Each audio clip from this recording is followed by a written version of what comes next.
now joining us. His name is Kyle Mazza. He's a freelance photographer. He witnessed the plane crashing himself in Philadelphia. Kyle, we're watching what you're living. Tell us what you know.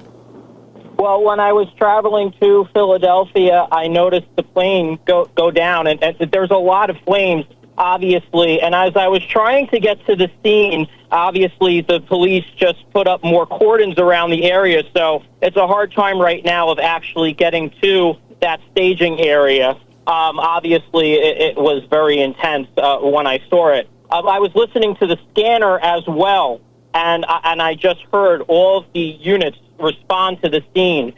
So that was one of the focus points as well when I was listening to that scanner traffic. I cover crime and stuff like that. So when I had the scanner on, it was just so surreal when it was happening, when it was like that. So I'm literally navigating all around the area right now, trying to find a different vantage point.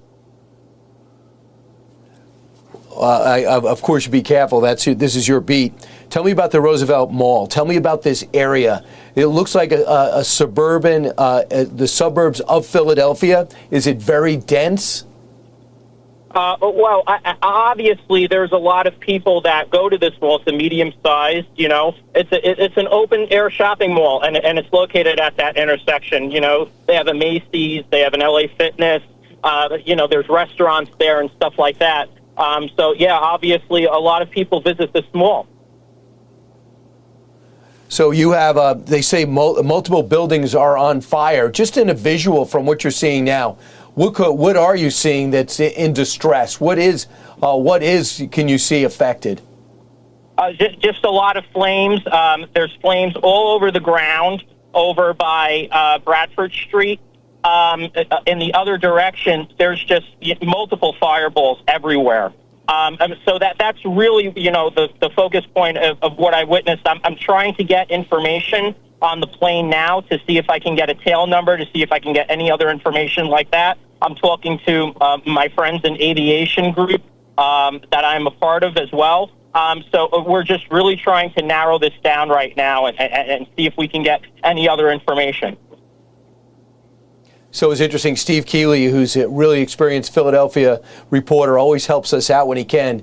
At one point, he has had to duck in and protect himself. He said the fumes seem to be getting overwhelming, to be becoming overwhelming. Can you tell me where the closest airport is that this plane might have been coming from or going to? Well, right now it's way too early to tell. Initial reports say that the plane came out of Morristown Municipal Airport. But right now, that's really the only initial information that I'm able to gather.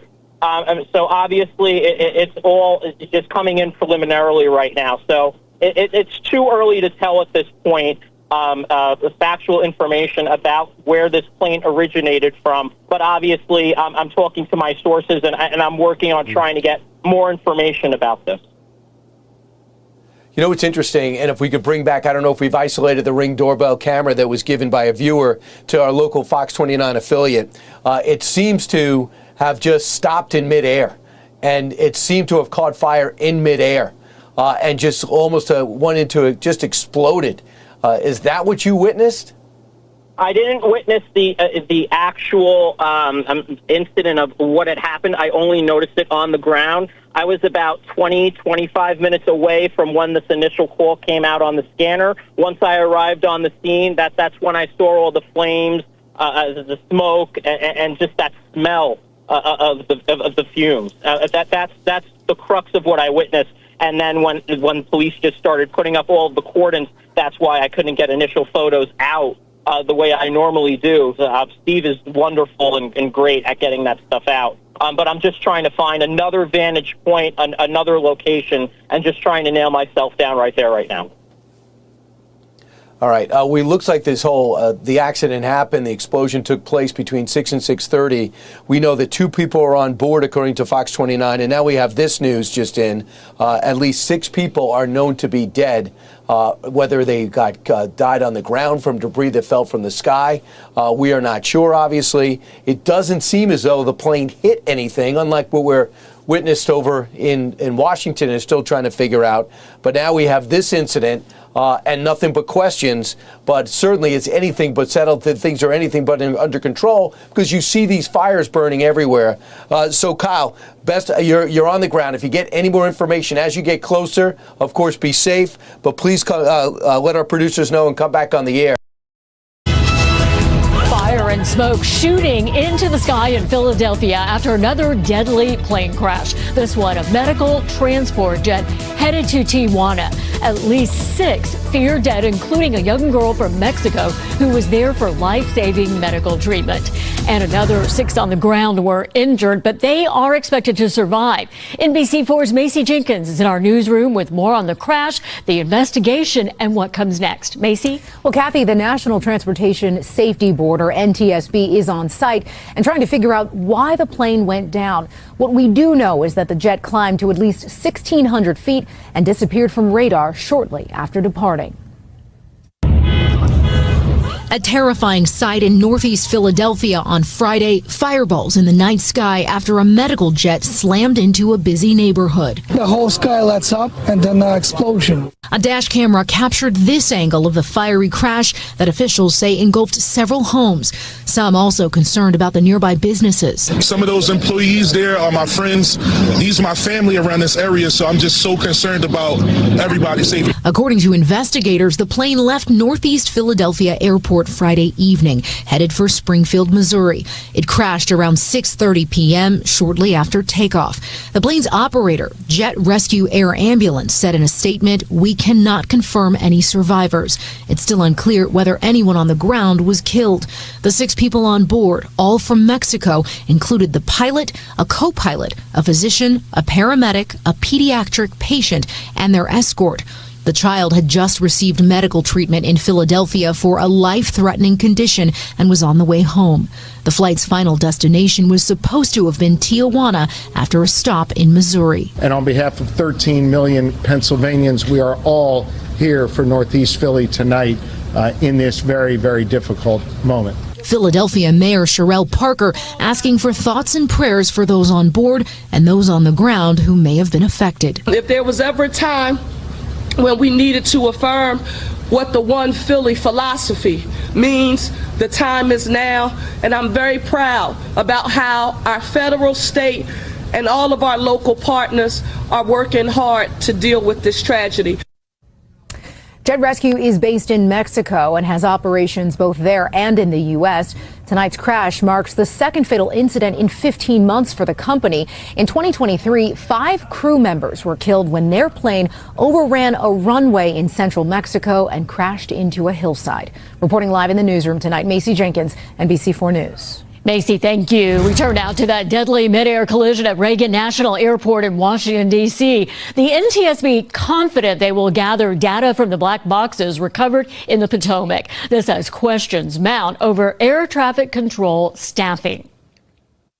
With thick fog hanging over the Potomac River, the black boxes from the regional jet and the Black Hawk helicopter are A medical transport jet crashes into a neighborhood in Philadelphia moments after takeoff, exploding into a fireball. All 6 people on board the plane are killed in the fiery crash. Several people on the ground rushed to the hospital with burn injuries. Jet Rescue Air Ambulance, the company that operates the plane, says 4 crew members were on board, along with a young girl from Mexico who was receiving medical treatment here in the U.S. and her mother.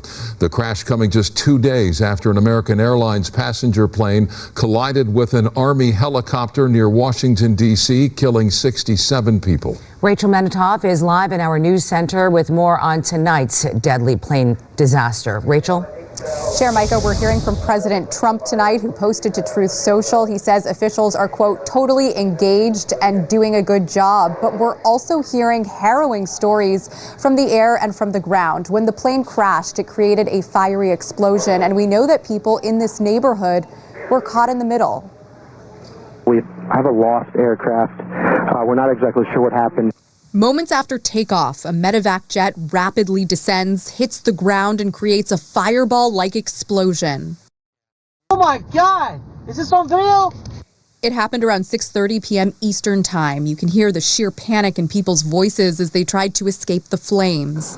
Several homes and cars were damaged by the flying debris, and several people were taken to the hospital with burns to their bodies.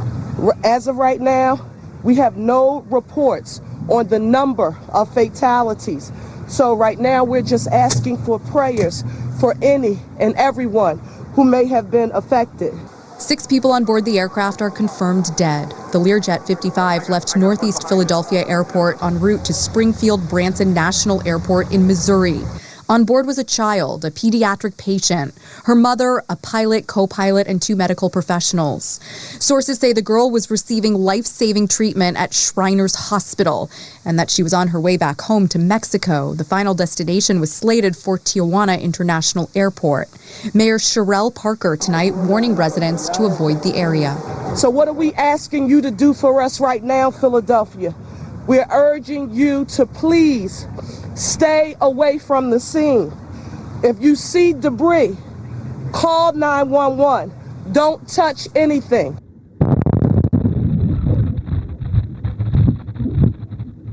The plane plummeted into a heavily populated intersection near a shopping center in a Northeast Philly neighborhood. Various homeowners captured its fateful descent on their Ring doorbell cameras. Philadelphia is a very congested area, highly dense, and the neighbors are just in disbelief. There's neighbors that have just said to me, you know, I thought it was a bomb. I thought it was America was attacked. And officials aren't releasing the names of the people on board the plane, not until their families have been notified. However, the Mexican government now confirms that all 6 people on board were Mexican nationals. Micah, back to you. Rachel, thank you. We are now to a developing story out of Pennsylvania. Adding to a week filled with tragic and horrific aviation news. We are learning new details tonight about a medical transport plane carrying a child, her mother, and 4 other people crashing in Philadelphia this evening. Tonight's chilling video captures the moment the plane plunged to the ground into a busy neighborhood at the height of rush hour. The crash lighting multiple buildings and cars on fire. It left wreckage and debris scattered across a busy intersection of homes and shopping centers. There are multiple reports of casualties. The car is shaking, so that's what actually made me look around, and when I looked in back of us, it was just really flaming, and just everything was just engulfed in flames and just everywhere, and people panicking and running and screaming, and you could tell it was a plane. You could smell it, you could see fragments of it, and it was just a gruesome, crazy scene. Just so horrific. In a statement, Shriners Children's Hospital says the child on board had received care from the Philadelphia hospital and was being taken back to her home country of Mexico.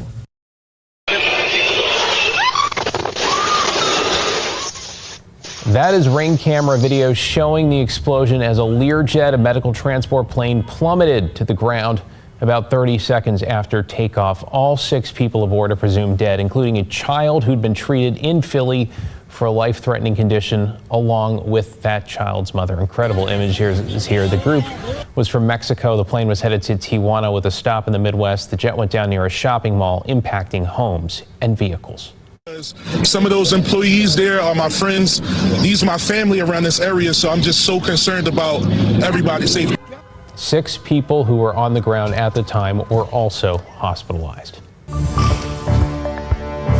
And this comes just 2 days after an American Eagle jet and a military helicopter collided over Washington, D.C. Federal transportation investigators now working to download the data from the so-called black boxes from both aircraft. Meanwhile, recovery teams have pulled the bodies of more than 40 people from the Potomac, all 67 people on board the 2 aircrafts, which collided as the jet was on final approach at Reagan National across the river from D.C., are now presumed dead. Today, investigative sources telling NBC News the Black Hawk may have been flying too high and outside its designated corridor when it collided with the CRJ. The FAA has now restricted helicopter traffic around the airport.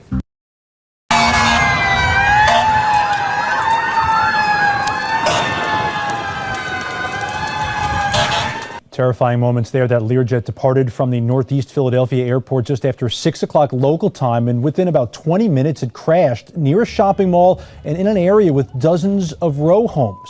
Moments ago, Philadelphia's mayor giving a brief update saying that the plane plummeted into a heavily populated area, hitting several homes as well as cars. That fiery crash was witnessed from multiple angles on a foggy and rainy night in Philadelphia.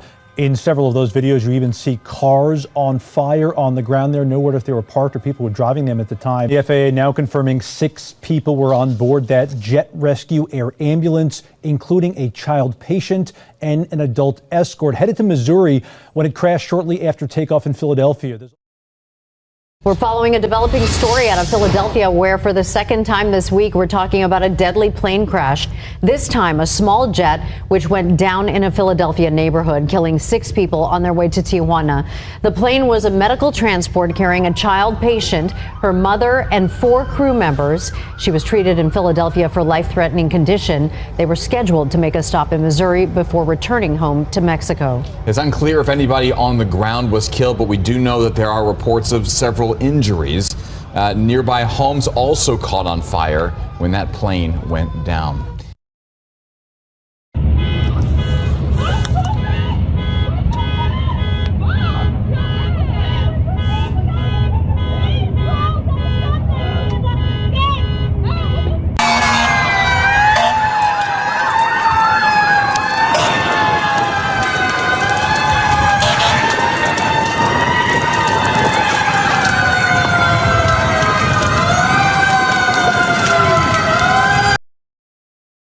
Topping national news now, we're learning more about the small plane crash in Philadelphia that exploded into a fireball, engulfing several homes in the process. Officials say a medical transport jet with a child patient, her mother, and 4 others aboard crashed into a Philadelphia neighborhood shortly after takeoff. All 6 people aboard were from Mexico. The child had been treated in Philadelphia for a life-threatening condition and was being transported home to Mexico. The flight's final destination was Tijuana after a stop in Missouri.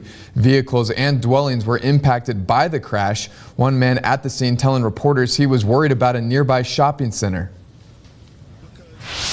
Employees there are my friends. These are my family around this area, so I'm just so concerned about everybody's safety. There's no official word on any possible fatalities. Officials with the Jet Rescue Air Ambulance says 4 other seasoned crew members were with the mother and child, assuring everyone involved in these medical flights go through rigorous training. Jet Rescue is based in Mexico, where the plane is registered and has operations both there in Mexico as well as in the States. We are staying on late tonight due to our breaking news coverage. It continues right now. We're still tracking a deadly plane crash, a medical transport jet carrying 6 people crashing near a busy mall in the Northeast. And we have our crews throughout the area tonight. This crash happening near Cottman and Bustleton Avenues, just miles away from the Northeast Philadelphia airport. Yuki Washington along with Janelle Burrell. Here's what we know tonight. Authorities tell us 6 people were on board, including a young child, a little girl that was a medical flight carrying 2 pilots, 2 doctors, and a patient and the mother of that patient. Right now, there's no confirmation that anyone survived. What we know is that the plane went down on Cottman Avenue. This is near the Roosevelt Mall. The debris field, it is extensive. At this point, we know it spans several blocks, and there are reports that multiple people on the ground were hurt. Now we want to show you this. Take a look at the light green line in the middle of your screen. That's the small plane taking off from Northeast Airport bound for Springfield, Missouri, the airport there. It was in the air for only minutes before it went down. And we're also getting our first look at the plane. You can see a piece of the plane here, the medical symbol on this piece of debris. This is at the Roosevelt Mall parking lot. Carrie Corrado was one of the first reporters to get to the scene. She joins us now with some of the latest details there. Carrie. Well, it has been a chaotic scene all night long. I've been speaking with many witnesses, and many of them were at a loss of words as they tried to describe what they saw and what happened right in front of their eyes. Behind me is a look at emergency responders. They have been here for hours, and they will continue to be here all night long processing this scene. Everywhere you look, you can see flashing lights. If you're just joining us, police say this all happened in the area of the Roosevelt Mall at Roosevelt Boulevard and Cottman Avenue. We are told a medical plane was going from Philadelphia to Springfield, Missouri. It left the Northeast Philadelphia airport not long after it crashed into the neighborhood. We are told 6 people were on the plane at the time of that crash. According to a statement from Jet Rescue Air Ambulance, the 6 people were 4 crew members, a pediatric patient, and the patient's escort. We are told the pediatric patient had just finished treatment in Philadelphia and was being taken back to Mexico. And witnesses described the moment of impact like a fireball. They say their homes shook. Many of them abandoned their cars and ran. Several homes and vehicles were impacted, and debris and fire was everywhere. Also keep in mind, this is a very populated area. People live here, they work here, they shop here. So many people were here at the time and witnessed this entire thing, capturing it on video. The FAA, the NTSB, the FBI, other agencies are also here, and here was what a witness says he saw. I was just talking to my mom in the pull-through right next to Dunkin' Donuts, and all of a sudden we just heard this whirring and then this crash, and it was an explosion right next to Dunkin' Donuts, and everyone just started screaming. My mom told me to back up, back up, back up. This is a massive scene. Everywhere you look, you can see police tape up and down the streets. The mayor says there is shelter at the Samuel Fells High School. The Red Cross was also out here trying to see if anybody needed help. I also want to highlight that many of the stories I have been hearing are neighbors helping neighbors. This community came together in tragedies. But again, as of right now, investigators are here on scene. This investigation is far from over. Back to you. Just getting underway. Carrie Corrado has been live out there for us throughout the night. Carrie, thank you so much for your reporting. CBS Philadelphia Siafa Lewis has also been on the scene since this tragic accident happened. Siafa? Yuki and Janelle, you know, as I was listening to Carrie, I was thinking about something someone on Instagram posted tonight, remarking on just how absurd the news cycle has been here in the first month of 2025. Of course, punctuated by this horrific tragedy tonight here in the Northeast. We spoke to several people this evening who not only saw what transpired when that plane hit, I assume, the row homes, but also some of the collateral damage and some of the things they saw on the ground in the minutes afterwards. Here is somebody else that we spoke to tonight. First, I heard a loud boom, and I seen like the little spark out of my window. So I hurry up. I ran right over here to see what's going on. I just seen flames, smoke, and then I was chilling over there, and then I was with my friend and all that. We had seen like a little kid. He ran out the fire. I want to send my condolences out to anybody who lost their peoples and all that. For sure, it's just tragic. Definitely hurt. And it was crazy. Like me and my mom and my niece, we was just on the road 5 minutes before it happened, coming down off 95, just on the road. And then 5 minutes later, then that's when that happened. So it was like, dang, that could have been nice. How do you feel about everything that you witnessed tonight? Tragic. It just hurt. It hurt. Even though it wasn't none of my people that got hurt and all that, it still hurt. It's crazy. That young man also told me some of the other things that he saw, which we did not share with you. Just absolutely horrific. Such a sad night here in the Northeast. It's going to take quite some time for the people who witnessed everything they witnessed tonight to deal with that, not to mention all those involved down the street about half a mile from where I'm standing right now. Yuki and Janelle will send it back to you. Indeed. Siafa, thank you and your crew for your hustle tonight. Absolutely. And we want to show you more video just into our newsroom showing, look at this. This is the immediate aftermath of the crash. It captures the chaos that unfolded here along Cottman Avenue. You see all of that debris, the fire, people stunned as those flames erupt on the street and right on the front lawns of some of the homes there. You can only imagine, Yuki, what was going through these people's minds. First of all, if they did not actually see the plane going down, wondering what this is. And then all of a sudden this happens. This is unbelievable, people unimaginable. Surveying all of this. Many folks here documenting what happened, this tragic event tonight that happened at 6 o'clock, just after 6 o'clock tonight. This is unreal. By the way, Mr. Gustavo Chavez, who lives in the area, shared this video before any first responders got there, just moments after the jet went down along Cottman Ave. Some neighbors there describing this. We've mentioned it a number of times tonight, and they all have the same thought process, describing this as hell on earth. Wow. The plane crashed and exploded right near the Roosevelt Mall in Cottman Ave and just shocked the entire community. Yeah, we've seen an overwhelming response from federal, state, and local authorities on the scene. Our Josh Sanders, also in Northeast Philadelphia near the crash site. Josh, what can you tell us from where you are?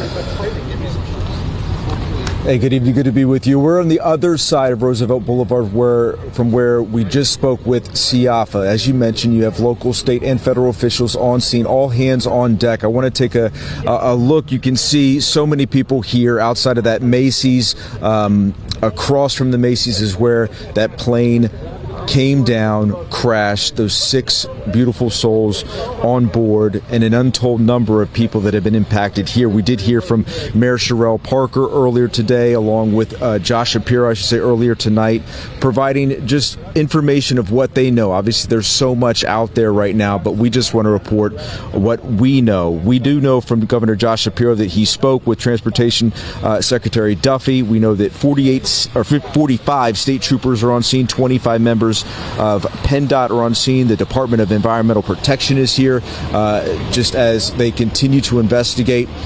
Mayor Sherrell Parker did say if you're not involved here to please not be in this area and let investigators do their work. But if you are impacted, here's what she had to say of where you can go to find resources.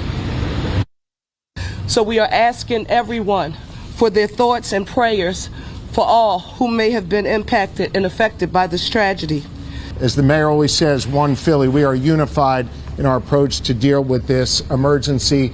And again, I'll just end by sharing my prayers, the prayers of my wife, Lori, our First Lady, and on behalf of 13 million Pennsylvanians, we are all here for Northeast Philly tonight. Mayor Sherrell Parker did go on to say if you have been impacted by what happened here, you can go to Samuel Fells High School. There are resources there. We do know that the Red Cross is here as well, guys. Obviously, they are just at the beginning of investigating what led to this plane crash. So many people impacted, but the silver lining, and we've heard it over and over and over again from people that we've spoken to, is neighbors helping neighbors. Philadelphians showing up for each other, and our thoughts and prayers are with everybody impacted. Guys, back to you. Tough night indeed, Josh. We appreciate you and your crew as well. Thank you. So many people stepping up to help.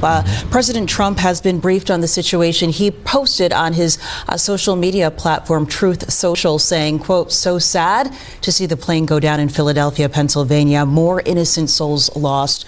Our people are totally engaged. First responders are already being given credit for doing a great job. More to follow. God bless you all." That coming from the president tonight.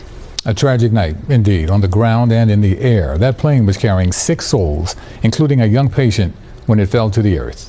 Health reporter Stephanie Stahl joining us now. And Stephanie, tell us what you know about medical transport flights and what was occurring as that patient was leaving. So these medical transport planes are like a mini ICU, a miniature intensive care unit. They have life support. So we don't know the particulars of what this patient, the situation of this little girl who is being transported from Philadelphia back to Mexico. We don't know her condition, but clearly she was in some sort of a fragile condition that she needed these life-sustaining mechanisms on board this plane.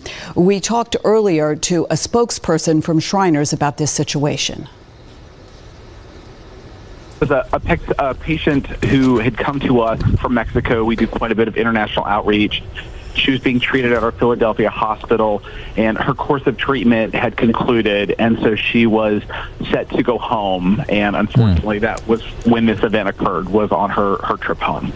It's extremely hard and extremely difficult. They were all, those that were involved directly in her care were very aware that she was going to be traveling home, and there had actually been a send-off for her today. And so it hits us very deeply. Our patients, our family, and we become very close to those that we treat as well as their families. And so the care that we provide is not just in the clinical sphere.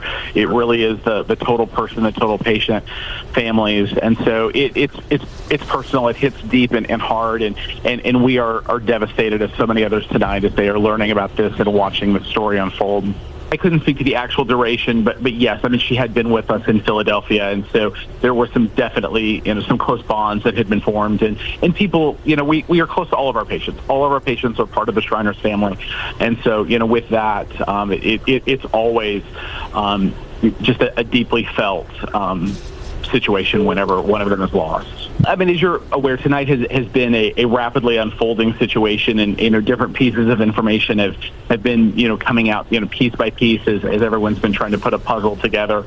And so it's been this evening through the course of the events that we were made aware of the confirmation that it was in fact our patient. And I must tell you, over the years, we have done many, many stories with Shriners Hospital here in Philadelphia, and it is indeed a very special place. Some might call it a charity hospital. So what that means is they take patients regardless of their ability to pay. It's about helping the patients and their families. They take them from all over the world. It is mostly known for doing orthopedic interventions, but it can do all kinds of things. And it is world-renowned for the treatment that they provide here in Philadelphia. And it is a family there. And I am sure that the bonds with this little girl and her mother, who came here from Mexico, were very tight and very real. Over the years, as I've said, we've seen so many patients, and as they are put back together and their lives patched back together and they're sent off, we see the love and the thanks that they give to the people who take care of them. So it's a really special bond, and I can imagine tonight this is just a tragic situation for the people at Shriners who took care of this little girl, formed special bonds, took care of her, and sent her on her way. So our hearts are going out to them, our prayers are going out to them. And we should also say, it's not just Shriners Hospital. We had people also injured on the ground. Those folks were taken, many were to Jeans Hospital in Philadelphia. We're getting some reports, most are in fair condition. We don't know the situation for everybody there. This was a catastrophe. Yes, it was. Not only on this plane, but in a neighborhood in Philadelphia. So you can imagine hospitals, ambulance crews, everybody on that scene taking care. And as we know, Philadelphia, we're brotherly love, sisterly love here. So we take care of each other on a medical platform, but also in our community. So this is coming together on many, many levels tonight. Many of our interviews tonight, people talking about people helping people, running to the scene, doing the best they can to help people during this tragic event. But your heart just breaks, especially hearing that little girl. She had just wrapped up her treatment at Shriners. They had a send-off party, as the spokesperson was sharing with us, on that flight with her mother, ultimately heading back home only for this to happen. Exactly. Wow. Stephanie, thank you for coming in. Thank you for that, Stephanie. And the images tonight are starting to capture some of the devastation that happened there on the ground. Alicia Roberts continuing our coverage, joining us live from our newsroom right now. Alicia. Janelle, Yuki, good evening once again. We know that medical plane that crashed was carrying 6 people. Again, we want to show you some of the photos that have been coming into our newsroom tonight. This image shows part of the plane broken and scattered that fell in the parking lot of the Roosevelt Mall. It's hard to even believe it, and it is such a daunting reality when you realize those on board were seeking to give and receive life-saving care as this tragedy happened. You can see that debris field scattered for blocks and blocks, just the chaos of it all. Also, that fiery scene of the row homes now that are devastated as well by this tragedy on the ground. The firefighters responding at a moment's notice, trying to do what they could as neighbors who saw the smoke nearby could only sit back and watch. And, personally, growing up in the area, my grandmother's home was just blocks away at Longshore and the Boulevard. My phone, like so many who live and work in that area, filled tonight with notes of family and friends just checking on one another. Are you okay? The devastation of this is so wide. Like Stephanie was just saying, this is a neighborhood now that is impacted. Yuki and Janelle, if you know that area, it's bus stops, it's pedestrians, there's convenience stores, there are gas stations. The enormity of this disaster taking greater focus with still so many questions yet to be answered tonight. So many indeed. Hopefully we will be getting the answers to those questions. Alicia, thank you so much. Chief investigative reporter Joe Holden has been working his sources all night. He too has been with us for the last 6 hours now, getting information on this story. And Joe, you have been in touch with your law enforcement sources. Joe, joining us live now by phone. What can you tell us at this point, Joe? Janelle and Yuki, good evening. So my sources tell me that right now they are working to treat this as a massive crime scene, to go block to block to block from one stretch of this area across the boulevard to the other, where we understand there is a debris field that is right now incalculable. They are finding pieces of debris from one end to the other. And they've been tasked, the police officers and other first responders, with trying to keep members of the public out. But while they now work with federal partners, the investigation is now growing speed and going in the direction to figure out what happened here. And as we look at these videos and we absorb what we've seen now for the last several hours, I'm taken back to my first report with Yuki in trying to describe some horrific details that I had to sort of blunt to be appropriate for our viewing audience, not having a full-scale understanding of what it was that we were seeing and understanding and trying to learn. And that first police officer I spoke with described this to be nothing short of a disaster. And that tonight, near Castor Gardens in the Mayfair section of Northeast Philadelphia, there sits an aviation disaster, and still unknown confirmed number of fatalities and injured. But we do know the inevitable at this point, and sadly, we will again mark this date in our history as a terrible moment in the city of Philadelphia. And our colleagues have done such a tremendous job, though, on the ground and on the scene of talking about regular people from Philadelphia doing what we do every day, and doing what they do, more importantly, every day, is to help those confronted by tough and really unbelievable situations. And right now, knowing what law enforcement has again experienced and what our firefighters have experienced and our paramedics have dealt with, this situation will last indelibly for a while. But we know most will return to the job tomorrow, ready to do another shift. And yet, really, the images are hard to get out of your mind. And when you think about the work that has been done tonight already, and yet there's always more work to be done, this massive crime scene that stretches through Mayfair tonight certainly is, in our hearts, something that we all share, the tough moment and the resiliency to keep going. Definitely a tough, difficult night for the city. But as Governor Shapiro said earlier tonight, Joe, we saw the best of Philly. So many people and the first responders, they're stepping up to help in this time of need this evening. Thank you. Joe, we appreciate you, man. Yes, thank you, Thank you Joe. for your insight and all you've done. Thank you. Well, as you've seen in some of the video that we have been showing you, it's been raining on and off all day, and the rain was in the area at the time of the crash. And Grant Gilmore joins us now from the Hyundai Next Weather Sphere.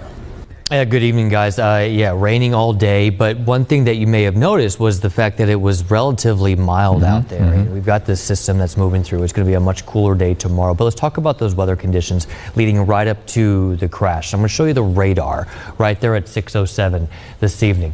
You've got light rain over the northeast Philadelphia National Airport, reporting those light rain showers, kind of a mist in the area with some little bit heavier rainfall into South Jersey. Fast forward to now, temperatures are actually 52 degrees. Light rain still in the area with that more moderate rain pushing off to the east. But that's just the rain and the temperature. These weather stations at the airport there, the Northeast Philadelphia Airport, reported the cloud cover, and you probably noticed just how low that cloud cover was today. Overcast skies right at 5:54. Again, the crash happened at 6:07, so those overcast skies with that cloud deck down to 400 feet, just showing you how low the clouds were right up to the point of when that plane was flying and ultimately crashing over the Northeast. Now, this image right here, this was posted by Flight Radar 24 on X earlier this evening, and this is the flight tracker, the blue line indicating the flight altitude of the aircraft, and then that yellow line showing you the timeline of the flight speed. All right, so first I want to talk about the altitude of the plane. Right there, it reached a maximum altitude of 1,650 feet. So we know, based upon those weather conditions, the plane flew up through that low cloud deck and was likely flying through almost zero visibility, needing to rely on those instruments in the cabin of the cockpit. Now, the time of the crash, 6:07. That's represented there in this timeline. Notice that blue line. Again, that blue line is the altitude of the plane. See how it then dramatically begins to drop after initial ascent, after takeoff. Meanwhile, the yellow line is the speed of the aircraft, the ground speed, 242 knots. That translates to 290 or 279 miles per hour as that plane is rapidly dropping out of the air. And that's when we ultimately know what happened. The plane crashed at 6:07. But last check, according to Flight Radar 24, that plane was traveling at 279 miles per hour as it descended to the earth. So just telling you the facts of what we have right here. Again, going back to those weather conditions, I do want to show you, it is, you know, it's not the best of weather conditions, but it's certainly not the worst either. The wind speeds were only around 10 miles per hour before and after the crash. The visibility wasn't bad either. It was about 5 or 6 miles there on the ground. But once you get up to that 400 feet level, which is about 35 stories high, so that's about halfway up some of the buildings in Center City, Philadelphia, that's how low that cloud cover was. So the clouds were low, and then once that plane climbed up into that cloud cover, they probably lost all their visual abilities and then needed to require and rely on their instruments, at which they would hopefully be able to tell them how level they are with that artificial horizon on the cockpit there on the instruments. So those are the weather conditions. We showed you the timeline of what the flight tracker indicated, Yuki and Janelle. I mean, it is scary to look at that. 279 miles per hour. That plane was traveling as it raced toward the Earth's surface. And Grant, thank you. Thank you so much. It has been a night of bringing you some very difficult news, but we are wrapping up our coverage of tonight's plane crash for now. As we move into the month of February, we won't forget what happened January 31st, 2025. It has been heartbreaking as we've watched these details in the video and specifics about this accident unfold. But we will continue our reports from the scene and have the latest for you tomorrow morning, starting right here at 5 a.m. And you can always check our website as well, cbsphiladelphia.com. Greg, this jet had just taken off.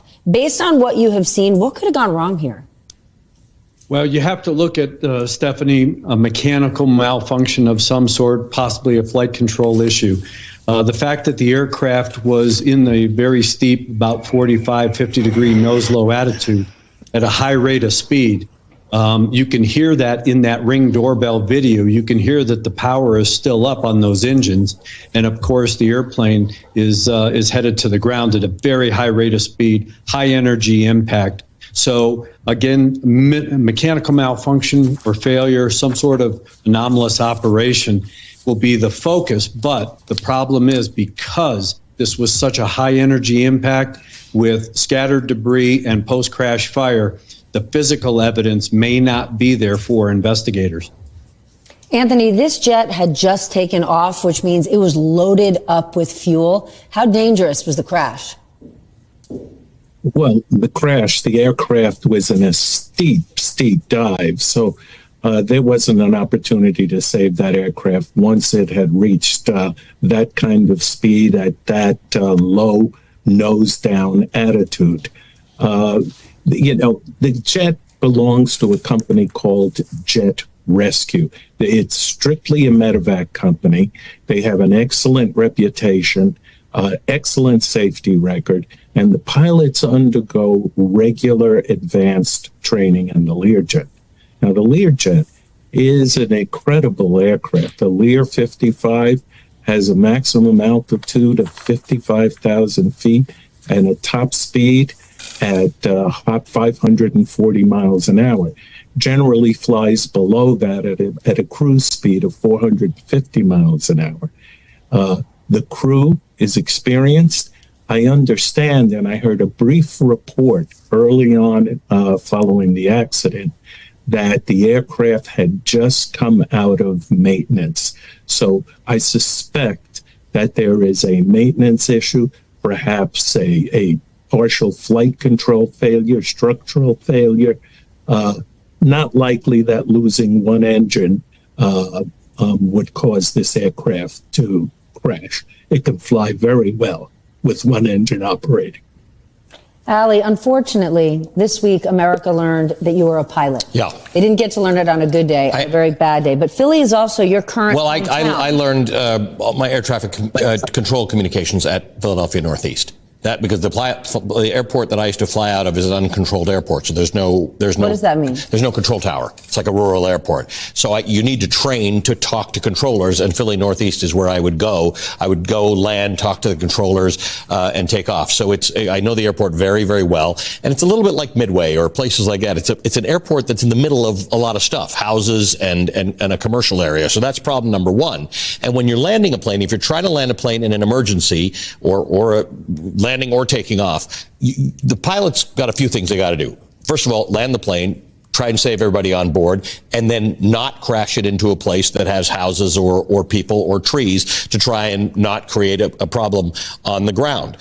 These two pilots had no control over this plane. It's evident from the way that plane went down. They were not able to shut the fuel down. They were not able to shut the engines down. So these are all things. They didn't even communicate a mayday or put their squawk box on 7700. In what scenario does that happen? Well, as your last guest said, it's generally not an engine failure because there's two engines on that plane. And the beauty of two engine planes is they usually don't fail at the same time. So if one engine fails, you can still control that plane with the other engine. So when they're talking about control failures, it means something that steers that plane, the rudders or the ailerons, something that allows the plane to control itself in flight may have gone wrong, because this thing went down very fast at a magnificent rate of speed with the engines going. This is not a normal, there was no normal preparation. You are trained as a pilot for accidents. You're trained for those accidents to happen when you take off and when you land. That's the two most dangerous things in flight are taking off and landing.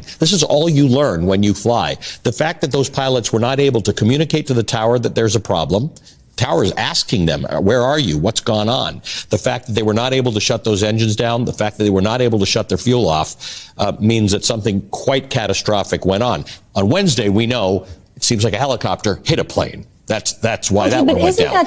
We don't know what this is. As you're saying this to me, Yeah. I'm having deja vu Yeah. from speaking to you 2 nights ago, telling me the most crucial part of a flight is takeoff and landing. Yes. How extraordinary is it that here we are 2 nights later? So the reason it's the most dangerous two portions of a flight is because that's actually where most accidents happen. So when you hear about planes crashing, you hear about them more on takeoff and landing. It is dangerous, largely because there's lots to go wrong. Your attention span has got to be on a lot of things at the same time, and you don't have altitude. If something goes wrong at 30,000 feet or 40,000 feet, you got a long time and a lot of space to think about where you're going to land that plane. A plane with 2 wings, you can glide in even without an engine. When you're at 500 feet, 1,000 feet, 1,500 feet, and something goes wrong, you've got no altitude. You're heading toward the ground. And nowhere to go. You're nowhere to go, no altitude, nowhere to steer. And if you can't steer that plane properly, you're going to go wherever you're going to go. And so that's why those are dangerous parts of flight. The question is going to be, is this mechanical? Is there something wrong with the plane? Did the pilots do something wrong? They'll figure it out, because just like I said on Wednesday night, that's what the NTSB does. They will figure it out. But this is what you call a catastrophic problem, because we are trained to know what to do in an accident. They obviously weren't able to do anything. And let's talk about that, Greg, because tonight's the news and tomorrow the investigation begins. You're a former NTSB investigator. Walk us through the next step tomorrow morning. Well, the next step is really trying to identify the location of aircraft parts. Because the impact was such at a catastrophic speed and it spread parts over a very large area, it's going to take a very methodical process to gather all those relevant parts. Of course, this is a turbine-powered aircraft. Typically, these turbine-powered aircraft, at least here in the United States, that are used for charter and as private corporate aircraft, are required to have some sort of recording device on it. That was mandated by the FAA. If this aircraft has a flight data recorder and or a cockpit voice recorder, those will be valuable tools.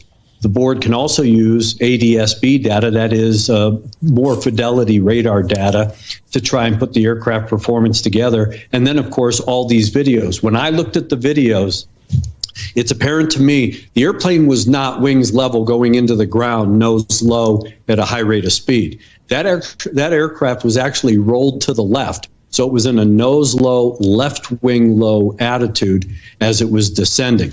That could give investigators some sort of at least pathway to look for a mechanical malfunction or failure, or go back to the maintenance records to see what was worked on that could have induced an uncontrollable roll. Maybe a runaway pitch.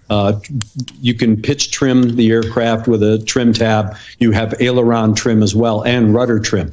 Maybe there was a trim function. But it's evident, Stephanie, that power was up, that aircraft was at a high rate of speed. Pilots wouldn't have time to turn the fuel off, shut the engines down.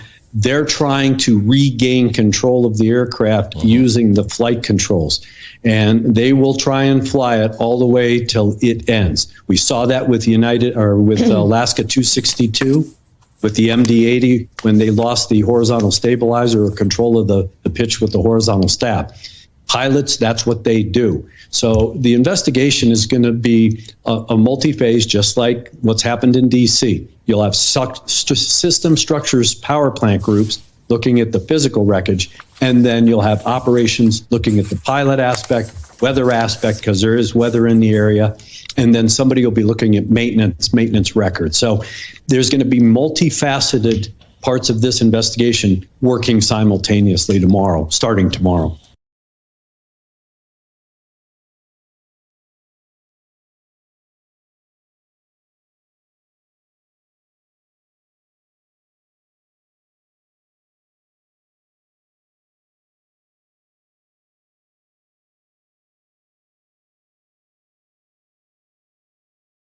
And we begin with breaking news tonight. A small jet crashes in a Philadelphia neighborhood.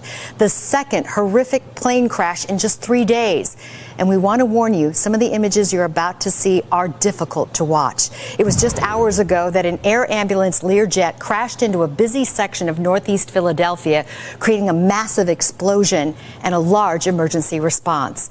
We are told that the jet had 6 people on board, including a pediatric patient, and that plane took out from northeast Philadelphia Airport and it was headed for Springfield, Missouri, when it immediately went down near the Roosevelt Mall in Philadelphia. Let's get right to NBC5's JC Navarrete. He's been following the story tonight. JC. Allison, you said it, those videos incredibly difficult to watch. It's been an incredibly tough and troubling week for aviation. We, of course, are still reeling from that deadly mid-air crash just outside of D.C. Now we're learning more about this crash in Philadelphia.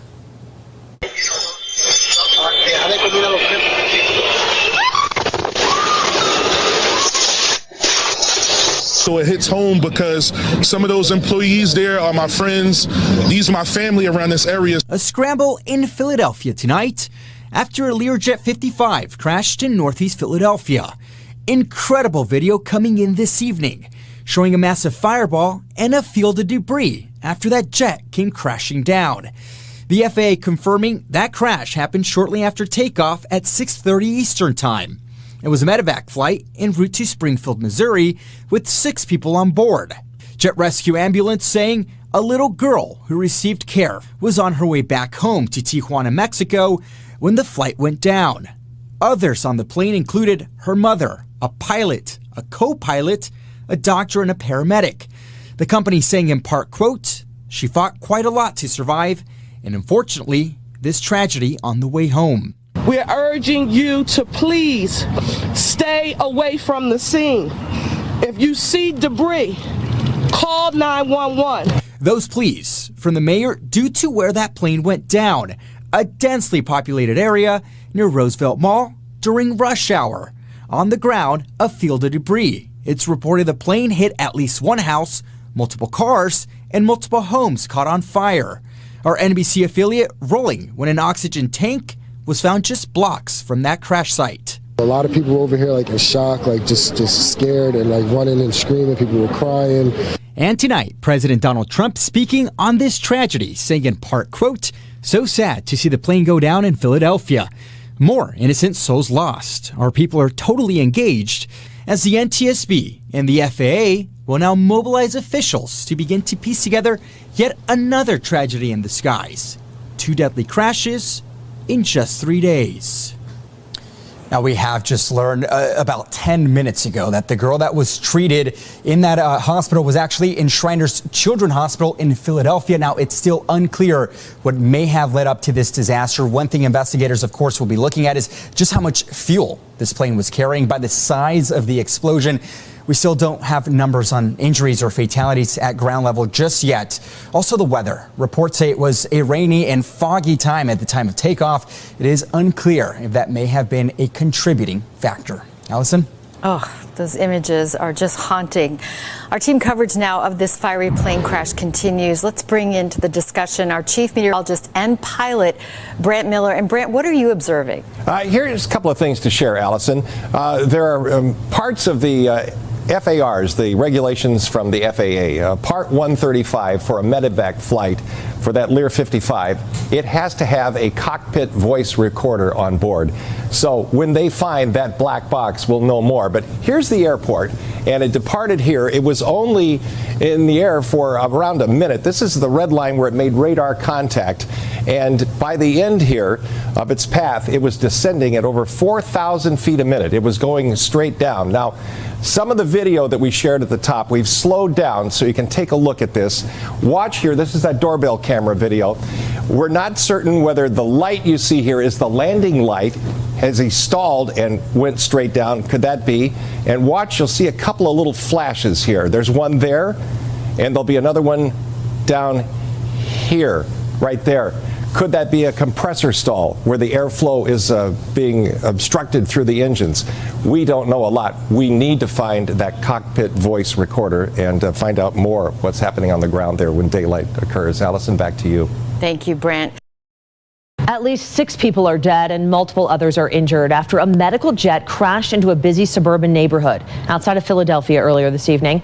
Officials on the ground estimating that death toll will only continue to grow as the investigation continues. This dash cam footage shows the plane plummeting from the sky, crashing to the ground, followed by that massive explosion you're seeing shortly after. According to the FAA, the Learjet 55 crashed around 6:30 local time shortly after takeoff near the Roosevelt Mall, a densely populated area on the city's northeast side. They say there were 6 people on board the flight heading to Springfield, Missouri. Reaction now pouring in from neighbors who witnessed the fiery crash. Our house is shook, and we ran out back because we heard a loud bang too, and the whole yard was full of smoke. I thought it was like something for the plane landing, but then I just got home and I saw it and I was like, dang, I just witnessed it. It was like, it was pretty scary. President Trump issuing a statement on Truth Social tonight saying, quote, "So sad to see the plane go down in Philadelphia, Pennsylvania. More innocent souls lost." This is WFTV Tonight. Yeah, man, she's still hanging.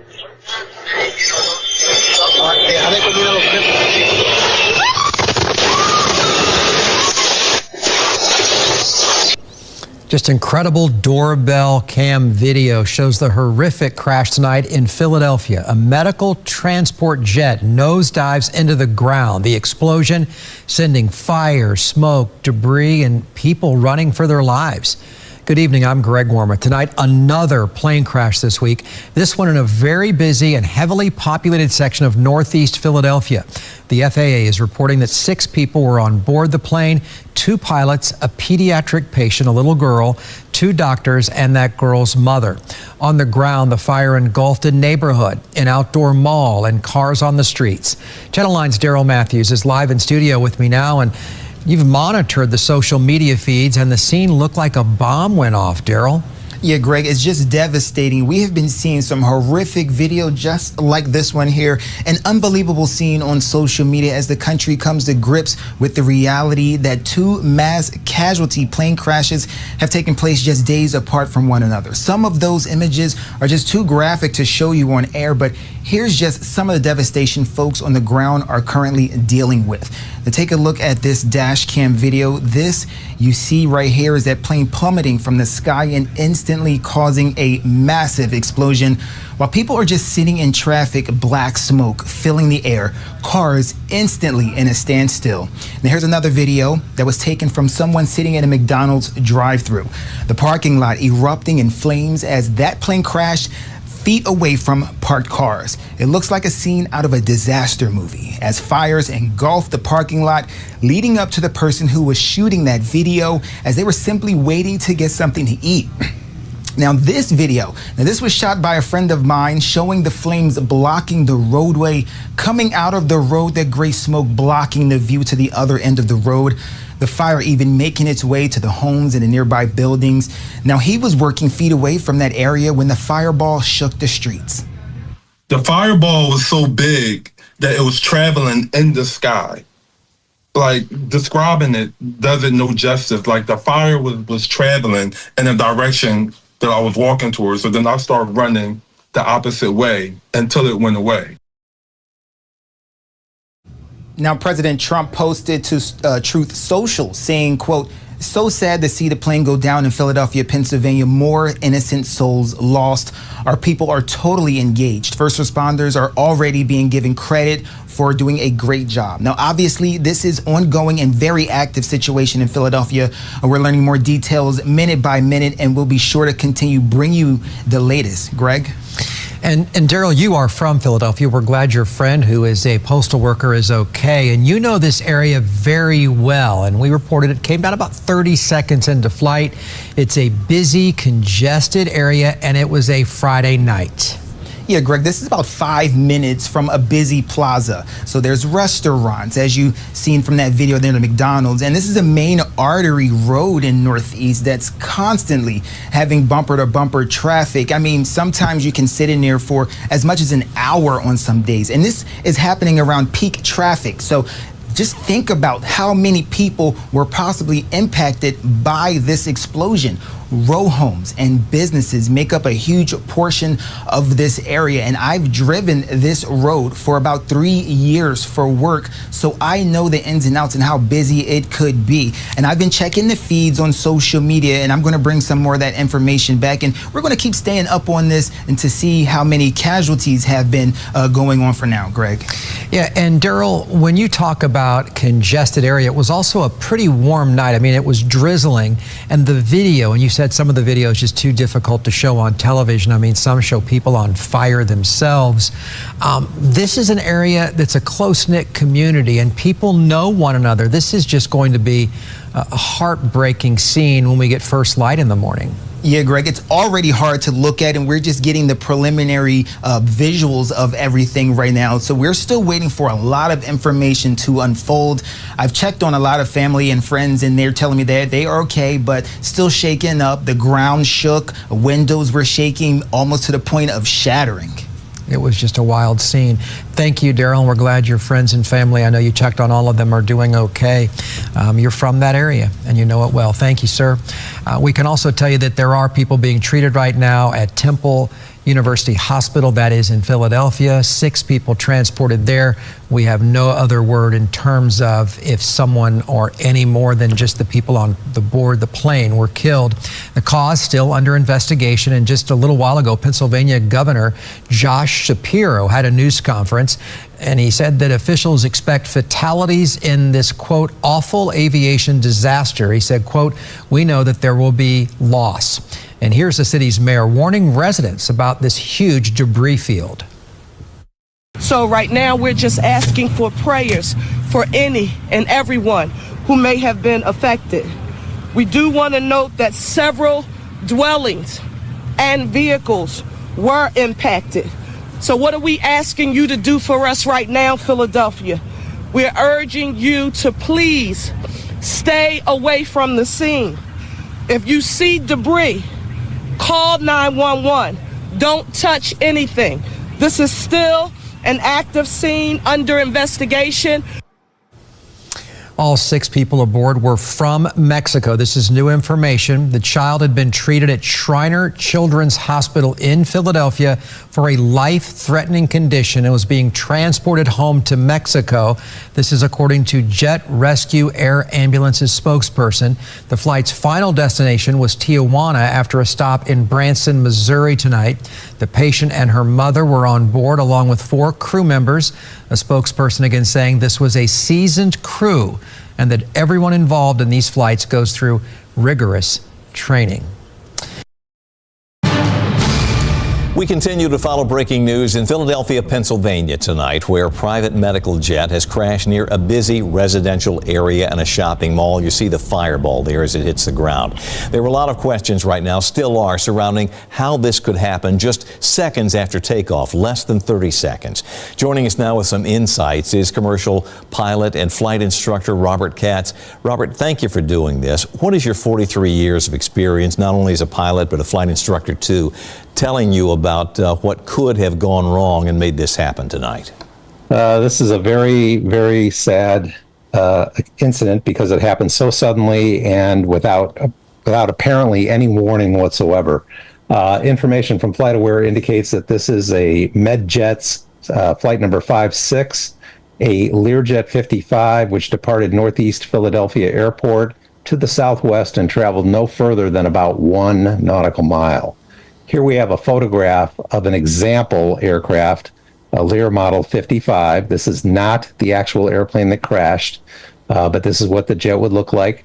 It is a very high-performing corporate jet. It is well suited for air ambulance work, so the application of this airplane on this occasion is appropriate. And then we see on the data from FlightAware only 3 radar hits across a period of time of only 31 seconds of flight.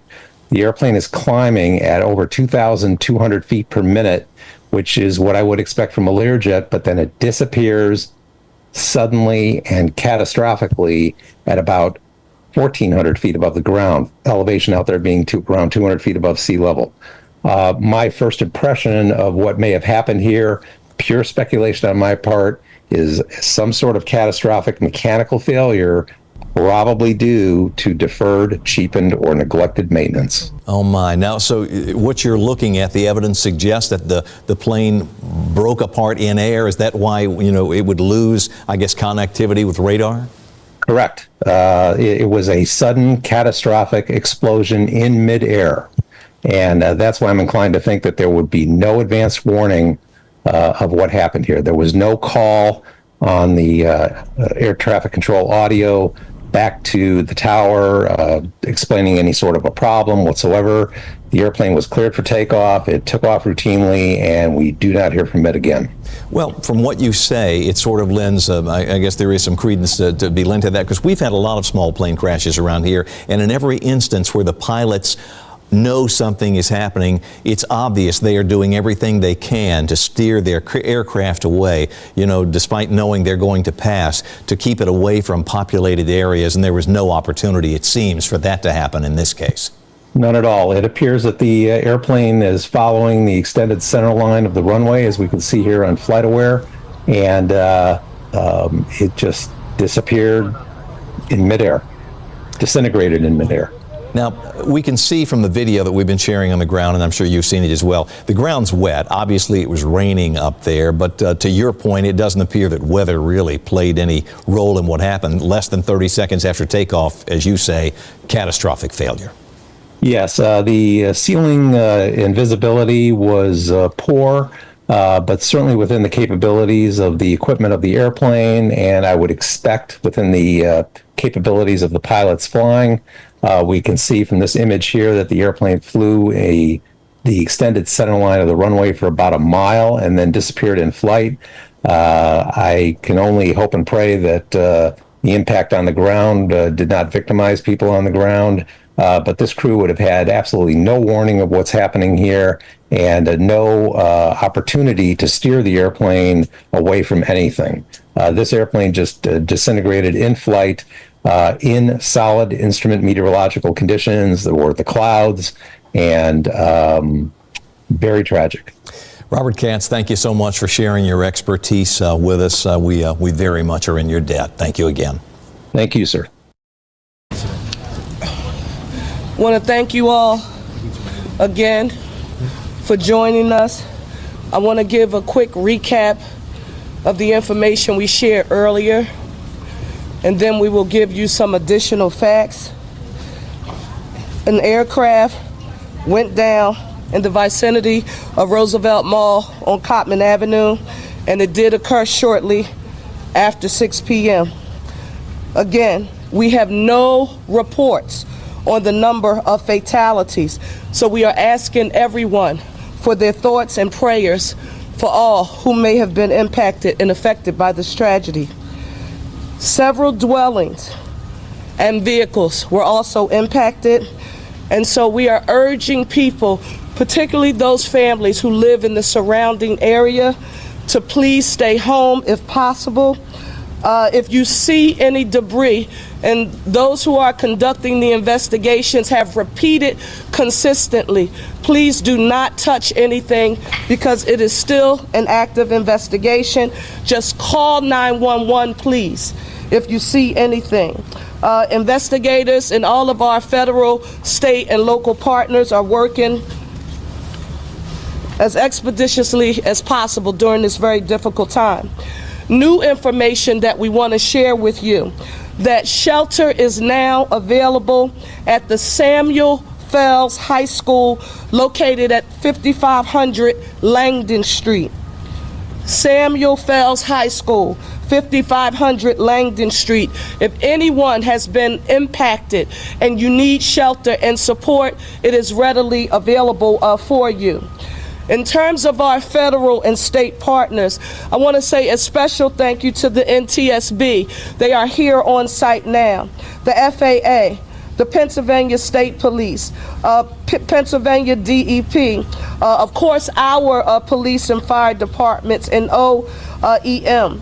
I am here with Governor Shapiro. We've been in constant contact since it started. You'll be hearing from him shortly.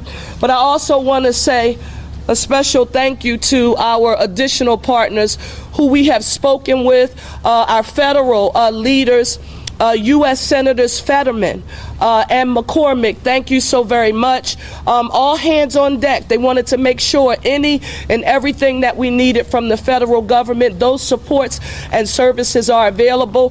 Congressman Evans, Boyle, and Scanlon, our congressional delegation, a special thank you to each of you for your support. I also need to affirm that locally here, Senator Joe Picozzi, Rep. Solomon, Reps. Nielsen, Doherty, who represents this area, and Bellman, Commissioner Dealey, and Council Member Driscoll was present. If there was ever a time when we needed to affirm what the One Philly philosophy means, the time is now, and I'm very proud about how our federal, state, and all of our local partners are working hard to deal with this tragedy. I now want to turn it over to our governor and to say thank you, Governor, for your support and being here with us this evening. Thank you, Mayor. Thank you. The mayor preaches about One Philly. She talks about a unified approach to governing every day. What you're seeing here is a unified response to an awful aviation disaster. For as awful as that aviation disaster was, tonight we also saw the best of Philly. We saw neighbor helping neighbor. We saw Pennsylvanians looking out for one another. I want to reaffirm the comments the mayor said about all of the different agencies working together, and I want to especially thank and salute Philly Fire and Philly Police, who did an extraordinary job this evening. We know that there will be loss in this region, and we want to offer our thoughts and our serious prayers for those who are grieving at this moment. The mayor knows, and I want you all to know, that the Commonwealth of Pennsylvania stands firmly with our partners in the city. We have, at the request of Commissioner Bethel, 45 state troopers who are on the ground right here in Northeast Philly. We have 25 members of our PennDOT team who are here right now. We have members of the Pennsylvania Emergency Management Authority who are here, including our director, Randy Padfield, who joins me behind here. We also have members of DEP, the Department of Environmental Protection, who are here to make sure that any hazardous materials are addressed. And as you heard the mayor reference, we're joined by several state representatives and senators. I want to thank them. They will make sure that whatever is needed for this community gets to this community. I also spoke earlier this evening with the United States Secretary of Transportation, Secretary Duffy, who offered his full support to Northeast Philly. And as the mayor alluded to, he has dispatched 4 members of the FAA to Philly, and there are 4 members of NTSB on their way as well. We have all the resources that we need. And again, as the mayor always says, one Philly, we are unified in our approach to deal with this emergency. And again, I'll just end by sharing my prayers, the prayers of my wife, Lori, our First Lady, and on behalf of 13 million Pennsylvanians, we are all here for Northeast Philly tonight in this very, very difficult moment. Thank you, Mayor. Thank you all. When we have additional information to report, we will come back and give another briefing. But now we want to let our federal, state, and local partners do their jobs and go to work. We'll report back to you when we have more information. Thank you all so very much for your patience and understanding.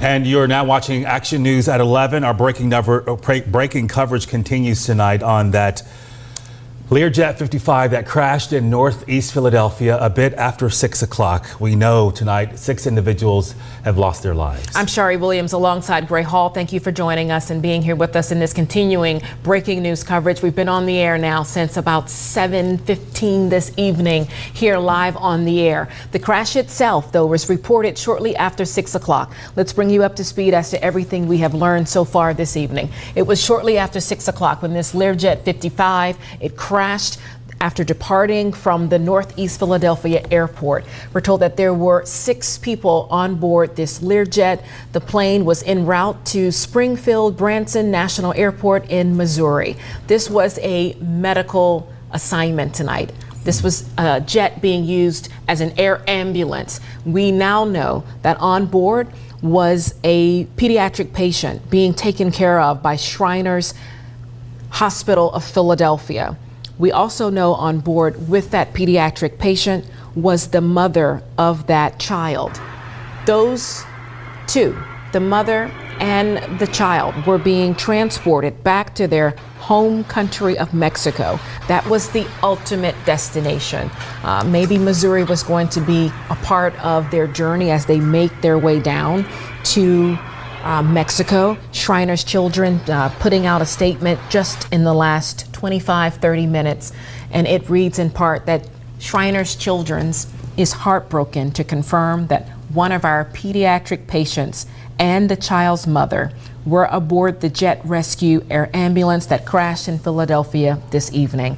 But because of patient privacy and concerns, they're not saying more about the patient's identity or the patient's family. That, of course, is understandable. But this lets us know that these families that were impacted by the crash are being notified, and next of kin is being notified of the crash tonight.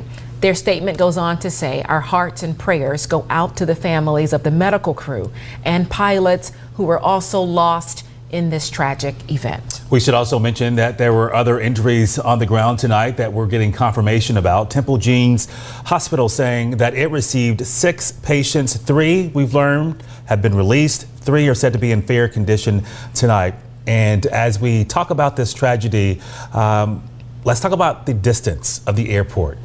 About 4 miles away from where it went down. We know this plane was in the air for about 30 seconds before it went down. So it was in the air a short amount of time. We know something horribly went wrong. Exactly what that was, we don't know, but we know investigators will begin their investigation, and it will take some time before we know that. Action News reporter Annie McCormick, she's been live for us at Northeast Philadelphia Airport, covering the situation there and talking to her sources. Annie, what are you hearing more about this breaking situation? Yeah, well, Greg, we do know that that jet rescue air ambulance did take off from runway 24 here at Northeast Airport just after 6 o'clock and was only in the air for a very brief amount of time. The company saying that the crash happened at about 25 past 6. That is when the crash did occur, of course, with 6 people on board, including that young patient, the patient's mother, a patient of Shriner Hospital, and also the medic staff on board and the pilots as well. We can tell you that when we arrived here, we were able to see a number of federal investigators responding. Governor Shapiro did confirm that 4 investigators from the FAA and 4 from the NTSB were dispatched out here. We saw them load up. There seemed to be a meeting inside, and then they took off, presumably to go to the crash site. And there's a couple things that they're going to be looking at, as with any crash. They're going to be looking at weather conditions. Those in the aviation community have explained to me that these types of jets do have different instruments that are able to be used in weather conditions that might be a little bit rougher than a normal plane. It depends on the type of instruments, but because this is a medic jet, they have those instruments that rain may not be too much of a problem for them. They're going to be looking at a number of other things, including the transmissions. You heard the aviation expert talk about that. You also heard him talk about how he anticipated that the plane was supposed to make a left turn and it did not.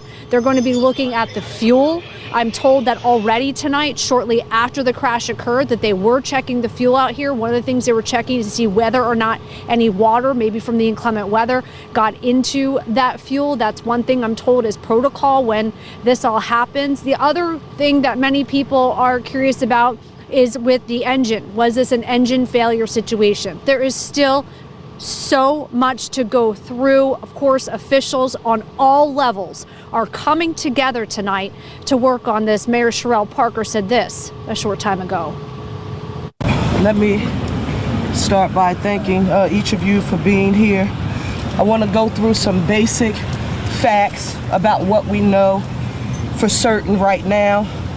An aircraft went down in the vicinity of Roosevelt Mall on Cottman Avenue. This occurred shortly after 6 p.m. this evening.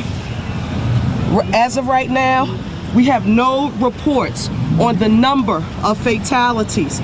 So right now we're just asking for prayers for any and everyone who may have been affected.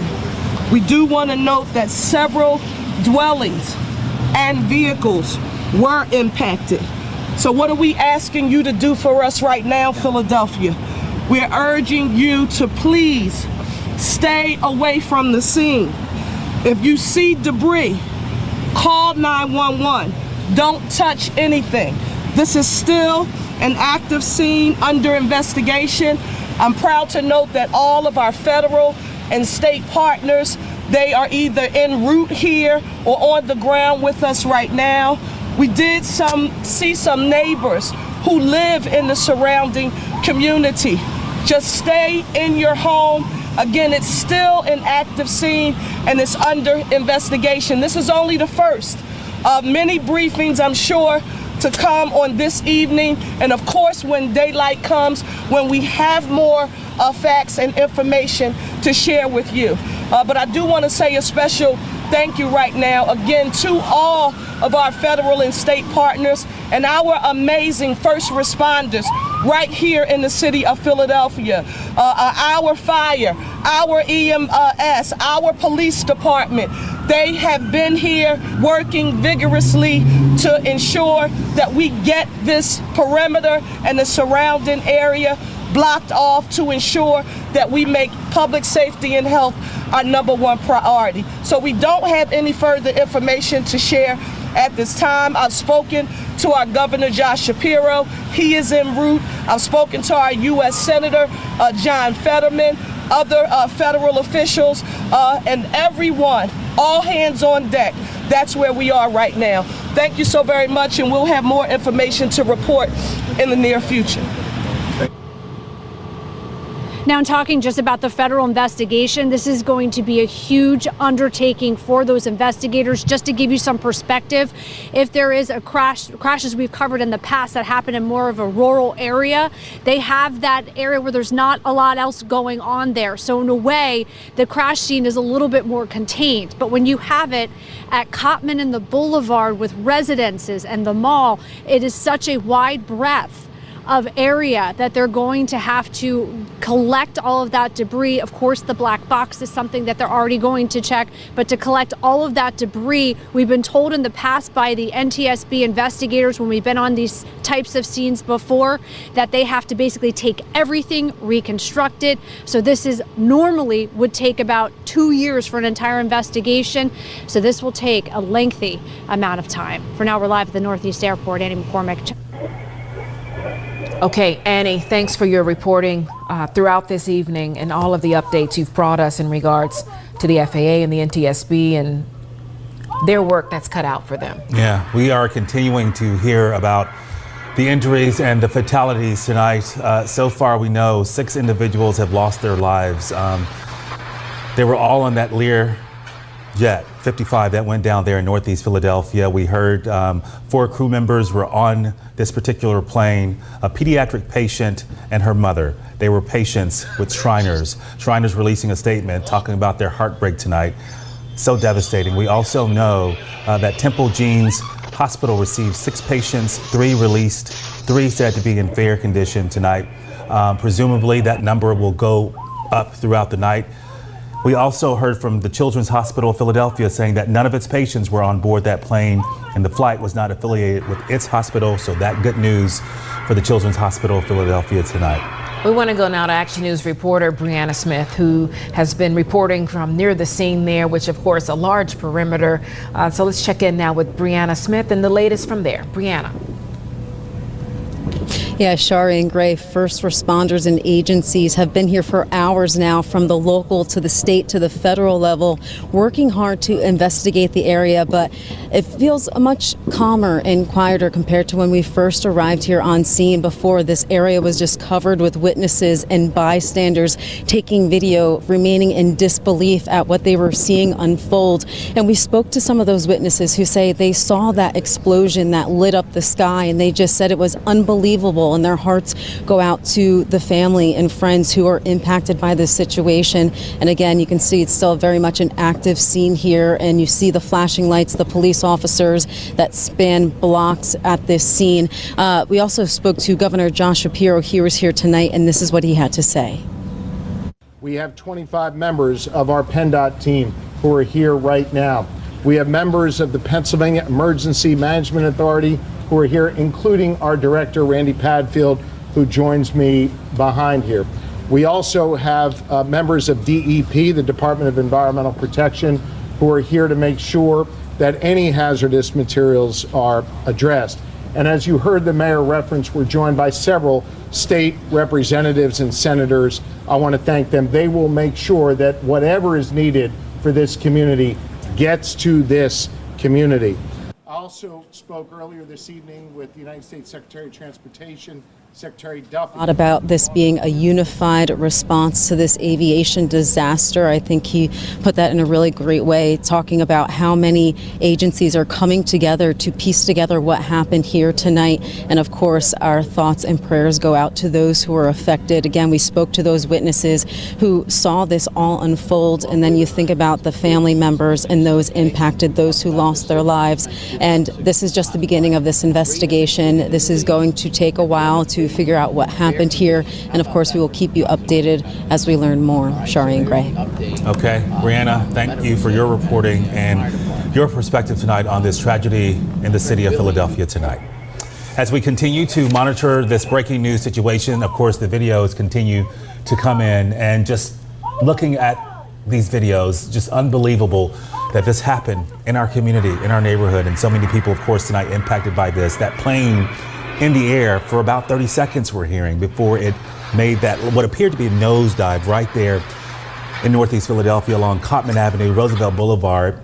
We know homes were on fire, buildings were on fire, cars were on fire, and sadly, people walking the street were on fire. Yeah, this incident cannot be lost on us. No. The humanity and knowing really what's happening in these moments where this plane wasn't able to keep its lift and to stay afloat. And the videos that are coming in that really tell the story. Seeing the explosion, seeing the people react in awe, shocked by what happened, wanting to know more of what was going on. It really just tells the story of those families. We can't begin to imagine for those who are learning tonight that their loved ones did not make it. We want to switch now to Action News reporter Brianna Gallagher. She is live now at a shelter, and she's joined by... This is Council Member Anthony Phillips joining Brianna, and I'm sure he has a lot to say, Brianna, and sharing with you on reaction to this incident. Yes, Gray, Shari, as first responders and officials are still on scene, volunteers are making their way here to Samuel Fells High School. And this is where officials are telling people to come. If you need shelter, you can't get into your home, this is where you should come. And I'm joined, by council member right now. Why are you out here tonight? Yeah, I'm out here because a lot of our residents have been impacted. I represent this lower northeast part of the district, and this is our high school. And I wanted to make sure that the residents that are here know that, we're here for them. Honestly, this is a communities coming together. As I was walking into the shelter tonight, I had noticed 3 residents bringing water and other supplies to make sure that those who were affected by the tragedy felt good. And also when I was in there, I was listening to a resident tell me her story. She was literally 5 doors down from the tragedy, watching TV, doing work, eating food, and she had stuff in her hands. And immediately when the plane struck, everything at her hands flew up in the air. Her dog ran down to the basement, and she went rushing after her dog to make sure he was safe, but the dog was petrified. When she's going to the basement, she noticed all of her front windows were out. So a lot of the residents that are coming here, can you imagine, their homes are full of debris, their windows are out, it's not even hospitable. So that whole neighborhood has been really impacted in a devastating way. So right now, we need love, we need prayers, we need support right here in our district. So if you want to come down to Samuel Fells High School, bring food, bring love, prayers, and also supplies for our residents right now. So I know. What do things look like in there? I know you said you just saw a handful of people, and I know we spoke a moment ago about that woman. These stories that keep coming out, these people that were there when this happened, it's heartbreaking. It is heartbreaking. It's quite devastating. What you see in there right now are people who are right now they're sitting down with blankets over them. They're being comforted by Red Cross workers, because Red Cross workers also have mental health support services that they're giving them as well.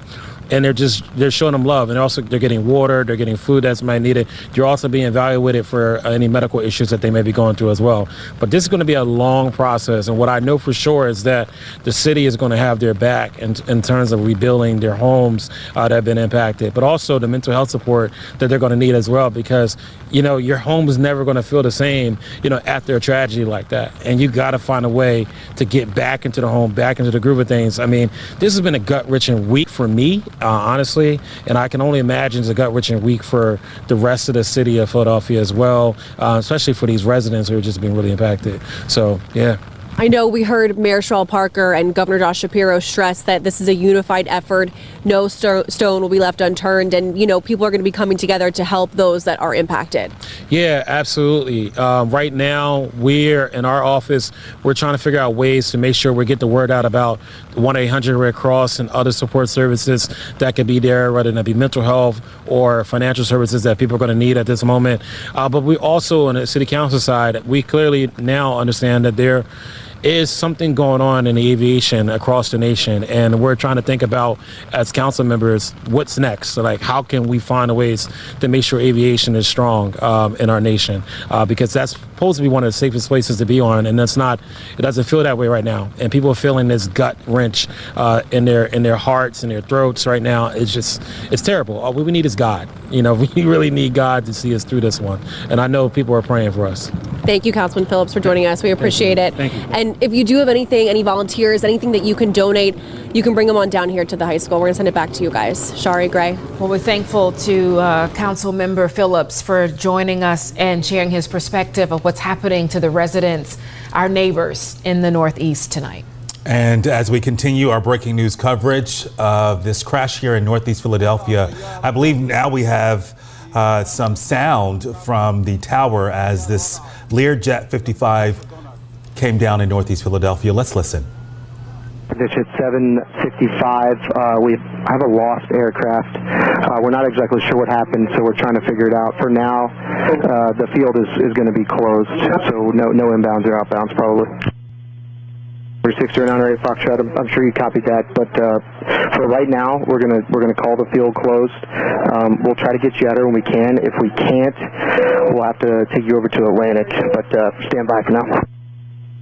So we'll have to get more information as to the context of the exchange that was happening there. That is a piece of the audio from the control tower in relation to the time frame of when the Learjet 55 was set to depart from the airport in Northeast Philadelphia. We'll work to get more context as to what the conversation was about, but that is the audio that we have, as we're still, of course, for the first time playing that on the air here during our coverage. We will continue to decipher from that.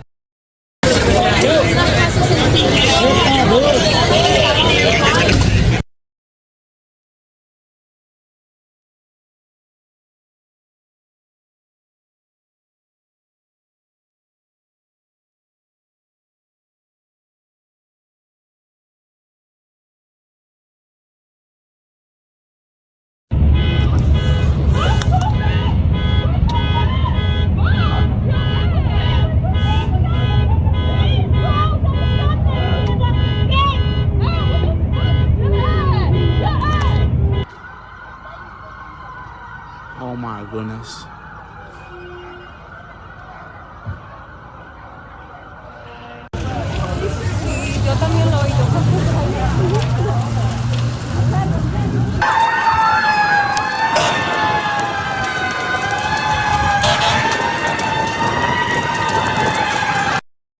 From WKYC Studios, this is What's Next with Russ Mitchell and Sia New Yorker. We begin this evening with breaking news. A business jet has crashed near a mall on the northeast side of Philadelphia. Take a look at this. We've circled the plane in the video as it falls from the sky. As you can see right there, a huge fireball explosion after the crash. We thank you for joining us tonight. Here's what we know at this hour. The FAA said a Learjet 55 departed from the northeast side of Philadelphia airport en route to Springfield Branson National Airport in Missouri. This happened about 6:30 this evening, shortly after takeoff. The Jet Rescue Air Ambulance Company said it could not confirm any survivors among the 6 on board. NBC's Dan Sheneman has the latest. Terrifying moments in Philadelphia. A fireball fills the sky after a medical jet slammed into a city neighborhood. The whole sky lights up and then the explosion. The plane left Northeast Philadelphia Airport Friday evening. Destination, Springfield, Missouri. Shortly after takeoff, it crashed. An aircraft went down in the vicinity of Roosevelt Mall on Cottman Avenue. This occurred shortly after 6 p.m. this evening. Vehicles and dwellings were impacted. One man at the scene worried about the nearby shopping center. Some of those employees there are my friends. These are my family around this area, so I'm just so concerned about everybody's safety. Jet Rescue Air confirmed to NBC News 6 people were on board. 1 patient, 1 escort, and 4 crew members. Right now, we're just asking for prayers for any and everyone who may have been affected. Prayers requested for the victims, while federal investigators will try to find answers. Dan Sheneman, NBC News. Tonight, President Trump also issued a statement about the crash on social media, saying in part, quote, "So sad to see the plane go down in Philadelphia. More innocent souls lost.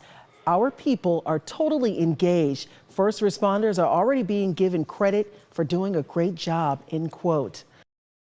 would, I want to play some of the sound because we've been looking at pictures in the upper left-hand corner. This is shortly after the crash, but I want to play some sound of the people who kind of came by, the witnesses, and what it looked and felt like shortly after the crash. Watch this.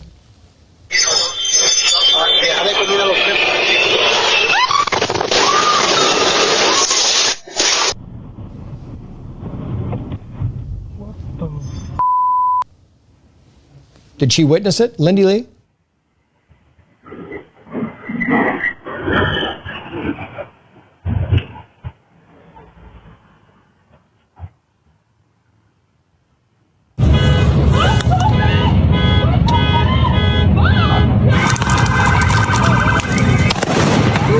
Oh, God.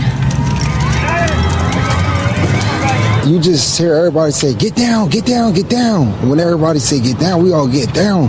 But I just see the plane is getting lower and lower and lower. I have no idea, but I would doubt it.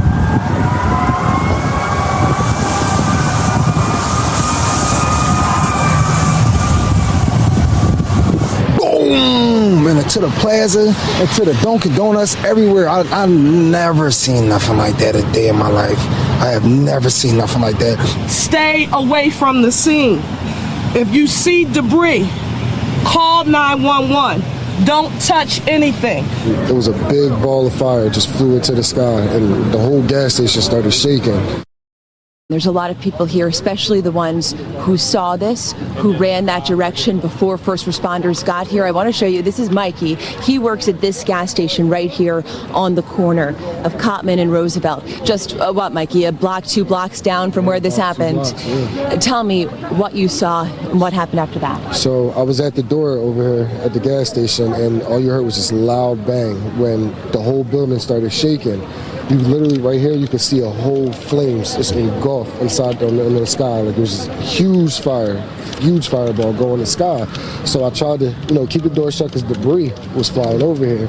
And customers were trying to, run outside and stuff. I didn't want any of our customers to get, hurt by any objects flying in the air. So I tried to keep the door shut. After a while, I opened it up and I went to go run over there to see, what exactly happened.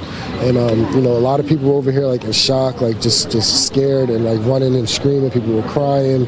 And when I got over there, as I'm walking down, I seen, pieces of, a plane or metal objects all straight down Cotman Ave. So when I got down right past the Sides Hot Chicken, you could see a whole line of cars completely in flames. And, first responders, the police, they arrived very fast. The response was perfect. They came down and, I don't know, from the side of my eye, I looked over and you could see the house was on fire. So we're literally screaming to the police, the house is on fire. So the firefighters, they ended up going down that block to assist for the house, but it's really tragic, and I really feel sad. I feel bad for the families and everybody that was involved, and I just hope that everybody's okay. Gosh, seeing the video, it takes your breath away. I can't imagine actually being here and walking to the scene and seeing this happen. How do you describe that moment? What was going through your mind? Honestly, it was like an adrenaline that ran through my body. I just wanted to be able to help. If there was anything I could have did to assist, I would do anything to help another person's life, So that's, in my mind, I didn't think about anything else but helping other people and making sure everybody would be safe. And it wasn't long before you said those first responders converged and describe that all. I mean, we've seen law enforcement all around this area. What was that like? Yes, they completely, the Philadelphia Police and Philadelphia Fire Department did a heck of a job. They got here very quick, and they assisted this whole situation very fast. They did a really good job. They blocked everything off. People kept trying to walk, towards the smoke. It was black smoke. You could smell the jet fuel, and people were walking towards it. So they're trying to tell people back up, back up, back up. So they did a really good job in assisting everybody to get away from the scene and everything. So. Mikey, can you tell me anything more about what you experienced? You described the smell in the air, the thick black smoke. You saw the flames. Yes, I saw all the flames. Like I said, every car on the street was engulfed in flames. The house was in flames, and the smoke. like, even when it happened, like, it just looked like something from a movie. How like big the flames was, how loud it was, you know, and it just it's sad. It really is. Eventually, they pushed you back. Describe this scene now. So now it seems like they have it a little bit more settled now. I'm guessing, you know, they got the fire completely out and whatnot, but, you know, I'm just hoping that everybody is okay. You know, it's really unfortunate. I'm hoping everyone is okay. We're still waiting for so many answers. What is going through your mind now?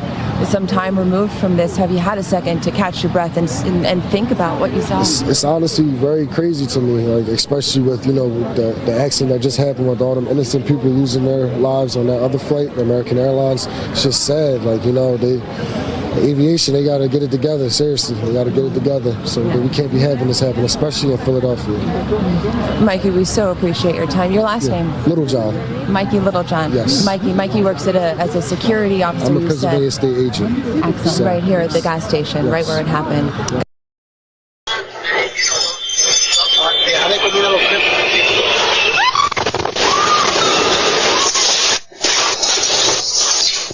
This is the preliminary data from open source flight tracking site ADSB Exchange that this was a Learjet 55. It's not quite a small airplane, maybe more of a medium size, crashed while departing the Northeast Philly airport. It's important to note here that the weather at the time of this incident is not very good. This is the latest weather report 38 minutes ago from PNE. Winds out of the southwest, overcast skies, light rain and mist. So, of course, investigators will want to look at weather.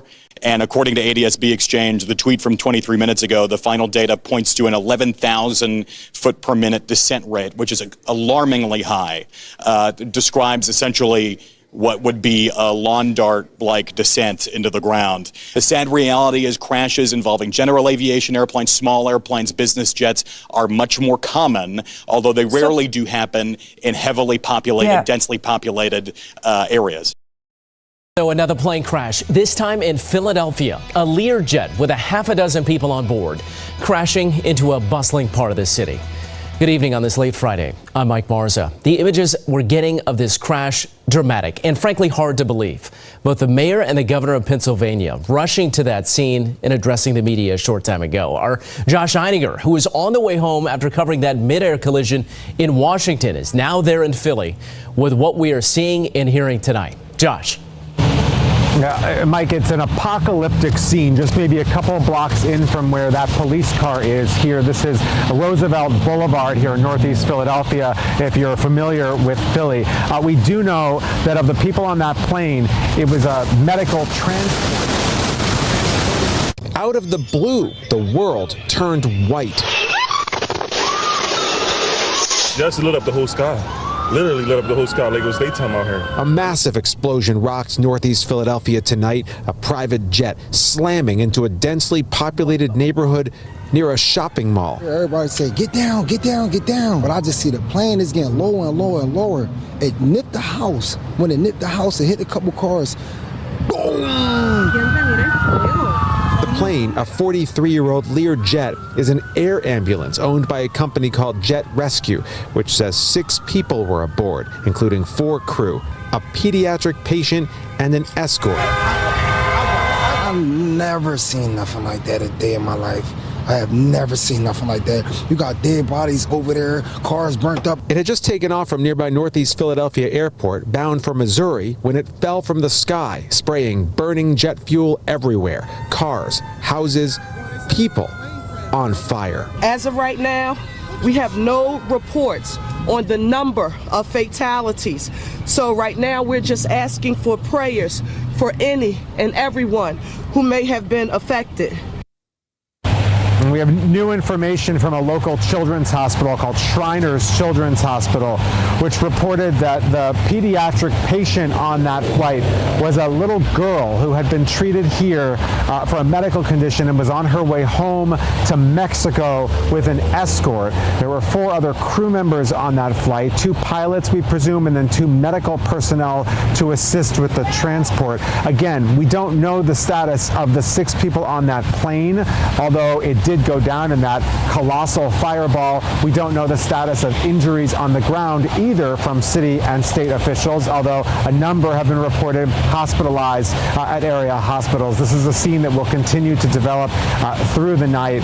And then, of course, a major investigation. The NTSB, which of course is very busy in Washington right now after the plane crash there on Wednesday, already has an investigator here on the scene in Philadelphia. More coming tomorrow as they investigate what is sure to be a tragedy right here in Philadelphia. We're live in Northeast Philadelphia tonight. Josh Einiger, Channel 7 Eyewitness News. What a scene, Josh. Thank you.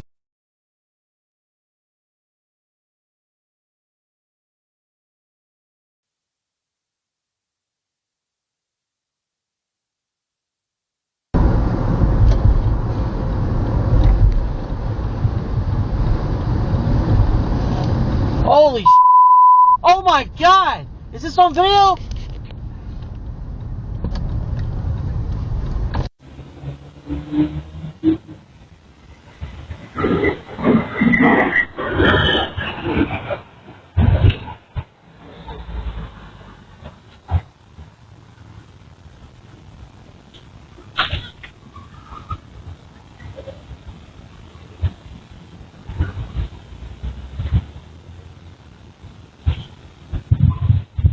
Yeah, man, she's still hanging.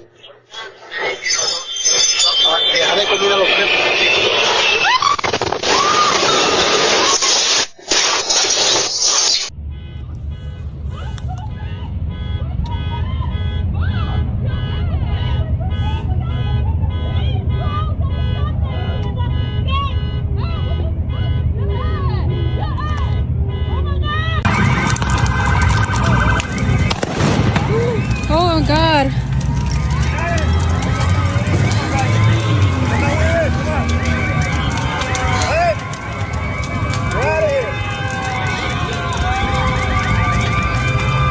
Oh my God.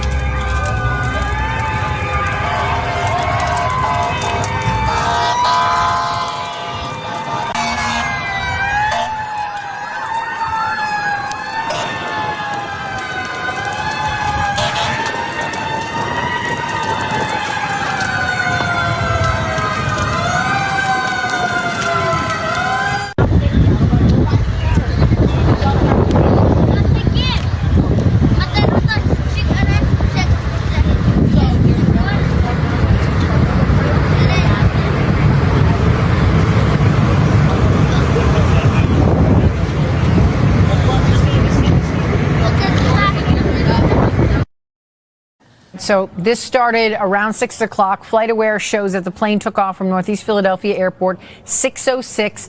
About 3 seconds later, there's no record of its movement. So it was about 30 seconds in the air. But look at the flight path. This is on your screen. Look at the green line. That shows how far the plane made it. The plane made it about 1,600 feet in the air. We also have recordings from air traffic control from the moment the plane took off. Listen to this initial communication. Medevac Med Service 056 on departure, turn right heading 290, runway 24, clear for takeoff, wind 25010. That's when the plane was preparing for departure. Next clip that you're going to hear is when the plane was cleared for takeoff. Medevac Med Service 056 affirmative, on departure, turn right heading 290, runway 24, clear for takeoff. And shortly after that, air traffic control makes contact with the plane on departure, and then you'll hear the pilot respond. Medevac Med Service 056, contact Philly departure 123.8. 123.8, Mike Tango Sierra 056 Medevac. Thank you, good day. Everything seems smooth. After takeoff, air traffic control tries to make contact with the pilot again, though. You will hear they get no response from the Medevac Med Service. Medevac Med Service Northeast Tower. Medevac Med Service 056 Northeast Tower, you on frequency? Medevac Mike Tango Sierra 056 Northeast Tower, how do you hear this transmission? And there are even a few more attempts from air traffic control to make contact with the plane. Next, you'll hear air traffic control refer to the plane as a lost aircraft. Approach to runway 24, what's going on down there? Position 755. We have a lost aircraft. We're not exactly sure what happened, so we're trying to figure it out. For now, the field is going to be closed, so no inbounds or outbounds probably. So air traffic control grounded all flights, no flights in and out of the area. We did talk to Arthur Walk. He's an aviation expert that we turn to in times like this. He tells us that it seems to be, from all the information that we have so far, and really that's preliminary, he says that it seems to be mechanical. The airplane was at a relatively light weight, only 6 people aboard. That's not a lot. And even if you add the equipment, that's not a lot either. So nothing about the numbers of people or the equipment on board or the way it was configured would give you any indication why the airplane descended in the manner it did. But again, we'll get more answers as the days go on. We know NTSB is on site, FAA will be involved, and NTSB will take the lead. And we have heard that there are people from the NTSB already on site.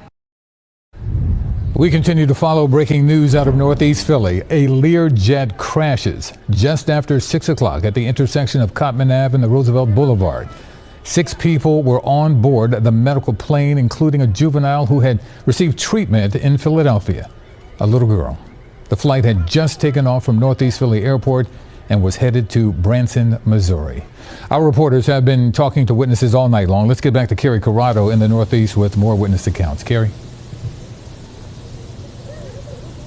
Yuki, it's been a very chaotic scene all night long. Many witnesses who speak to me are at a loss of words as they try to explain what they saw and what happened. Behind me is a look at emergency responders. They are still here hours after it happened, and they will continue to be here all night long. Police say this happened in the area of the Roosevelt Mall at Roosevelt Boulevard and Cottman Avenue. We are told a medical plane was going from Philadelphia to Springfield, Missouri. It left the Northeast Philadelphia Airport and not long after crashed into the neighborhood. We are told 6 people were on the plane at the time of the crash. According to a statement from Jet Rescue Air Ambulance, the 6 people were 4 crew members, a pediatric patient, and the patient's escort. We are told the pediatric patient had just finished treatment in Philadelphia and was being taken back to Mexico. Witnesses described the moment of impact like a fireball. They say their homes shook. Many abandoned their cars and ran. Several homes and vehicles were impacted, and debris and fire was everywhere. The FAA, the NTSB, the FBI, and other agencies are here. Here is what a witness says he saw. My building got like shaking, I feels like somebody's knocking the door very hard, Then me and my brother just ran out from the house, and we was like, everybody running the street, Then we are asking everybody, like, what's going on? There's somebody saying, like, there might be, like, car crash or something like that. Then once we got here, we said there is a, like, plane, and, like, big smoke everywhere. Now, this scene is extremely large. There is police tape up and down these roads. The mayor said there is shelter at Samuel Fells High School. The Red Cross was also here trying to tell people how they can get help. I do want to highlight that many of the stories that we have been hearing are neighbors helping neighbors, but overall this community came together in times of tragedy. Yuki? Neighbors helping neighbors. That's what it's all about. Carrie, thank you so much. And many people came to talk to us tonight, not believing what they experienced. CBS Philadelphia Siafa Lewis was able to talk to members of the community as well. Siafa? Yuki, truly a surreal feeling out here in the Northeast tonight. And, hours ago, there were crowds to my left. There were crowds right behind my photog. There were crowds across the street. Obviously, they have since subsided. It has been raining for the duration of the night. It's picked up a little bit. I mean, it's stopped for a little bit, but it's picked up again, which I imagine cannot make this investigation any easier for the multitude of first responders down there behind us working on this scene. But we did speak to several people tonight about what they saw in the event that they were close to the scene of the crash, and here is another such person. I just was driving and I saw just a lot of police activity, and then people texted me, I was close here, that there was a plane crash. And then my daughter, who GPS'd me, called me and was making sure that I was okay. That gentleman we spoke to was also with a woman who said that she initially saw the bright sky and thought how pretty it was, not knowing what had occurred, and obviously the worst, the most unimaginable. very hard to really put into words what has happened here, and the multitude of people that we spoke to who saw things that nobody should see. But we'll send it back to you right now, Yuki. That's for sure. One gentleman said to turn night into day. Joppa, thank you. Here at 11, let's show you some live pictures and show you what's left of this Philadelphia neighborhood. A medical flight slammed into this area packed with homes and businesses. Investigators say a Learjet bound for Springfield, Missouri went down just after 6 o'clock tonight. According to the FAA, this was a medical flight with 6 people, including a child on board. Right now, officials believe no one survived. People who saw this are giving chilling accounts, though, of what they saw, felt, and heard. In my mind, I thought, like, what if the rocket would, because I'm from Ukraine, right? And there's war. There's always rockets coming in and stuff like that. And then I see, like, things flying. Like, no way, the war started again? Plane's owner, Jet Rescue, provides global air ambulance services. A spokesperson with the company said the pediatric patient had just finished treatment in Philadelphia and was being taken back to Mexico. This is the second tragedy this week involving an aircraft. At this hour, crews are working near D.C. to recover victims following the mid-air collision involving American Airlines Flight 5342 and a that breaking plane crash in Philadelphia that we brought you at the top of the show. First responders are on the ground after a medical jet crashed into a busy neighborhood near the city's mall. Shocking video shows the crash then caused a massive fireball. We know that 6 people were on that plane, including a child, and we're told that child had been treated for a life-threatening condition and was being transported back home to Mexico.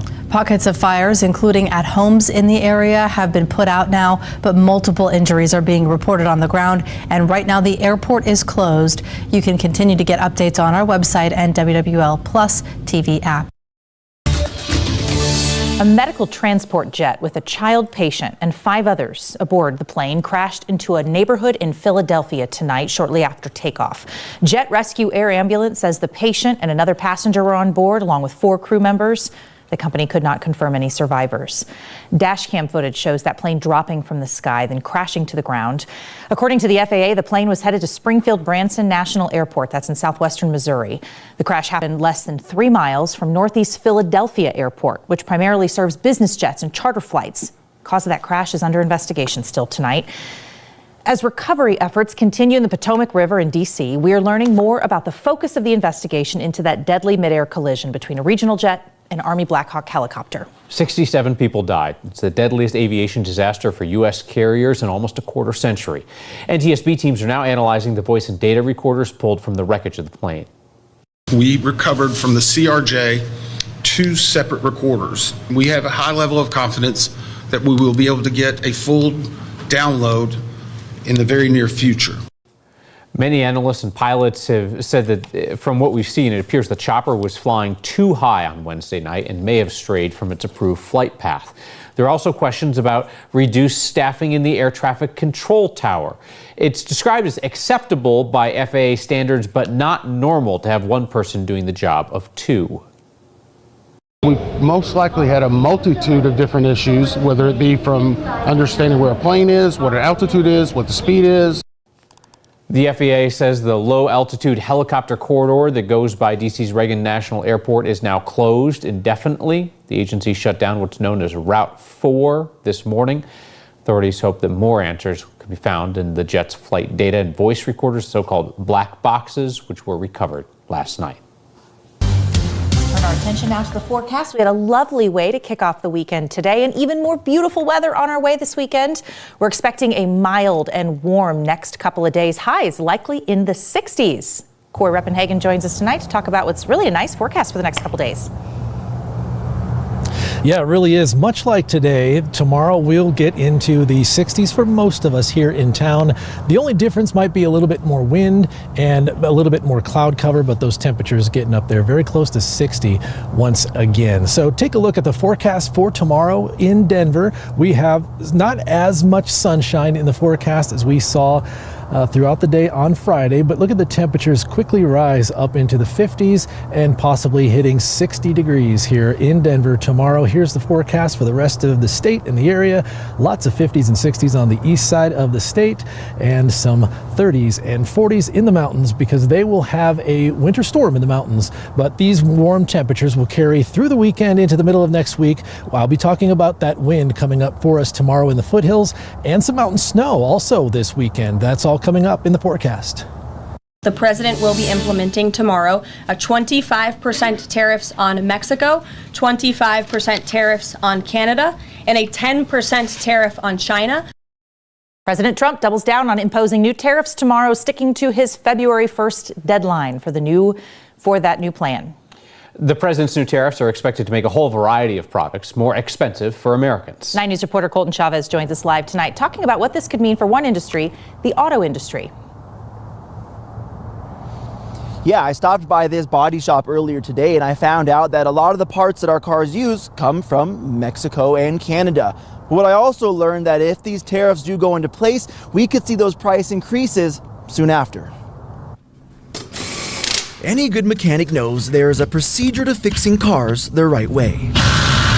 What will soon change is the price customers pay for that procedure. Obviously, we work on a bunch of different cars, you know, Volvos, Rivians, Teslas, Toyotas, but this is where we get intake of parts. Caleb Hogan, a specialist at Rickenbach Collision, says the price for those parts will increase if tariffs for Mexico and Canada go up to 25%. So that's kind of the big thing to consider is part price changes. Yeah. And that's just a cost, though, that gets passed along to insurance companies and consumers. Well, as an economist, my first reaction is that Dr. Kishore Kulkarni, an economics professor at MSU Denver, agrees. There is very simple economic hypothesis that tariffs do not help the economy in terms of economic welfare. A tariff is a tax governments can put on imported goods.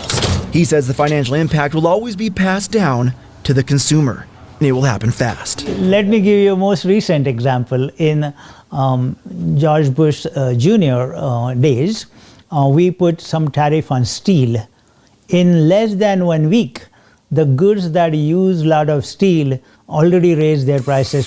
Dr. Kulkarni says there's still time to hit the brakes on this. I think Congress can easily pass another act to say let's not do it. But if they do, Hogan says it's a price increase that customers have already dealt with. It's extremely common to get a part one day and the next day it's more. And like some of that phone call that I was just having was over part price changes. And as for Dr. Kulkarni, he says there's also a possible fear for retaliation, saying that by the United States implementing these tariffs, that countries could turn around and do the exact same thing to the United States, causing for more prices to go up. Live in Denver, Colton Chavez, 9 News.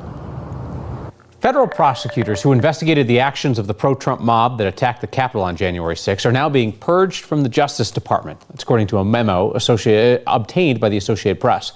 The acting Deputy Attorney General directed the interim U.S. Attorney in Washington to fire the prosecutors who investigated Trump's supporters.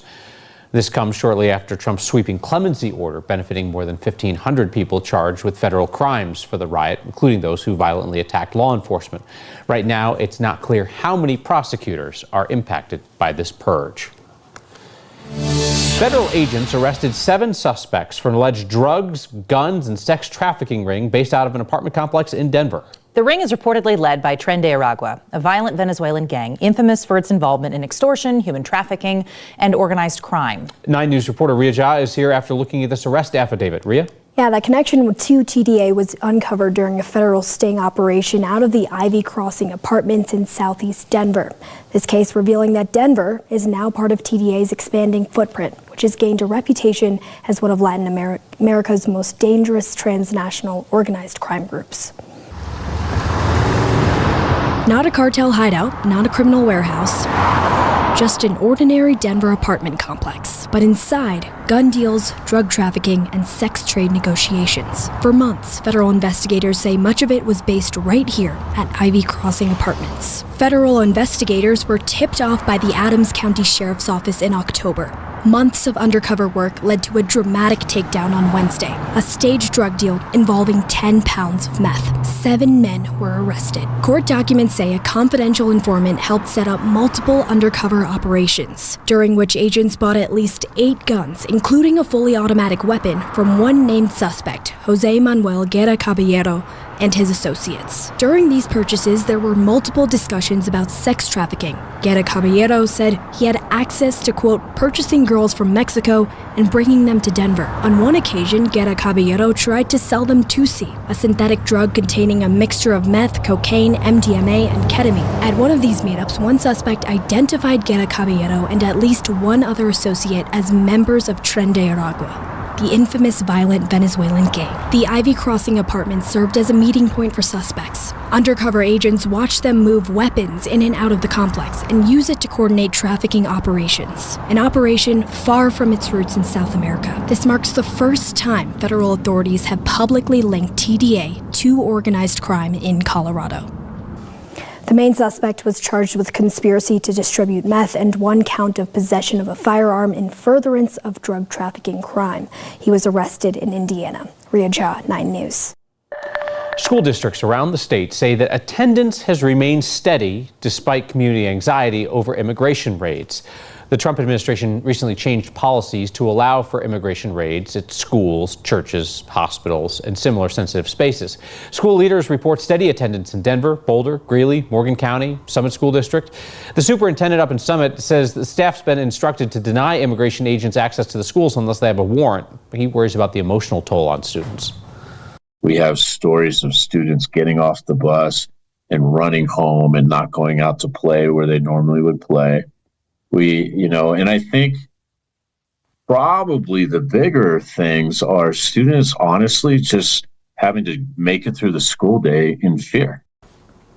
Worth noting that immigration operations at school buildings have been extremely rare. In a number of districts, including Denver and Summit County, the schools are asking parents to update emergency contact information with new contacts to ensure kids can be picked up if parents are rounded up by immigration. You try canceling your phone, your internet, or your TV service, you will likely end up in an automated phone menu or a chat box. But texting for help because you're in crisis, it's not supposed to feel the same way.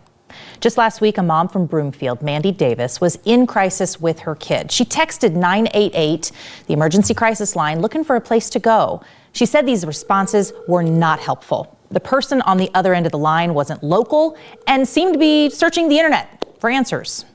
I wanted them to provide me with an immediate solution that I could act on instead of just sitting there feeling helpless. And I think that when you dial 988 or you text 988 and you're being told this is a crisis hotline and this is a hotline where you can call and get help and support and resources for any kind of a mental health crisis, you're looking for somebody who has an expertise in mental health. The 988 Crisis Hotline Board in Colorado is aware of this issue. It was brought to their attention through the counseling community, but a formal complaint has to be filed for 988 to investigate any further. Solari is the Arizona-based company that's contracted to run 988 in Colorado. They said they do have call takers in a Denver call center, but the first texts are automated. They eventually route you to a human. Begin with some breaking news. A medical helicopter carrying 6 people crashed near a mall in Philadelphia just before 6 p.m. tonight.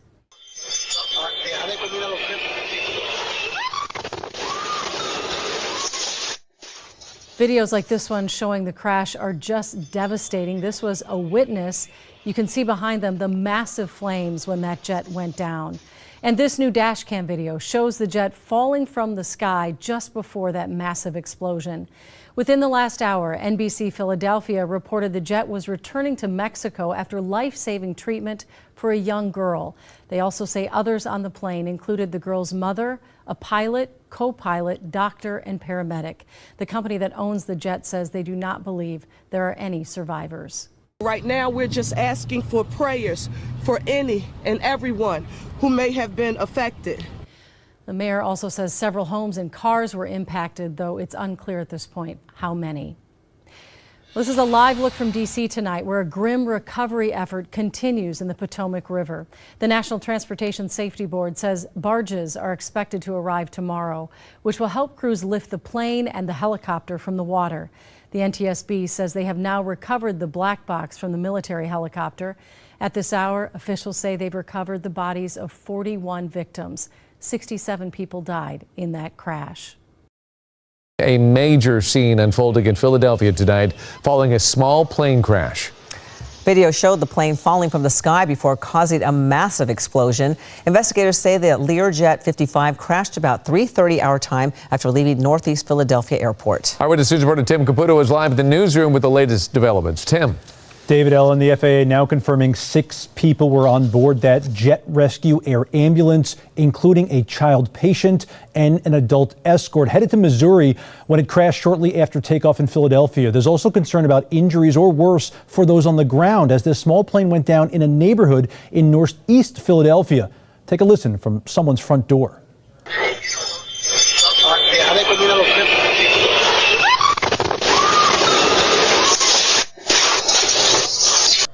Terrifying moments there. That Learjet departed from the Northeast Philadelphia airport just after 6 o'clock local time, and within about 20 minutes it crashed near a shopping mall and in an area with dozens of row homes. Moments ago, Philadelphia's mayor giving a brief update saying that the plane plummeted into a heavily populated area, hitting several homes as well as cars. That fiery crash was witnessed from multiple angles on a foggy and rainy night in Philadelphia. And while there's no word at this point if anyone on the ground was hurt, many driving and walking nearby saw and heard that crash in the aftermath of the explosion on the ground.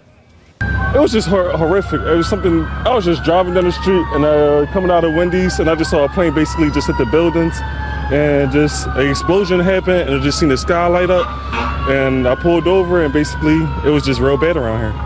How loud was it? Like, did it shake you? I guess definitely would say it was like minor earthquake-ish. Like, it was just real surprising.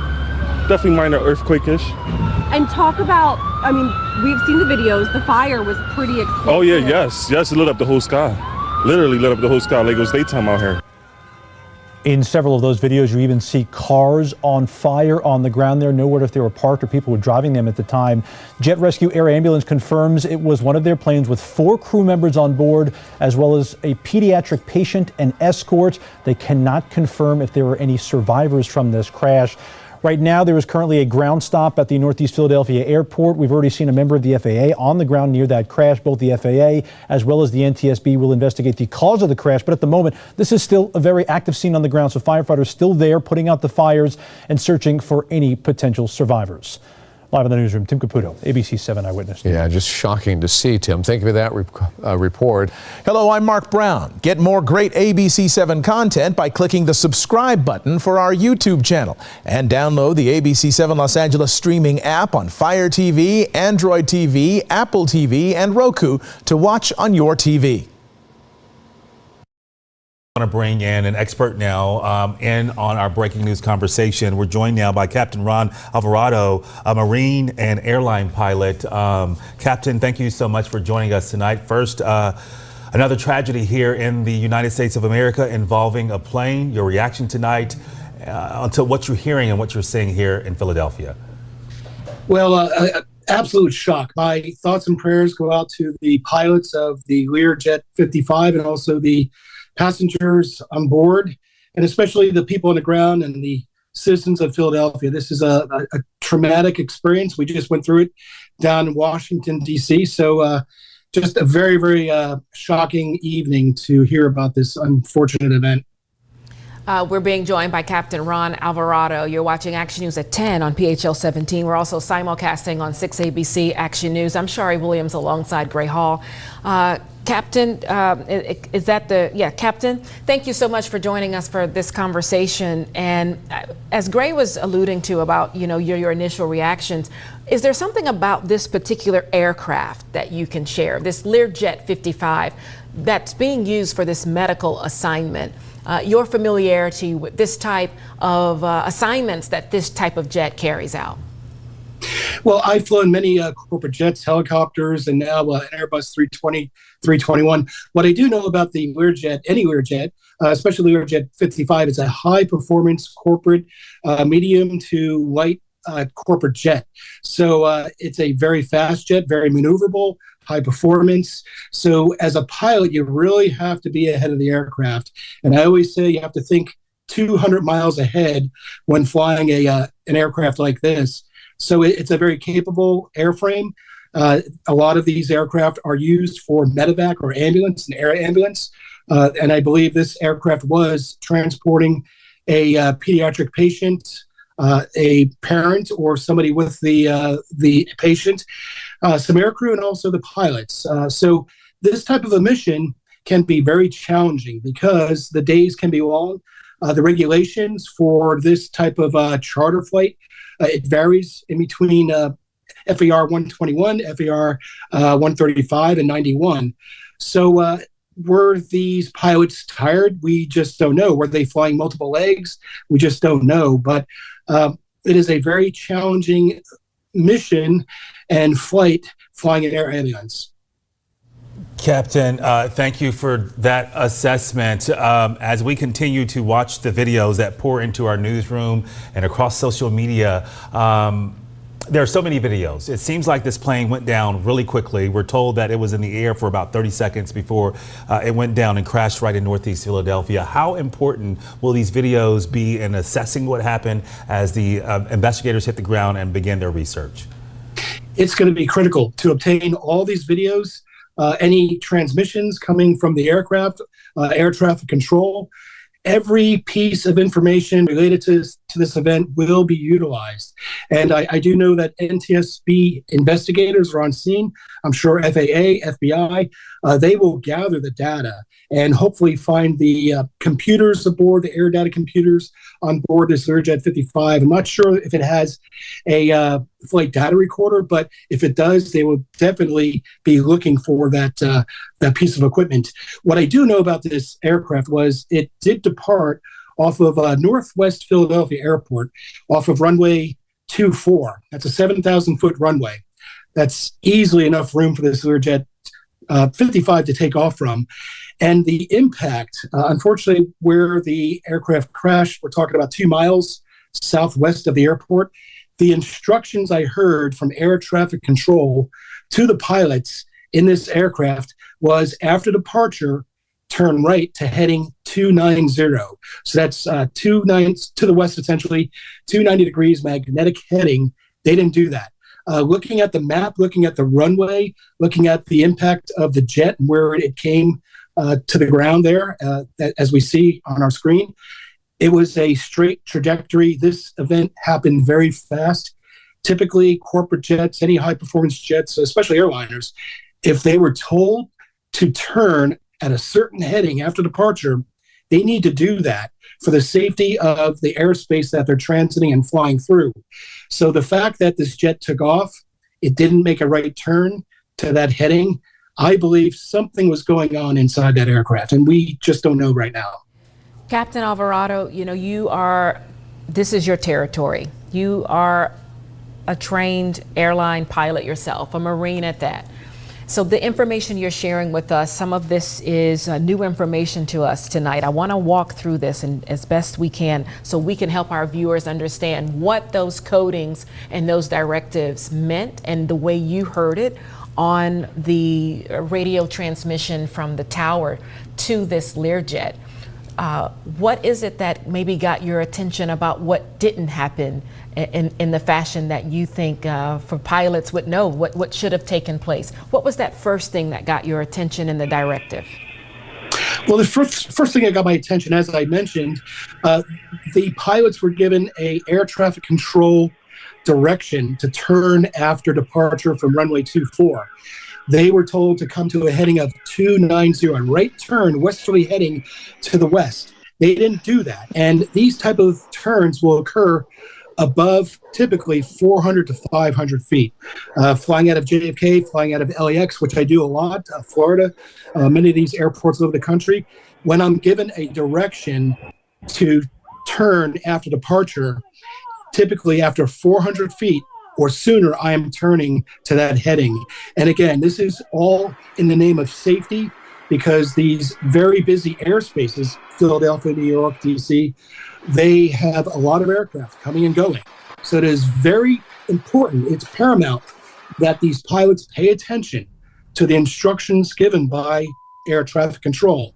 So I would imagine these pilots, if everything was going fine, if there was no issues with the aircraft, they would have had to turn or would have turned by their own will to a westerly heading. So in other words, after departure, they would have made a right turn. They didn't do that. That's the first thing that stood out to me. And then 2 miles later, there's an impact near the Roosevelt Mall. So this is very concerning. Something was going on inside that aircraft. It could have been a control malfunction. It could have been anything and everything. Captain, before we let you go, the checks that pilots need to go through, what are those steps like for this crew that was thinking they were going to have yet another flight mission, one that I'm sure they've done many times before? This is their profession. Walk us through that for a pilot, the checks, the things you're making sure are in place before you take off.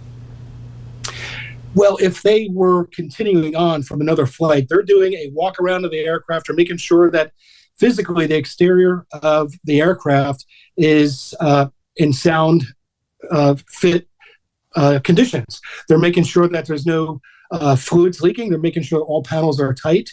And then after the passengers are on board and the cabin is closed, the pilots are going through checklists. They're making sure that they're following all the procedures that is required to get this jet off of the ground safely.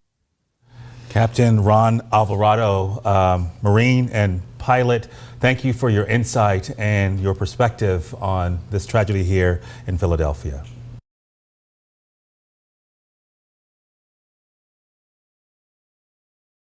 Right now here on the Night Team, we do want to bring you an update with the latest information on the plane crash in northern Philadelphia this evening. Here's what we know so far. It happened about 6:30 tonight. The Learjet medical transport crashing 30 seconds after takeoff into that fireball you just saw there, exploding into a crowded area of North Philadelphia full of rows and rows of homes and apartment buildings. The jet was carrying 6 people, including a pediatric patient, a child. Within the past 30 minutes, the ABC station in Philadelphia is reporting that a local hospital has received 6 patients hurt in the crash, although it was not clear if they were in the plane or people who were on the ground injured. 3 of those patients were treated and released, and 3 remain hospitalized in fair condition, the hospital has said. Now, cell phone video showing people on fire running out of the debris field. Right now, the company that owns the plane says they cannot confirm if any of the people aboard the jet survived.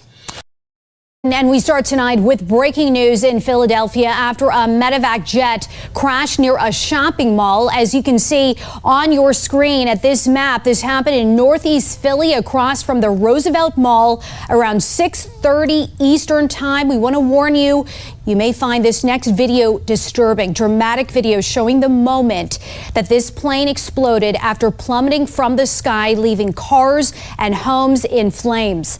Let's get straight over to Ryan Smith at the live desk with the latest, Ryan, as officials work to gather in. Breaking tonight, in the last 60 minutes, we learned this was a medical transportation jet operated by a Mexico-based company called Jet Rescue. And according to that company tonight, sadly, a pediatric patient was on board along with an escort and 4 crew members. Now, the medevac jet was flying from Philadelphia en route to Springfield, Missouri. No official word, though, so far tonight on any fatalities. It all went down approximately 30 to just 40 seconds after takeoff, so pretty immediate there. It crashed in a busy intersection near that mall, an area that is both commercial and residential. Video and photos from that site continue to pour into the live desk tonight, showing several homes and cars on fire. Look at that. Neighbors describing what felt like a mini earthquake, then moments later, a fiery explosion. Watch this.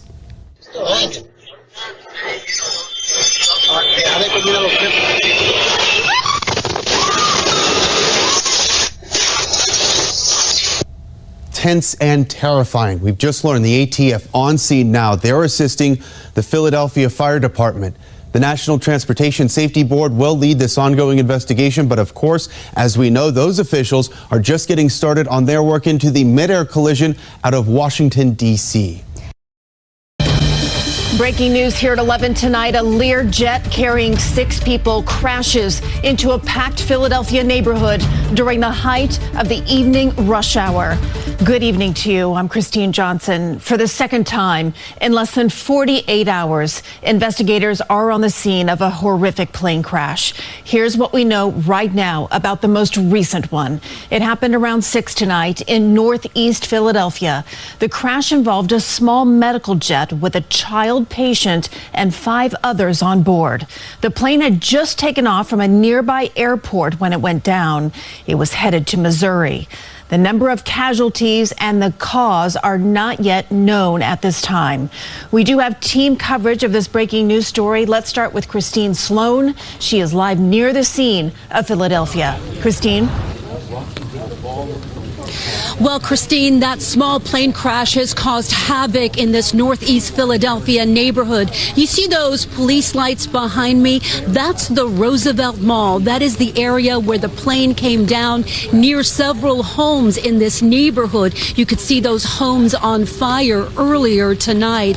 As you said, we are now learning that there was a young girl on that plane who had undergone treatment at Shriners Hospital. She and a family member and 2 doctors were heading back to Missouri when that plane crashed.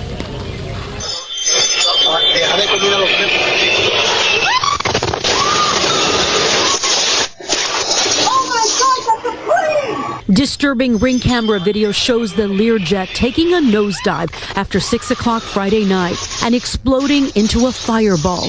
You could see a plume of smoke billowing into the sky. Several cars and homes catching fire, and cell phone video showing a massive amount of debris extending across the intersection. I just see the plane is getting lower and lower and lower. It nipped the house. When it nipped the house, it hit a couple cars. Boom! And to the plaza, and to the Dunkin' Donuts, everywhere. I never seen nothing like that a day in my life. Our Philadelphia station reporting the Learjet was a medical plane carrying 6 people, including 2 doctors, a young patient, and a family member. The plane headed to Springfield, Missouri, crashing several minutes after taking off from northeast Philadelphia Airport. The mayor of Philadelphia warning residents to stay home. If you see debris, call 911. Don't touch anything. This is still an active scene under investigation. We do want to note that several dwellings and vehicles were impacted. So what are we asking you to do for us right now, Philadelphia? We're urging you to please stay away from the scene. Authorities not confirming if there were any survivors on that plane. We also don't know the extent of injuries on the ground, if there were any fatalities. Of course, this will be investigated by the NTSB and the FAA. Christine? Christine Sloan, live for us in Philadelphia tonight. Christine, thank you. Let's go now as we are hearing about this tragedy and how it unfolded for air traffic controllers monitoring this flight in Philadelphia. Dick Brennan is in our newsroom with that. Dick? Christine, this all happened so quickly. And if you listen to the tapes from the tower, it appears controllers who were trying to reach out to the plane quickly lost communication. Medevac Med Service, Northeast Tower. Medevac Med Service 056, Northeast Tower. You on frequency? First to runway 24. What's going on down there? Position 765. We have a lost aircraft. We're not exactly sure what happened, so we're trying to figure it out for now. Now, controllers were repeatedly trying to reach the Learjet, but to no avail. And aviation experts say that likely indicates there was a desperate situation unfolding on board, and in a matter of seconds, it happened, and that the crew would have very little time to react.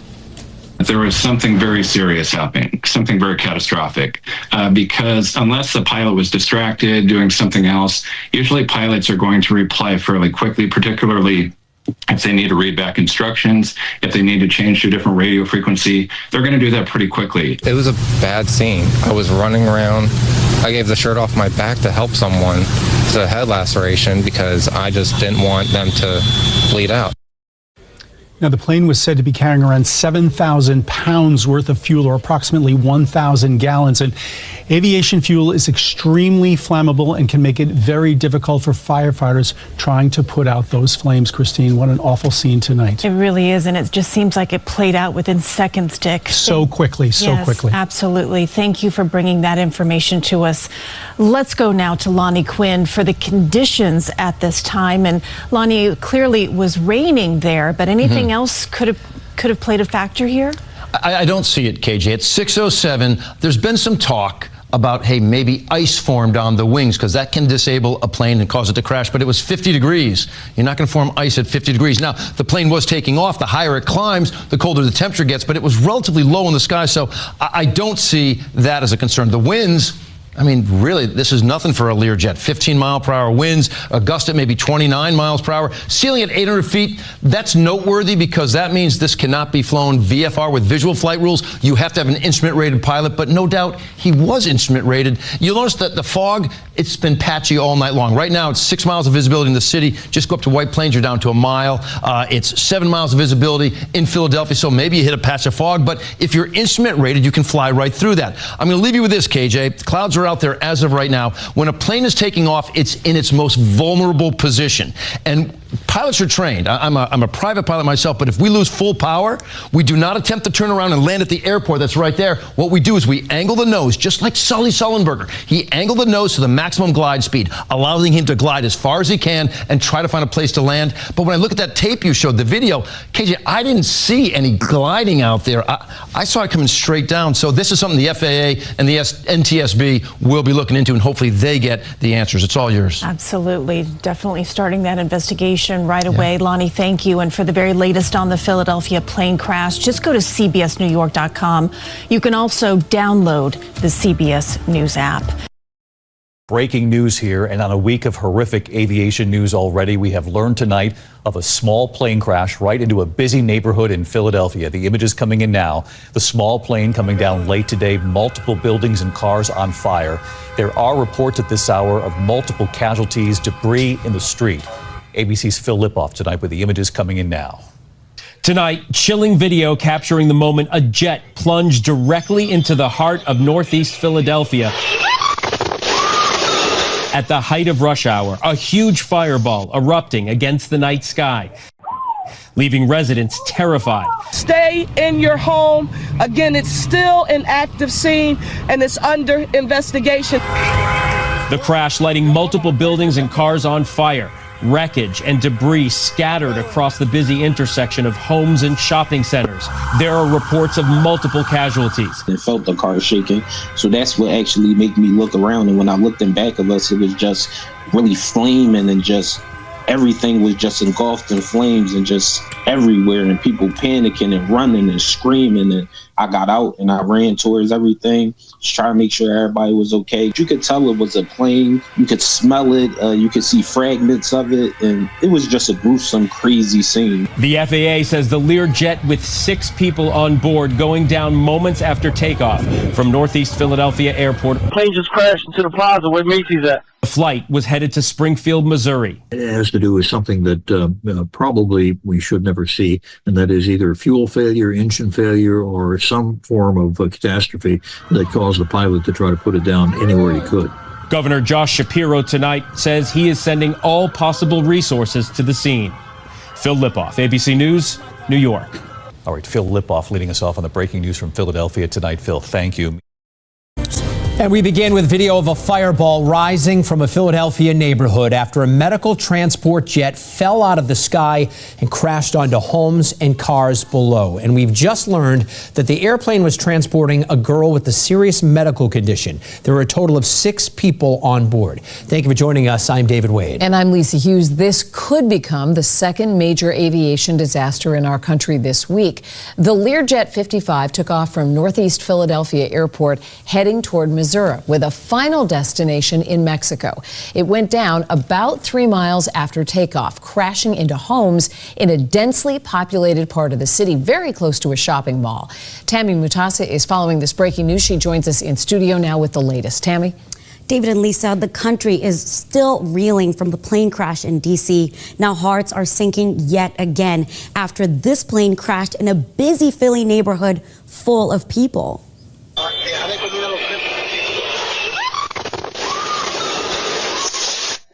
The video just takes your breath away. A jet rescue air ambulance is seen falling from the sky moments after taking off in Philadelphia. 6 people were on board, including a young girl being treated for a serious medical condition and her mom. A giant fireball erupted in the night sky when the medical transport plane heading to Springfield, Missouri crashed. I was in shock. I'm still in shock. Like, this is insane. On the ground below, several homes and cars went up in flames, the ground shaking after the plane crashed in a densely populated neighborhood near Roosevelt Mall. Witnesses describe the heart-pounding moments. But I just see the plane is getting lower and lower and lower. It nipped the house. When it nipped the house, it hit a couple cars. Boom! And to the plaza, and to the Dunkin' Donuts, everywhere. I've never seen nothing like that a day in my life. All I saw was blinking lights coming from the sky, and then I just saw them coming down. It was pretty scary. It's a massive all-hands-on-deck response for first responders trying to navigate the catastrophe, and who else was hurt on the ground? We are asking everyone for their thoughts and prayers for all who may have been impacted and affected by this tragedy. For as awful as that aviation disaster was, tonight we also saw the best of Philly. We saw neighbor helping neighbor. We saw Pennsylvanians looking out for one another. And there is a Boston connection with Jet Rescue. While the company is based in Mexico, in 2019, it actually flew Baseball Hall of Famer David Ortiz to Boston after he was shot in the Dominican Republic. Back to you guys. All right. Thank you. Appreciate it. We want to bring in correspondent CB Cotton because she's live in Philadelphia at the scene of the crash. She has got information about a patient who was treated tonight. And CB, where are you exactly and what are you seeing and hearing?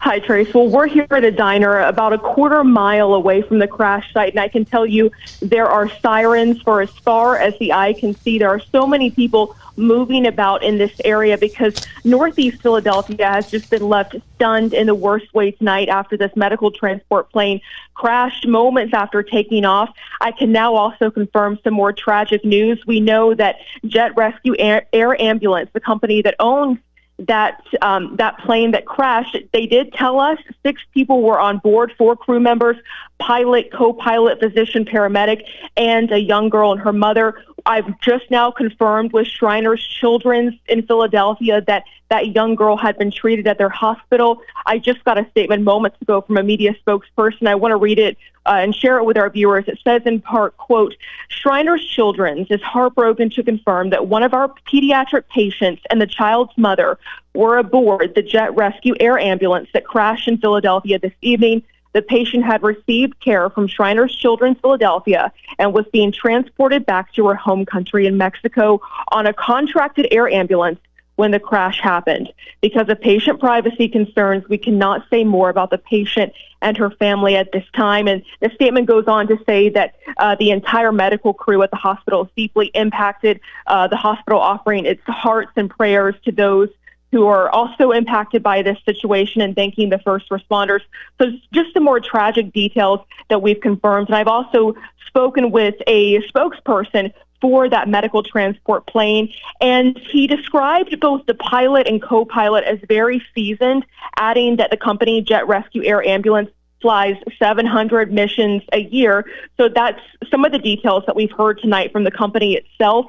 We also know that that flight's final destination was Tijuana International Airport, but the flight was going to make a stop for fuel in Springfield, Missouri. And we know that, again, moments after taking off, that flight crashed. And some of the images and videos that we've been sharing with our viewers are absolutely horrific. Everything happened after 6 p.m. today. I've been talking with some senior fire officials, one of them telling me that at least one person was here on scene, badly burned, had survived the crash. And we don't know whether this person was on the plane or was in a nearby car when the crash occurred. But I'm told by a senior fire official that one person who was badly burned, still alive when first responders arrived, perished shortly after first responders got here and began treatment. So the more details we learn tonight, they're just heartbreaking, and our hearts go out to everybody impacted by this tragedy. We know that members of the NTSB have just gotten here, on the ground. 45 state troopers are already here, 25 members of the state DOT, and there's a lot more to come as this investigation gets underway. CB Cotton live on scene for us. CB, thank you. The mayor preaches about one Philly. She talks about a unified approach to governing every day. What you're seeing here is a unified response to an awful aviation disaster. For as awful as that aviation disaster was, tonight we also saw the best of Philly. We saw neighbor helping neighbor. We saw Pennsylvanians looking out for one another. I want to reaffirm the comments the mayor said about all of the different agencies working together, and I want to especially thank and salute Philly Fire and Philly Police, who did an extraordinary job this evening. We know that there will be loss in this region, and we want to offer our thoughts and our serious prayers for those who are grieving at this moment. I also spoke earlier this evening with the United States Secretary of Transportation, Secretary Duffy, who offered his full support to Northeast Philly. And as the mayor alluded to, he has dispatched 4 members of the FAA to Philly, and there are 4 members of NTSB on their way as well. We have all the resources that we need. And again, as the mayor always says, one Philly, we are unified in our approach to deal with this emergency. We continue to follow that breaking news out of Philadelphia tonight, where a plane crashed near a mall, leading to a fiery explosion. We are learning this was a medical transport, 6 people on board, including a pediatric patient, escort, and crew members. This is a fluid situation, obviously, in the opening stages. Maxine Rose joining us from the scene, where it looks like there's awful weather conditions. Maxine, I know you're very familiar with this busy area. What are you seeing? Have you talked to any residents or business owners nearby? Yeah, Dee Dee, absolutely. I just want to give you a quick look, first of all, what we're seeing here. And as you said, the weather, the rain is coming down right now, which of course makes it a little difficult for the investigators who are on the ground right now. We're on Cotman Avenue and Roosevelt Boulevard, just about 5 blocks away from the crash site here. You can see what's going on behind me. But yes, we are speaking with people who are coming through this area right now. We spoke with one woman who has been here since the crash happened at 6:30. So of course we're coming up on the 5th hour now, and she told me about what she was seeing and how awful that was to happen right before her eyes. She says that she was just in her car and she saw everything, all the damage, the explosion happening. She says that she's so thankful her life was spared. She drove in her car, driving around the corner, and just took a deep breath, she said, and even now just really trying to take all of this in. And that's really the sentiment that we're seeing here, all of these people just in total shock, Dee Dee. Yeah, and we understand that this was, during busy rush hour traffic. So clearly a lot of people on the scene. We're going to check back in with you at 11 for more. Maxine Rose reporting tonight from Philadelphia. Thank you. And as we've been reporting, this flight was a medical flight. There was a little girl on board who had been treated here in the Philadelphia area. We're just getting information that girl was a patient at Shriners Children's Hospital.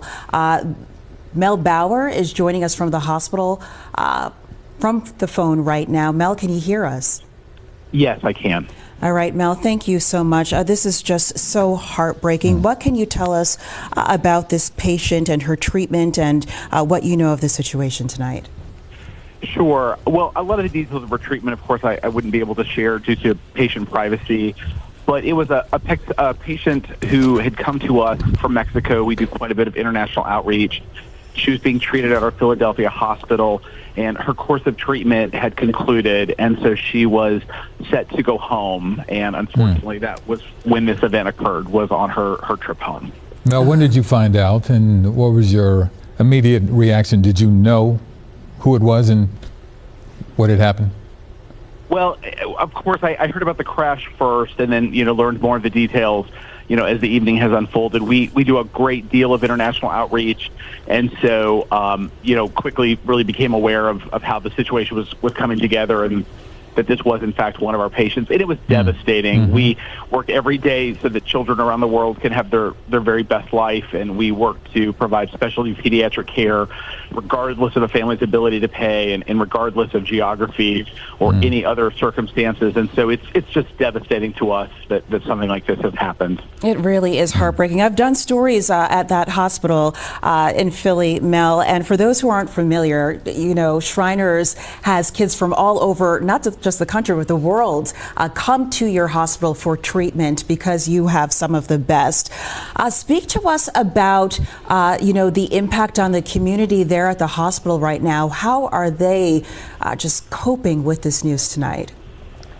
It's extremely hard and extremely difficult. They were all, those that were involved directly in her care were very aware that she was going to be traveling home, and there had actually been a send-off for her today. Mm-hmm. And so it hits us very deeply, our patients, our family, and we become very close to those that we treat as well as their families. And so the care that we provide is not just in the clinical sphere. It really is the total person, the total patient, families. And so it's personal. It hits deep and hard, and we are devastated, as so many others tonight, as they are learning about this and watching the story unfold. I know you can't speak to specifics about the patient because of privacy reasons, but had she been at the hospital for a while, I would imagine the fact that they had a send-off, as you said, the staff there, they really get to know and love the patients, and I know the patients become family to them as well. So this has to be really difficult. Yes, I couldn't speak to the actual duration, but yes, I mean, she had been with us in Philadelphia, and so there were some definitely, some close bonds that had been formed, and people, we are close to all of our patients. All of our patients are part of the Shriners family, and so, with that, it's always just a deeply felt situation whenever one of them is lost. Mel, please tell me this, that she enjoyed her celebration. I'm certain that she did. Our staff, they work so hard at bringing joy and laughter and excitement into all parts of the clinical aspect. Our patients don't look at it as going to the hospital. They go to a place where they have fun and they have enjoyment, and they certainly don't ever look at it as a traditional hospital experience. And so while I wasn't present, I am certain it was an amazing experience for her. Can you tell us how the staff, the team at the hospital, found out about what happened?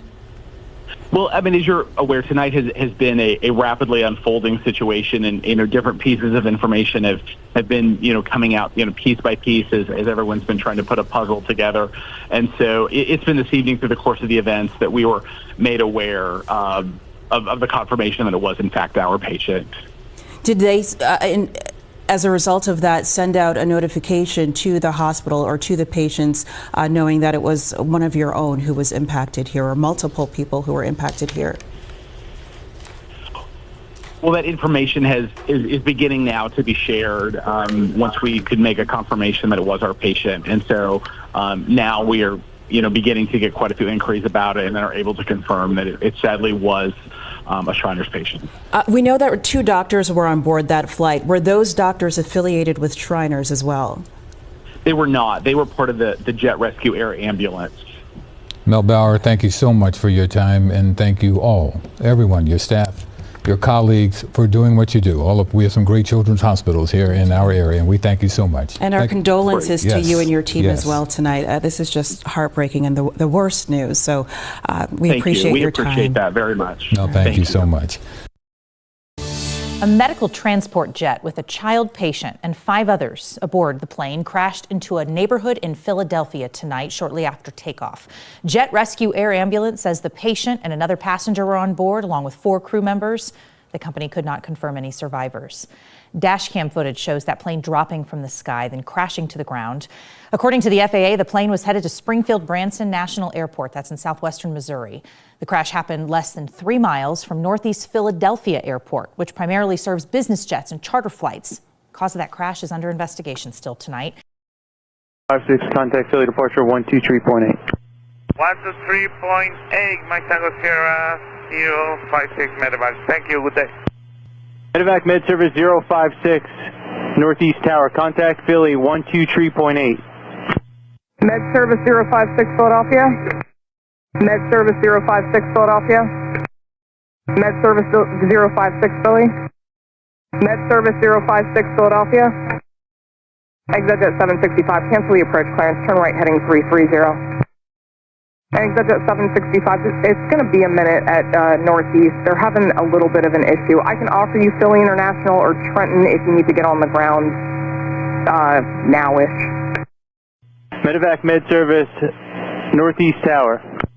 Medevac Med Service 056 Northeast Tower. You on frequency? Medevac Mike Tango Sierra 056 Northeast Tower. How do you hear this transmission? Northeast Tower ground 60984. Negative. We. Medevac Med Service 056 Northeast Tower. Northeast Tower clear. 3609 Turkey 6098 Foxtrot Northeast ground, roger. Stand by one. I'll get back to you when I can. Stand by. Chicks at 765 Northeast ground, go ahead. First to runway 24, what's going on down there? Ditch at 765, we have a lost aircraft. We're not exactly sure what happened, so we're trying to figure it out. For now, the field is going to be closed, so no inbounds or outbounds probably. All right, understand, thank you. For 6098 Foxtrot, I'm sure you copied that, but for right now, we're gonna call the field closed. We'll try to get you out here when we can. If we can't, we'll have to take you over to Atlantic, but stand by for now. Archer 6098 Foxtrot Northeast ground, you up? Yeah, we're out frequency. Number 908 Foxtrot. It's probably going to be a while until you guys get out. I don't know how much fuel you guys have. What are your intentions? Do you want to go park over at Atlantic? We'll go park to Atlantic. Number 908 Foxtrot, roger. You can taxi via Lima, cross runway 33 at Lima, hold short runway 24 at Alpha. Taxi via Lima, cross runway 33 and hold short runway 24 at Alpha. Ground 6098 Foxtrot. I'm not going to be able to make a U-turn here. Can we taxi on 24 and off on Juliet then Lima? Number 98 Foxtrot, Affirm, you can proceed on runway 24 and then exit left onto Alpha. 24, exit left onto Alpha, 6098.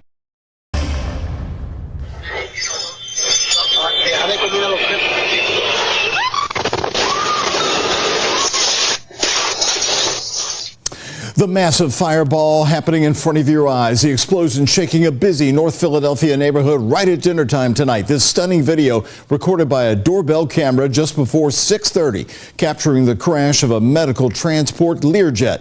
The ABC station in Philadelphia tonight reporting the jet crashed 30 seconds after takeoff in one of the most congested areas of the northern part of the city. The explosion hitting many homes, businesses, and cars. Videos actually showing people on fire, running, and fleeing the scene. It is breaking news in our continuing top story here tonight. I'm Doug Proffitt. Here's what we know at this hour. 6 people confirmed to be on board the Learjet, including a pediatric patient, a child. Shriner Children's Hospital in Philadelphia confirming the child is a patient of theirs. They say the child and her mother were being transported back to their home country in Mexico on that contracted air ambulance tonight when the crash occurred. The company says that the company that owns the jet says they could not confirm any survivors on board. The force of the crash and the fireball also moved quickly through the crowded neighborhood where more deaths are feared. ABC's Christian Cordero has the latest.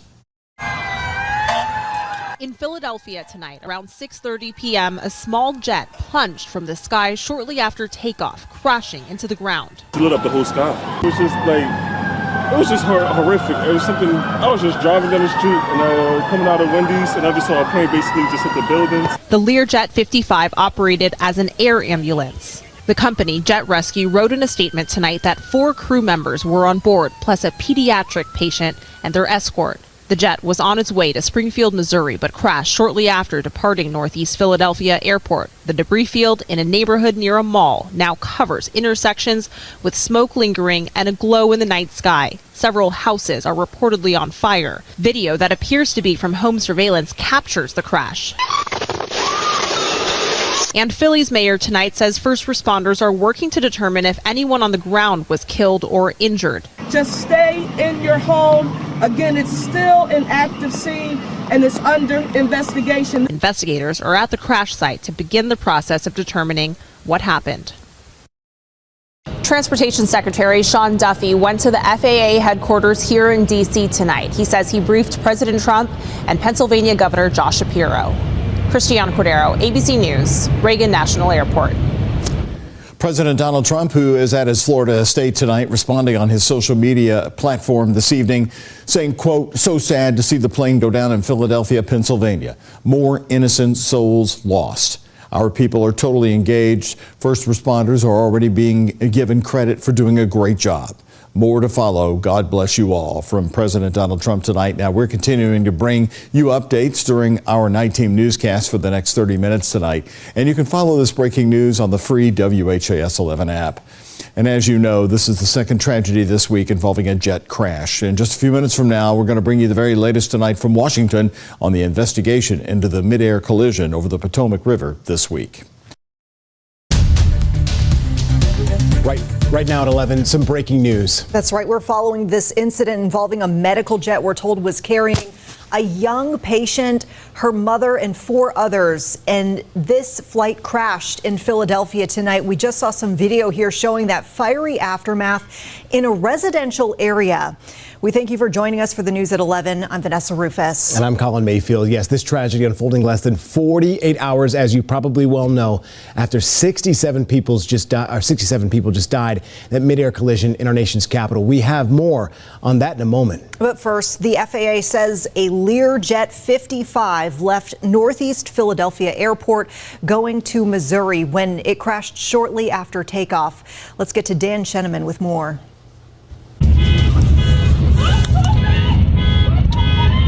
Terrifying moments in Philadelphia. A fireball fills the sky after a medical jet slammed into a city neighborhood. The whole sky lights up and then an explosion. The plane left Northeast Philadelphia Airport Friday evening. Destination, Springfield, Missouri. Shortly after takeoff, it crashed. An aircraft went down in the vicinity of Roosevelt Mall on Cottman Avenue. This occurred shortly after 6 p.m. this evening. Vehicles and dwellings were impacted. One man at the scene worried about the nearby shopping center. Some of those employees there are my friends. These are my family around this area, so I'm just so concerned about everybody's safety. Jet Rescue Air confirmed to NBC News 6 people were on board. 1 patient, 1 escort, and 4 crew members. Right now, we're just asking for prayers for any and everyone who may have been affected. Prayers requested for the victims, while federal investigators will try to find answers. Dan Sheneman, NBC News. The weather, the conditions, that will also, of course, be a part of the investigation. We do want to bring in meteorologist Cecily Tynan, who was following conditions at the time of this crash. Of course, Cecily, this plane going down just after 6 o'clock tonight, and you know that there's quite a bit of weather that's been through the area recently. And Shari and Gray, whenever there is a plane crash, one thing they investigate is the weather. And we did have adverse weather conditions, but Storm Tracker 6 showing at the time of the crash, there was just a little bit of light rain around. We didn't have any severe weather, no severe thunderstorms, no huge downdrafts. And as far as the fog, we had some really dense fog earlier in the day, but by about 6 o'clock, Northeast Philadelphia Airport, there was 6-mile visibility. There was a low cloud deck ceiling at about 600 feet. But again, the rain was light. The wind's not a huge factor out of the southwest at 10 miles an hour. And the ground temperature about 48 degrees. So even about 1,600 feet up from the surface where the plane likely was. it was still well above freezing, so there are no issues with icing. Now, as far as the cloud deck, to kind of put it in perspective, if we had clear skies, this is what it looks like. When you have a cloud deck of about 600 feet, several of the Center City buildings, you can't see the tops of it. You can see City Hall, it's pretty low, but as far as Comcast Center, 2 Liberty Place, you wouldn't see the tops of the buildings. So there were adverse weather conditions, but certainly not weather conditions that typically flights don't take off, don't land. And actually, during this time, we didn't even have a lot of flight delays in the mid-Atlantic. Now, as far as the weekend for the investigators, for the cleanup crew, we will not have adverse weather conditions. It will be windy tomorrow. The sunshine returns. Those winds out of the northwest about 15 to 25 miles per hour. So wind chills will be in the 20s. Going to be a cool day, but we will see the return of sunshine with an air temperature of 40 degrees for the high. On Sunday, it clouds up, but it should be a dry day with a high of 41 degrees. So the weather will be improving overnight as that rain pushes.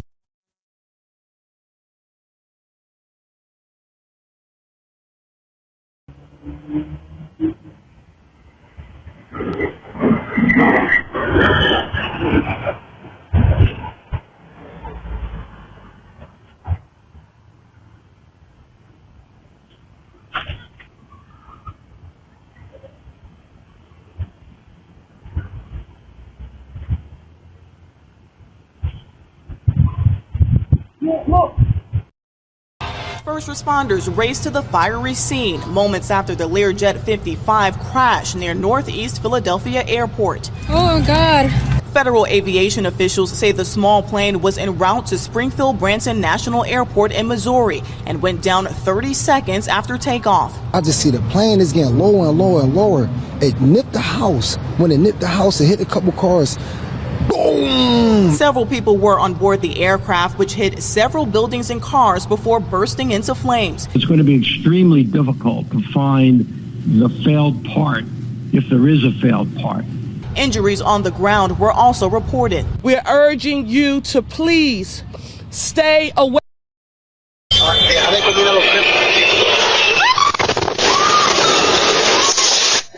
And right now at 11, another devastating plane crash, this time in Philadelphia. A medical transport jet slammed into a residential neighborhood moments after takeoff. There were 6 people on board. And we're learning that plane was in South Florida earlier today. Flight records show it departed from Opa-locka Executive Airport and was bound for Philadelphia. Local 10's Christian Cordero has the latest.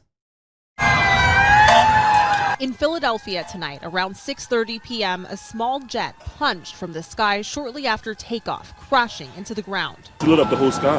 It was just horrific. It was something, I was just driving down the street and coming out of Wendy's, and I just saw a plane basically just hit the buildings. The Learjet 55 operated as an air ambulance. The company, Jet Rescue, wrote in a statement tonight that 4 crew members were on board, plus a pediatric patient and their escort. The jet was on its way to Springfield, Missouri, but crashed shortly after departing Northeast Philadelphia Airport. The debris field in a neighborhood near a mall now covers intersections with smoke lingering and a glow in the night sky. Several houses are reportedly on fire. Video that appears to be from home surveillance captures the crash. And Philly's mayor tonight says first responders are working to determine if anyone on the ground was killed or injured. Just stay in your home. Again, it's still an active scene and it's under investigation. Investigators are at the crash site to begin the process of determining what happened. And Shriners Children's Philadelphia released a statement confirming one of their pediatric patients and her mother were on board the air ambulance and were trying to make their way back to their home country of Mexico. I want to go now to NBC 10's Tracy Davidson, who's been tracking all of the statements coming in and just the timeline of everything happening with this crash. Tracy? And we know one of the victims was on that plane was a little girl who was here for treatment. She was returning home to Mexico after receiving treatment. for life-threatening illness, and apparently that treatment went well and she was returning home. And we are now hearing from the hospital where she was being treated. Shriners Children's has released a statement saying it's heartbroken to confirm that one of our pediatric patients and the child's mother were aboard that jet rescue air ambulance that crashed in Philadelphia this evening. The patient had received care from Shriners Children's Philadelphia and was being transported back to her home country in Mexico on a contracted air ambulance when the crash happened. Because of patient privacy concerns, we cannot say more about the patient and her family at this time. Our hearts and prayers go out to the families of the medical crew and pilots who were also lost in this tragic event, as well as all the people who were affected on the ground. And we are thankful to the first responders for their quick action. And that, again, is from Shriners Children's Hospital of Philadelphia. Absolutely heartbreaking to hear those stories. Like any tragedy, the initial shock when we see the images, but then when we see that, a plane on the ground in half, and then the people who were on board that plane, a young girl returning to Mexico after receiving life-saving treatment for an illness here in the United States. Now from Tracy, we know that that hospital was Shriners Children's Hospital, being treated locally and then being transported to her home country of Mexico in the middle of that when this crash took place in a residential area, a place that was densely populated with businesses and homes. We don't know how many injuries there are beyond that plane. And Jet Rescue Air Ambulance, which is the reputable company, one of the most experienced air ambulance companies in the Americas, at the helm of that flight. We heard from one of the spokespersons from that company talking about how experienced their pilots are. And we also heard from an aviation expert who talked about the plane itself, the Learjet 55, which is often used for this type of transport. It's not unusual for them to have their medical equipment loaded onto that plane. And because there were only 6 people aboard the plane with some additional medical equipment, it's unlikely that any of that would have had any impact on this crash. From what we know and from what we've gathered from listening to commentary from experts we've spoken to, that particular aircraft has duplicate instrumentation, 2 pilots who can control it. And for that plane to crash at that pitch is likely a red flag that there was a malfunction of some sort. The plane took off, and within 30 seconds of flight, 4 miles away from the area of takeoff, that's when the descent happened. And that's when this happened. This image we keep showing you from different angles, the crash happening in Northeast Philadelphia. And so the air only 30 seconds. The air 30 seconds, yeah. And we know because of, we cover weather every day. We have meteorologists, and our meteorologist Brittany Ship is telling us about the conditions here. We know the visibility was 6 miles. The wind was between 5 and 20 miles per hour, low ceiling, all of that. But the aviation expert says because of this plane and because of the quality of flight, none of that would be a factor, according to him. It would likely be some kind of malfunction with the plane. Yes, he was saying our pilots fly in conditions like this all the time, despite there being low visibility and cloud cover and a little bit of rain. This was different. When you see the pitch of that plane, 45-degree angle, he said it was out of control. And we can see that just by watching it, how fast that plane went down. He said it most likely has to be mechanical and a possible instrument failure. There was no reason for a descent of that speed other than a malfunction in that aviation expert's And we know that opinion. people felt the impact of that crash on the ground under their feet. We heard lots of accounts of people feeling the shaking and obviously seeing cars on fire, and I mean, just a terrible scene in a residential area. And we know that so many people will have to stay elsewhere because of this, because there were many people who lived right in the vicinity of this crash. We know that Samuel Fells High School is a shelter for those who need a place to stay. We heard that from Mayor Sherelle Parker in the news conference. Right now, we want to go to NBC 10's Francis Wang, who is live at a shelter and joins us now with more. Francis. Jackie, Fred, we are at Samuel Fells High School. It is on 5500 Langdon Street. It's about 3 miles away from the crash site, about a 15-minute drive depending on traffic and, of course, some of those road closures that are affecting so many people tonight. But as the two of you have been discussing there, so many people impacted, whether it's they can't get to their homes or they can't get to the car. We knew it was only a matter of time before the city announced some sort of shelter for those who have been displaced. And I can tell you the American Red Cross, they acted very quickly. They are working in partnership with the city's.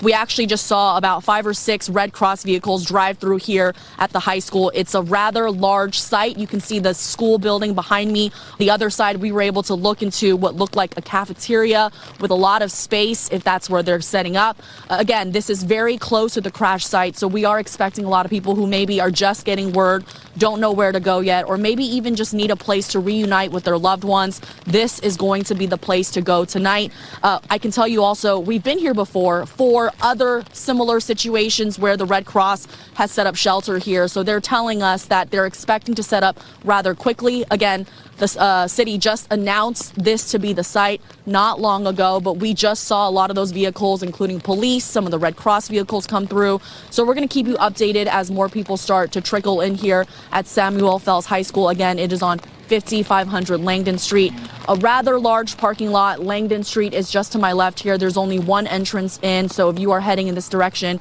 just keep that in mind. This is a place where you can safely go tonight. Jackie, Fred, we'll keep you updated. Francis, you may not be able to provide insight on this because it's likely you just arrived. Can you get an idea of how many people have arrived? Are you seeing a full parking lot with people pouring into that building or much lighter? No, not yet. In fact, most of the vehicles we've been seeing come through were either Red Cross or police officers. It is a huge parking lot and it is completely empty right now. But as I mentioned, Red Cross is just now getting here. We do expect them to set up rather quickly. As I mentioned, they do have experience setting up shelters like this before, specifically here at Samuel Fells High School when people are displaced. Places to go. So we are hoping to get an update from them soon. It didn't seem like they knew how many people they were expecting. Even earlier, I know that the 2nd Police District headquarters, we stopped by over there because we were told that's where a lot of people were told to go if they needed any sort of information or they were trying to reunite with their loved ones.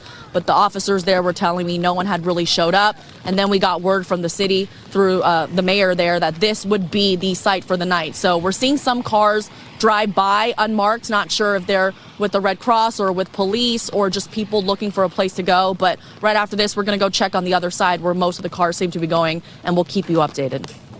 Francis, thank you.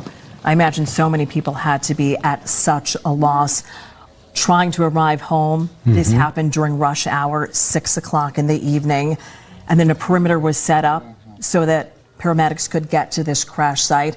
And they were told they could not go beyond a certain distance. They couldn't get to their cars, they couldn't get to their homes, and they had to leave on foot. So I imagine many people have gone to be with family or with friends, and maybe later when word gets out about this shelter, because it is new, possibly they will arrive there, hopefully knowing that there is a place to stay. Just the fear and frustration that they've had to deal with is incredible at this point.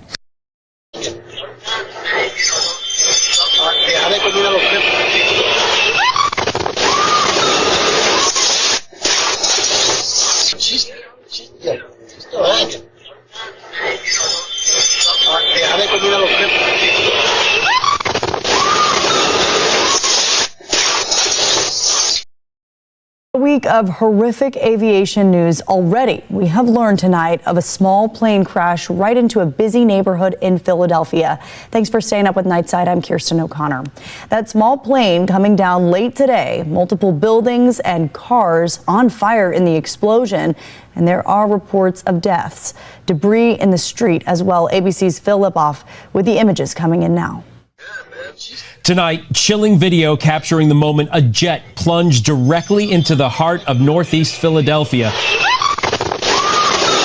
At the height of rush hour, a huge fireball erupting against the night sky, leaving residents terrified. Stay in your home. Again, it's still an active scene and it's under investigation.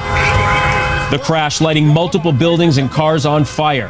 Wreckage and debris scattered across the busy intersection of homes and shopping centers. There are reports of multiple casualties. I felt the car shaking, so that's what actually made me look around. And when I looked in back of us, it was just really flaming, and just everything was just engulfed in flames and just everywhere, and people panicking and running and screaming. And I got out and I ran towards everything, just trying to make sure everybody was okay. You could tell it was a plane. You could smell it. You could see fragments of it. And it was just a gruesome, crazy scene. The FAA says the Learjet with 6 people on board going down moments after takeoff from Northeast Philadelphia Airport. The plane just crashed into the plaza where Macy's at. The flight was headed to Springfield, Missouri. It has to do with something that probably we should never see, and that is either fuel failure, engine failure, or some form of catastrophe that caused the pilot to try to put it down anywhere he could. Governor Josh Shapiro tonight says he is sending all possible resources to the scene. Phil Lipoff, ABC News, New York. It is 11 o'clock, and we are continuing our breaking news coverage. Flames fill a Northeast Philadelphia neighborhood after a small jet crashes near Roosevelt Boulevard. People who live in the area say their home shook on impact.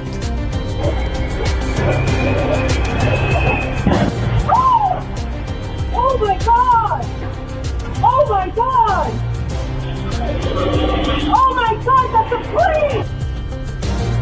I'm Yuki Washington. I want to thank Janelle Burrell also for helping us with our coverage this evening. Authorities tell us 6 people were on board, including a young child, a little girl that was a medical flight carrying 2 pilots, 2 doctors, a patient, and the mother of that patient, that little girl. Right now, there's no confirmation that anyone survived.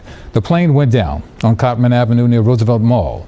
The debris field is extensive, spanning several blocks. Reports say multiple people on the ground are said to have been injured. Now take a look at this light green line in the middle of your screen. That's the small plane taking off from Northeast Airport bound for Springfield, Missouri. It was in the air for only minutes before it went down. And we're getting our first look at the plane. You can see the medical symbol right there on the piece of debris in the Roosevelt Mall parking lot. We have a team of reporters live near the scene of the crash tonight and in the newsroom as well, bringing you the very latest. Let's begin our coverage now with Carrie Corrado. Carrie? Yuki, good evening. This was all hands on deck. The moment that plane went down, every firefighter, every police officer ran to help. And they have been here for hours, and they will continue to be here processing the scene. Police say this all happened in the area of the Roosevelt Mall at Roosevelt Boulevard and Cottman Avenue. We are told a medical plane was going from Philadelphia to Springfield, Missouri. It left the Northeast Philadelphia Airport and not long after crashed into the neighborhood. The United States Secretary of Transportation said there were 6 people on the plane at the time of the crash. According to a statement from Jet Rescue Air Ambulance, the 6 people were 4 crew members, a pediatric patient, and a patient's escort. We are told the pediatric patient had just finished treatment in Philadelphia and was being taken back to Mexico. Witnesses describe the moment of impact like a fireball. They say their homes shook and many abandoned their cars and ran. Several homes and vehicles were impacted and debris and fire was everywhere. The FAA, the NTSB, the FBI, and other agencies are here. Here is what one witness said he saw. I was just talking to my mom in the pull through right next to Dunkin' Donuts, and all of a sudden we just heard this whirring and then a crash, and it was an explosion right next to Dunkin' Donuts, and everyone just started screaming. My mom told me to back up, back up, back up. The mayor says there is shelter at the Samuel Fells High School. The Red Cross has also been going around asking anyone if they were affected and where they can get help. I do want to highlight that many of the stories I've been hearing are neighbors helping neighbors. This community came together in times of tragedy. Yuki? Neighbors helping neighbors. Carrie, thank you so much for your reporting tonight. CBS News Philadelphia Siafa Lewis is also at the scene. Siafa, what can you tell us? Yuki, we are here at Cottman and Bustleton, and such a surreal, horrible, tragic evening. When we first joined you tonight, shortly after 7 o'clock, the scene behind me was quite different. There was just a tremendous amount of fire trucks out here. The police presence was much greater than it is now. Obviously, things have died down substantially right now. One thing that I was struck by listening to Carrie and listening to all of the coverage tonight, the amount of people who asked me whether or not this was a terror attack. One person actually even asked me if the plane intentionally hit that house. Obviously, the investigation is ongoing. We do not believe that to be the case, but just something about the sign of the times that we live in. But we did speak to several people tonight. Here is one of them. We were just driving around and came through the clouds pretty much just out of nowhere, and it just dive bombed straight to the ground. It was pretty crazy. Yeah, it was, it just lit up, you know, big mushroom cloud that you can see for a couple of seconds. Obviously, it caused a lot of damage. There's a lot of cops here and everything like that. But yeah, it's just out of this world, you know what I mean? You don't see that every day. Thankfully, we do not see that every day. Another woman I spoke to mentioned the fact that the sky lit up, and she did not know that it was caused by a plane crash. So she was looking out and saying, oh, the sky looks so beautiful tonight. Of course, we now know that there was nothing beautiful about it. Sadly, Yuki, we'll send it back to you from here in the Northeast. All right, Siafa, and thank you and your crew for your hustle tonight. Also, this Gustavo Chavez, Mr. Gustavo Chavez, who lives in the area, shared this video before any first responders got on the scene just moments after the jet crashed along Cottman Avenue. Look at the video. Some neighbors there describing this, once again, as a hell on earth. Now, when the call came, federal, state, and local authorities rushed to help. And the governor says the Commonwealth is behind Northeast Philadelphia 110%. Our Josh Sanders is at the scene where we heard from the governor and the mayor within the last hour or so. Josh? Hey, good evening, Yuki. Yeah, it's a tragic story that continues to unfold 5 hours later. We are on the other side of Roosevelt Boulevard from where Siafa was. We just talked to Siafa Lewis. You could see the Macy's behind me, and obviously an all hands on deck mission right now to determine what happened, what occurred in this plane crashing here in Northeast Philly, those 6 souls on board, and right now we don't know how many people impacted on the ground, but we did hear from Mayor Cherelle Parker and Governor Josh Shapiro. Mayor Cherelle Parker saying that right now there's little information known, but they wanted to make sure that they got the appropriate information out, and she did share that those impacted here, there is shelter they can go to. I want you to take a listen to what she had to say along with Governor Josh Shapiro. Samuel Fells High School, 5500 Langdon Street. If anyone has been impacted and you need shelter and support, it is readily available for you. The mayor preaches about one Philly. She talks about a unified approach to governing every day. What you're seeing here is a unified response to an awful aviation disaster. For as awful as that aviation disaster was, tonight we also saw the best of Philly. We saw neighbor helping neighbor. We saw Pennsylvanians looking out for one another. Looking out for one another. Governor Josh Shapiro has been in touch with Transportation Secretary Duffy. He says that Philadelphia has the full support of the Commonwealth and resources as they continue to determine what happened here. He shared that his thoughts and prayers are with those affected. Yuki? Josh, you and the crew, thank you as well. President Trump posted on Truth Social tonight, so sad to see the plane go down in Philadelphia, Pennsylvania. More innocent souls lost. Our people are totally engaged. First responders are already being given credit for doing a great job. More to follow. God bless you all. Images tonight are starting to capture the devastation of what happened. Alicia Roberts continues our coverage now. She's in our newsroom. Alicia? Yuki, good evening. We know the medical plane that crashed was carrying 6 people. This image shows part of the plane broken and scattered that fell near the Roosevelt Mall. It is a daunting reality when you realize those on board were seeking to give and receive life-saving care as this tragedy happened. The second image shows debris that scattered for blocks and blocks, just the chaos of it all. Mall.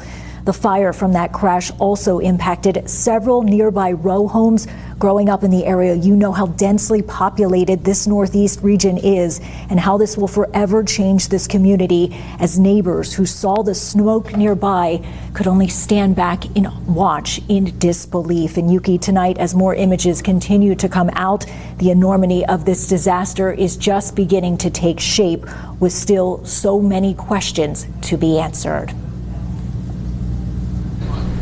Alicia, thank you so much for your efforts tonight as well.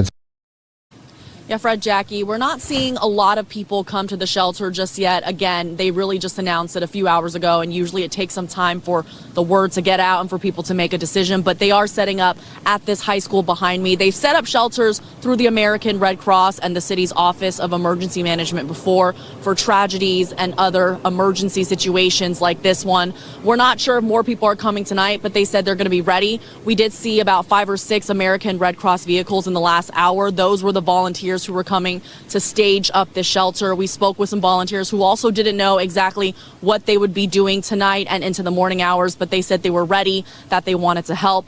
We also spoke with Councilmember Anthony Phillips, who represents this district. I know he was speaking with our other reporter, Aaron Baskerville, for some time earlier near the crash site. He told me so far only about 3 people are here, but he's been listening to their stories and that they are ready. And he also asked me to tell those of you watching, if any of you do want to help, the way you can is by coming here to Samuel Fells High School and making donations. So far, we've seen 1 car drop off water bottles. That's obviously always essential in a situation like this. They're also looking for maybe food or clothing. You know, a lot of times people bring things that aren't needed. So I asked, hey, is there something that you guys actually need right now? We don't want people to show up with things that you don't need and make things more complicated. But right now, the council member is telling me they need all the donations they can get. Again, we've only seen just a handful of people so far, but those 3 people obviously very impacted by what's happening tonight, whether they can't safely get access to their home because it's blocked off, maybe they can't get to their cars,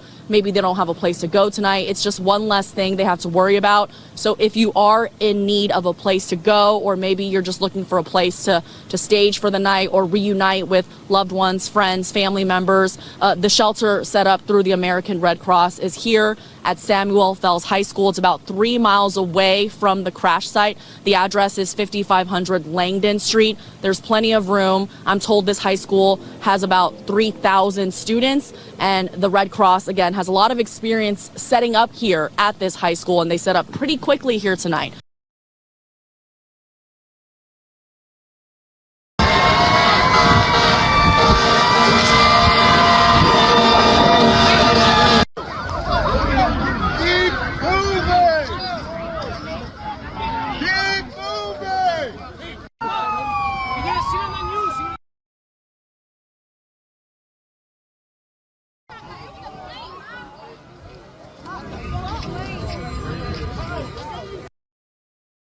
Right now, breaking news out of Philadelphia tonight, where a medical jet crashed into a busy neighborhood. We're giving you a live look at the scene right now. The plane went down just after 6 p.m. near the Roosevelt Mall, 5 miles from Northeast Philadelphia Airport, where it took off tonight. You're watching Nightside. I'm Courtney Robinson. And I'm Dave Wagner. This crash happened in a busy part of the city that's both business and residential. CBS News is reporting it happened just 30 seconds after takeoff. This is doorbell video of the moment the small jet went down. You can see the plane fall from the sky on the right side of your screen here before a massive ball of fire. Authorities say there were 6 people from Mexico on board, 2 doctors, 2 pilots, a child patient, and her mother. The girl had just finished treatment at Shriners Children's Hospital for a life-threatening condition. The rescue air ambulance was headed to Tijuana after a stop in Springfield, Missouri. Authorities are not saying at this time if there are any survivors from the plane. We're told the crash injured several people on the ground. We know multiple homes caught fire when the small jet went down. Again, this happened in a very busy, heavily populated area. Back to a live look now at the scene here right now. It's still unclear what led up to this crash, but you can see the response here. The NTSB is investigating. We're staying on top of this, and we'll bring you any updates on air and online at 10tampabay.com. News where you live. 5 News starts with breaking news. Terrifying moments in Pennsylvania tonight. Thanks for joining us. I'm Darren Bobb. And I'm Alexandra Burnley. A plane taking off from an airport in Philadelphia crashes into homes and businesses right after taking off. Here's what we know right now. The FAA says the flight was heading from Philadelphia to the Springfield Branson National Airport in Missouri. The medical transport jet was carrying a pediatric patient and 5 others. Homes and businesses were destroyed. Crews are still on the scene right now, sorting through all the wreckage. It's unknown right now if anyone was killed on the ground. The crash happened in a densely populated neighborhood packed with homes and businesses.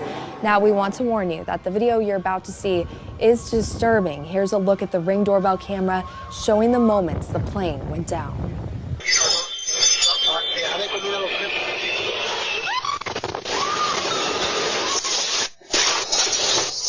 As of right now, we have no reports on the number of fatalities. So right now, we're just asking for prayers for any and everyone who may have been affected. Secretary of Transportation Sean Duffy says he's monitoring this crash. The FAA and National Transportation Safety Board are investigating. The plane's owner, Jet Rescue, offers global air ambulance services. Crash comes just 2 days after the country's deadliest aviation disaster in almost a quarter century. Recovery efforts still underway after Wednesday night's disastrous mid-air collision. Investigators say they're still working to figure out how that military helicopter on a training exercise and the American Airlines flight crossed paths. Erica Brown has the latest on that investigation, while John Duran is hearing from the Northern Virginia skating community that lost several people.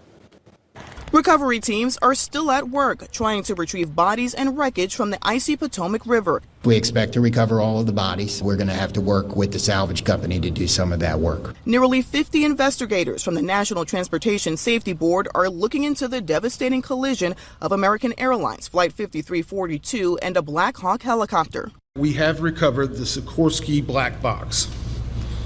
It is safely at the NTSB headquarters.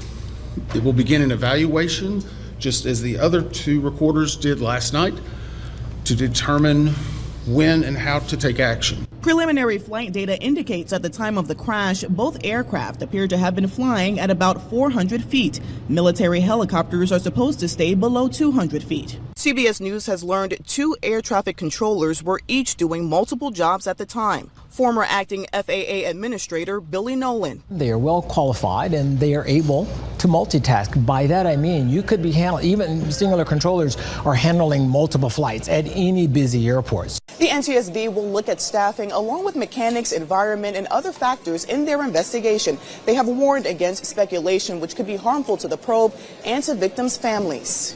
I couldn't have asked for a better son. 29-year-old helicopter crew chief Ryan O'Hara survived a tour in Afghanistan, but was sadly among the victims of Wednesday's deadly collision. His father, in a TV exclusive with CBS, says Ryan loved his job. They would often do night missions in D.C. He loved it, and most of the guys that he flew with loved it, and he loved his flight crew. The 67 victims of this tragedy include members of the U.S. figure skating community, many of them young people. Erica Brown, CBS News, Arlington, Virginia.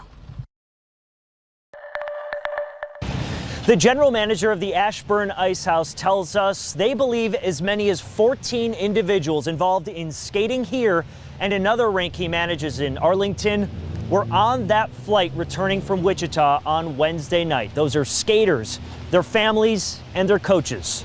On Friday night, inside the Ashburn Ice House, a memorial continues to grow with flowers, balloons, stuffed animals, notes, and even candy on display. The tribute of love has been growing since the tragedy happened, and people are still coming in to show their respects and to comfort each other. We saw families clinging on to one another with hugs, some crying. This place that's usually known for so much fun has transformed into a place for grief and comfort. Look at this. The outpouring has been tremendous, and we're just happy to provide the vehicle for that outpouring and to be a place within the community that individuals can come to and reflect. Has certainly felt healing for me, and I believe for the others here. Our hearts are with them, is all I think I can say, is that we're thinking of them as much as as much as this has affected us and our business and our community personally, it's certainly more touching for them. Lorenzen also tells us he's working on setting up donations for those skaters directly involved in this tragedy. That will be posted on the Ashburn Ice House website. We've also learned the Washington Capitals will have a moment of silence before the puck drops before their home game on Saturday night. In Loudoun County, Virginia, John Durant, back to you. The remains of 41 out of the 67 victims, along with those black boxes from the plane and helicopter, have been recovered. As long as you've got your family and a lot of love, that's all you need.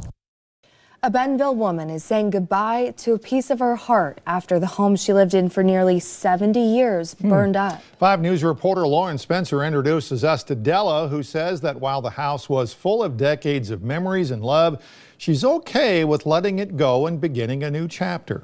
Love's hold it all together. Yeah. It sure does. Della Smith remembers buying that land and house for $2,000 in 1958. We had one son at the time, and I wanted him to grow up in the country like I grew up in the country. We fixed it all up and remodeled everything and made a decent home out of it. Looking back on her 89 years of life, Della says this was home for her big family. I had the best husband in the world for 54 years, and we lived it every bit right here. Some of my favorite memories is raising my kids here.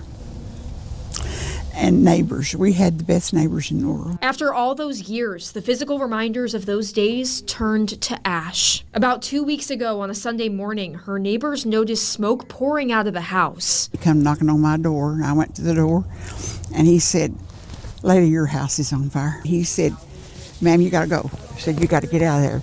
And he said, "I mean, you can't go back for nothing." A chimney fire destroyed the inside of her home. Heartbreaking. The house was a total loss. Ceilings fell down, everything got wet in every room. Even though her house must be torn down, she's looking at the bright side. Some of the photo albums survived. And now she's getting ready to move into a mini home on her grandson's land in Missouri, bringing her much closer to her grandkids. They love their grandma, and I love them. And that's what it's all about. But she'll always have a place in her heart for those nearly 70 years she lived on 20 acres in the home that built her family. I've still got the memories, but I don't have my home, you know, and that's the main thing.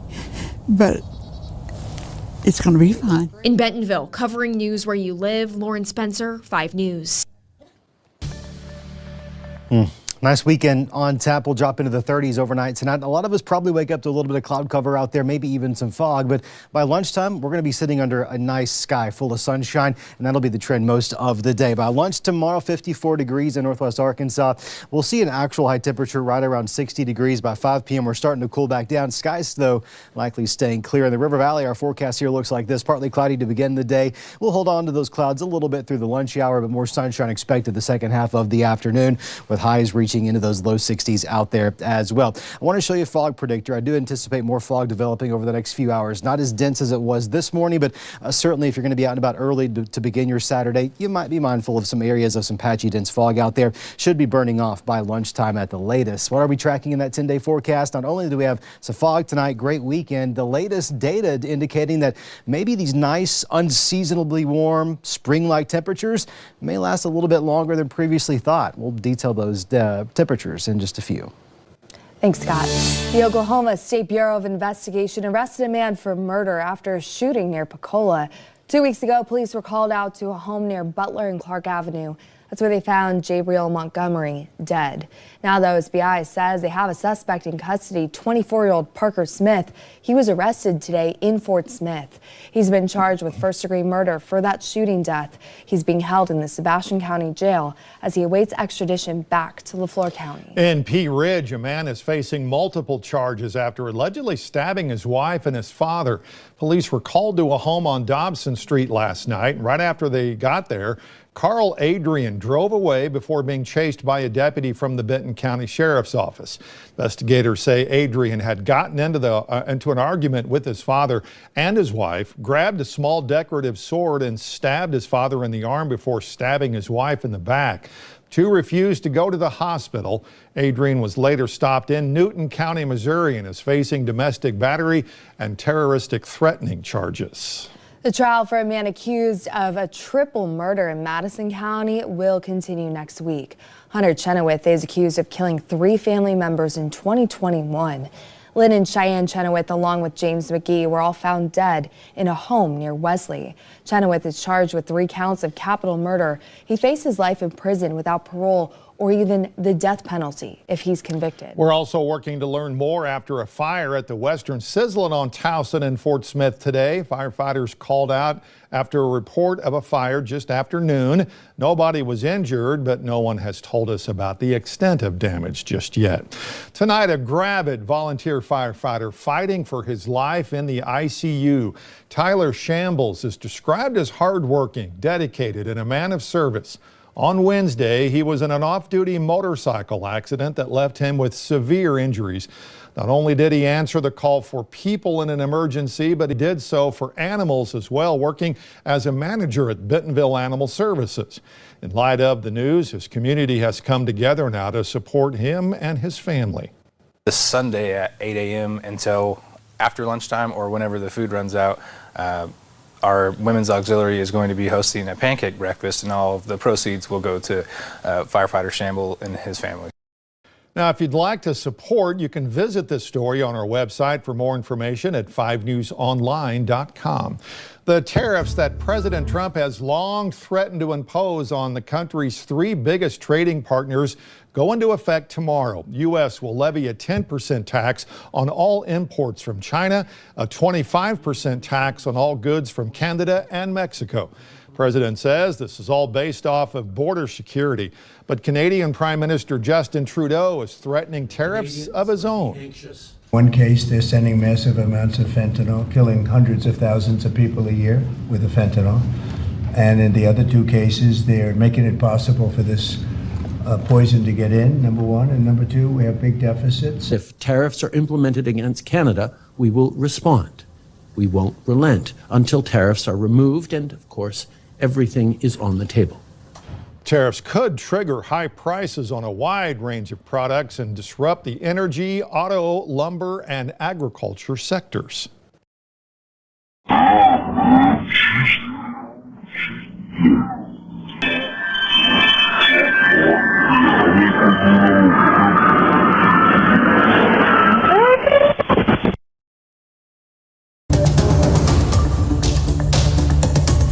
Thank you for joining us tonight. I'm Dana Smith. We begin 13 News Now at 11 with breaking news. An investigation is underway in Philadelphia after a small jet crashed into a busy intersection outside of a shopping center. This happened shortly after 6 this evening. ABC's Christiane Cordero has more. In Philadelphia tonight, around 6:30 p.m., a small jet plunged from the sky shortly after takeoff, crashing into the ground. It lit up the whole sky. It was just it was just horrific. It was something, I was just driving down the street and coming out of Wendy's, and I just saw a plane basically just hit the buildings. The Learjet 55 operated as an air ambulance. The company, Jet Rescue, wrote in a statement tonight that 4 crew members were on board, plus a pediatric patient and their escort. The jet was on its way to Springfield, Missouri, but crashed shortly after departing Northeast Philadelphia Airport. The debris field in a neighborhood near a mall now covers intersections with smoke lingering and a glow in the night sky. Several houses are reportedly on fire. Video that appears to be from home surveillance captures the crash. And Philly's mayor tonight says first responders are working to determine if anyone on the ground was killed or injured. Just stay in your home. Again, it's still an active scene and it's under investigation. Investigators are at the crash site to begin the process of determining what happened. Transportation Secretary Sean Duffy went to the FAA headquarters here in D.C. tonight. He says he briefed President Trump and Pennsylvania Governor Josh Shapiro. Christiane Cordero, ABC News, Reagan National Airport. I'm in the more commercial business area at Cottman and the Boulevard. The mall is just over to the left of me. And this, where we are at a gas station, what has become a staging area this evening. This is where we heard from the mayor and also the governor. They came to this area with a large group of local officials, first responders, the police commissioner, local state representatives who were all here to show their support and also give us some information about what has been happening and the operation here on the ground. We heard from Governor Shapiro. He called this an awful aviation disaster, but he also said that we are seeing a unified response and something else. Tonight we also saw the best of Philly. We saw neighbor helping neighbor. We saw Pennsylvanians looking out for one another. I want to reaffirm the comments the mayor said about all of the different agencies working together, and I want to especially thank and salute Philly Fire and Philly Police, who did an extraordinary job this evening. We know that there will be loss in this region, and we want to offer our thoughts and our serious prayers for those who are grieving at this moment. The mayor knows. And the governor also said that he has spoken with Transportation Secretary, the new Transportation Secretary, Sean Duffy, and that he dispatched 4 members of the FAA coming here to Philadelphia. He also said that we can, of course, expect to see representatives from the NTSB coming here. He also discussed the state crews that were on site, in addition to the local ones, one notably being the DEP, the Department of Environmental Protection, also here on site. So we'll see what their challenges are here. Certainly there may be situations with jet fuel and other debris from the plane that may be around this area, that will be part of the challenge in recovering from this crash. At our city leaders and officials, I see Adam Teal, the managing director. I see Deputy Commissioner John Stanford, and there's the governor in the hat and glasses, Governor Josh Shapiro, and also members from Mayor Sherelle Parker's office, Deputy Police Commissioner Kevin Bethel, Mayor Sherelle Parker also there. And also Mayor Sherelle Parker. We, of course, have been getting updates. We've had one from city officials so far, and it looks as if they're ready now to speak once again, and the governor is joining. Still an active incident. Want to thank you all again for joining us. I want to give a quick recap of the information we shared earlier, and then we will give you some additional facts. An aircraft went down in the vicinity of Roosevelt Mall on Cottman Avenue, and it did occur shortly after 6 p.m. Again, we have no reports on the number of fatalities, so we are asking everyone for their thoughts and prayers for all who may have been impacted and affected by this tragedy. Several dwellings and vehicles were also impacted, and so we are urging people, particularly those families who live in the surrounding area, to please stay home if possible. If you see any debris, and those who are conducting the investigations have repeated consistently, please do not touch anything because it is still an active investigation. Just call 911, please, if you see anything. Investigators and all of our federal, state, and local partners are working as experts. If anyone has been impacted and you need shelter and support, it is readily available for you. In terms of our federal and state partners, I want to say a special thank you to the NTSB. They are here on site now. The FAA, the Pennsylvania State Police, Pennsylvania DEP, of course our police and fire departments, and OEM. I am here with Governor Shapiro. We've been in constant contact since it started. You'll be hearing from him shortly. But I also want to say a special thank you to our additional partners who we have spoken with, our federal leaders, U.S. Senators Fetterman and McCormick, thank you so very much. All hands on deck. They wanted to make sure any and everything that we needed from the federal government, those supports and services are available. Congressman Evans, Boyle, and Scanlon, our congressional delegation, a special thank you to each of you for your support. I also need to affirm that locally here, Senator Joe Picozzi, Rep. Solomon, Reps. Nielsen, Doherty, who represents this area, and Bellman, Commissioner Dealey, and Council Member Driscoll was present. If there was ever a time when we needed to affirm what the One Philly philosophy means, the time is now, and I'm very proud about how our federal, state, and all of our local partners are working hard to deal with this tragedy. I now want to turn it over to our governor and to say thank you, Governor, for your support and being here with us this evening. Thank you, Mayor. Thank you. The mayor preaches about One Philly. She talks about a unified approach to governing every day. What you're seeing here is a unified response to an awful aviation disaster.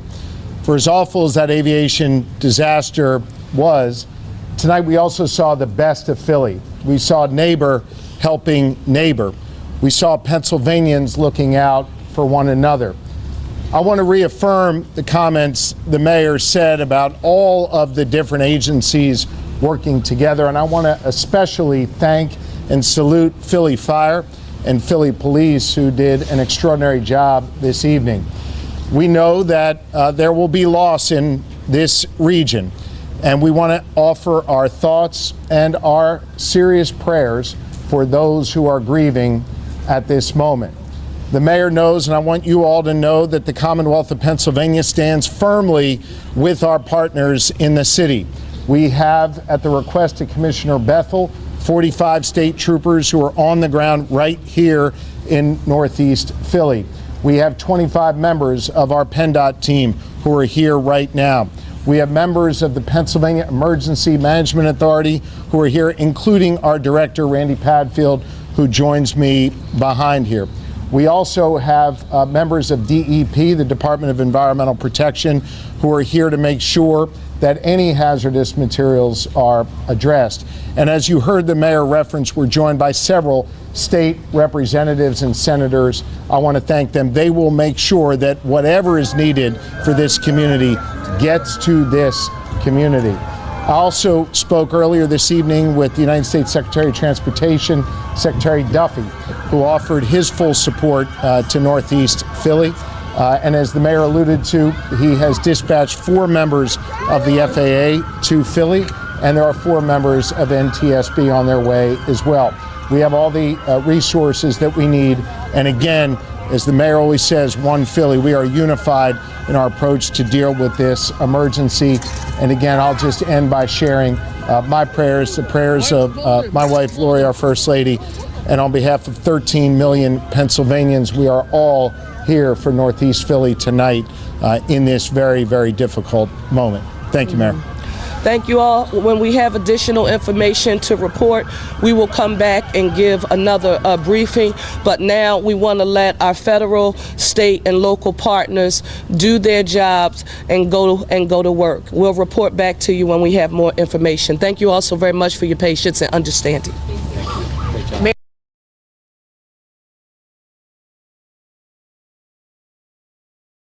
2822 News reporter Gianna Galli has been working this story all night. And she joins us now in the studio with this rapidly changing and developing story. Gianna? Candace, this is a heartbreaking story unfolding tonight in Philadelphia. A short while ago, we learned that 6 people, including a child, were on board this plane and are believed to be dead. You can see just how fast this happens. The plane nosediving into the ground seconds after taking off from the airport this evening en route to Missouri. Right now, hundreds of first responders are on scene as Philly residents watch in shock. Watch the left top part of your screen as this security camera captures the moment a medevac Learjet rapidly comes crashing to the ground. A large explosion erupts in a section of Northeast Philadelphia Friday night. The explosion taking place near the Roosevelt Mall as people panic and yell and debris flies through the air. Moments later, a densely populated Philly neighborhood with homes and vehicles slammed by the impact, engulfed in flames. We're urging you to please stay away from the scene. If you see debris, call 911. Don't touch anything. Philadelphia Mayor Sherrell Parker warning people to stay away as federal and state partners, including Governor Josh Shapiro, head to the scene, pledging their full support. Whatever is needed for this community gets to this community. The jet departed at around just after 6, reaching a maximum altitude of nearly 1,700 feet off the ground right before crashing. 4 crew members and 2 passengers, including a pediatric patient, were on board. This statement from Jet Rescue Air Ambulance states our immediate concern is for the patient's family, our personnel, their families, and other victims that may have been hurt on the ground. Now we're just asking for prayers for any and everyone who may have been affected. Philadelphia's mayor says they do not know how many fatalities and injuries there are, and it will be some time before we have names. The mayor adds a shelter has been set up for people who can't go home. This one we'll watch throughout the night. Nick Candace.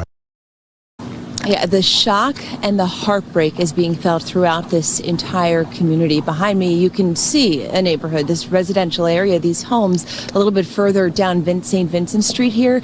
We're in the direct vicinity of where this crash happened. I've talked to several people tonight who saw the crash happen or saw the direct aftermath, sharing their heartbreak, again, sharing their shock, their confusion in that moment, and now just so dismayed to learn what has unfolded here.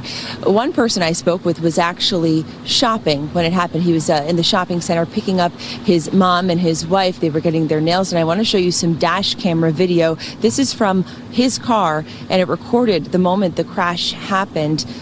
Extremely terrifying moments he walked us through. We'll share some of our interview with him. All of a sudden you just hear this whoosh, and this bang, and I'm frozen for like 2-3 seconds, and then debris starts hitting my car, and my mom and my wife are panicking. I'm like, I can't back up because I got people behind me. He said it was difficult to describe the fear he felt in that moment. He said once that feeling of feeling frozen passed, he was able to get out of the car and he saw that someone in front of him was injured. He said a child who had some sort of injury to the head, and he said he took a shirt from off his back and he took rags from his car and tried to help that child. He said eventually that child was taken away. He's wondering how that person is doing tonight. And then he said he was able to get out of there, but he described an extremely chaotic scene. He said that he lives only about a mile away, but it took him more than a half hour to get out of that area. Again, sharing that video with us, sharing his first-person account. He says he'll have difficulty sleeping tonight. Back here live, you can see on St. Vincent Street, some people leaving the area with bags. We did just speak with some people who were evacuated when this all first happened, and they were going back to their homes tonight to check in and see if they're able to go back and return. We know power and gas have been off to many of the homes down St. Vincent Street a little bit. And the family who I just spoke to who was going into their home, it looks like they're coming back over this way. So I'm not sure if they'll be able to get in to their homes tonight, but we know that that shelter is open. Again, you can see all the police here. This road is closed to vehicle traffic, and they're also asking people to not walk on this street if they don't live on this street. So they are asking people when they go by, do you live here? Asking people to stay away from this direct vicinity as it is still very active. So many first responders still here. You just hear everybody say, get down, get down, get down. And when everybody say get down, we all get down. But I just see the plane is getting lower and lower and lower. It nipped the house. When it nipped the house, it hit a couple cars. Boom! We begin tonight with breaking news out of Philadelphia. A medical transport jet headed for Missouri has crashed, setting homes ablaze and unleashing a fireball. Thanks for joining us at 10. I'm Brennan Gurley. Tonight, the FAA and National Transportation Safety Board are investigating the crash. They say 6 people were on board the air ambulance headed to Springfield, Missouri. One of them, a little girl who just completed life-saving medical treatment. We know the jet departed from Northwest Philadelphia Airport at around 6:30 this evening Eastern Time. It went down about 30 seconds later, not far from the Roosevelt Mall. Multiple homes and cars were impacted and have caught fire, and all roads around the area have been blocked off. Police are urging everyone to stay away from the area. Witnesses say the explosion shook nearby buildings. I was in shock. I'm still in shock. Like, this is insane. What are we asking you to do for us right now, Philadelphia? We're urging you to please stay away from the scene. If you see debris, call 911. Don't touch anything. This is still an active scene under investigation. The plane was heading to the Springfield Branson National Airport. Those on board include 2 pilots, a doctor and a paramedic, the patient and her escort. Officials say the little girl came to the U.S. for medical treatment and was on her way home to Mexico. No word on if there are any survivors. A federal investigation is underway. We will keep you updated.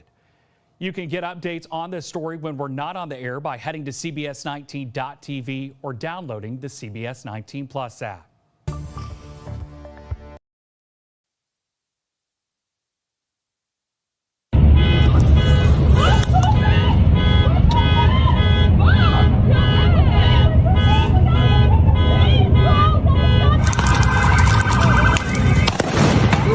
Oh, God.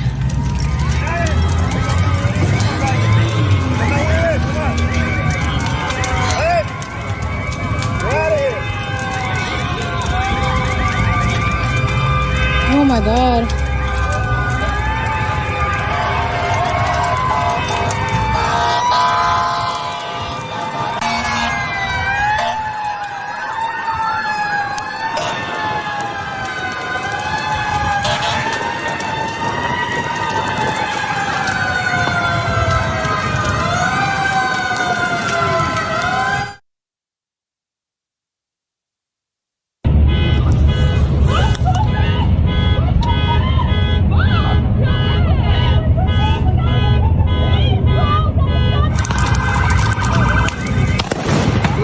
Oh, God.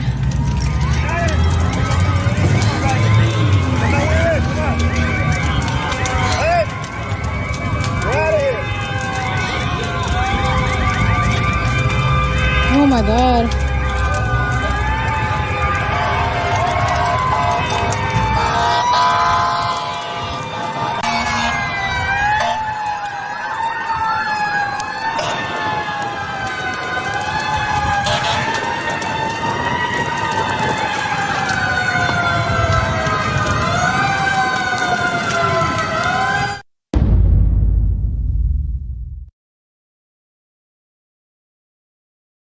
A horrific scene tonight in Northeast Philadelphia. A medical transport jet crashed just moments after takeoff, erupting into a fireball and also catching several homes, vehicles, and businesses on fire. Authorities say all 6 people on board died.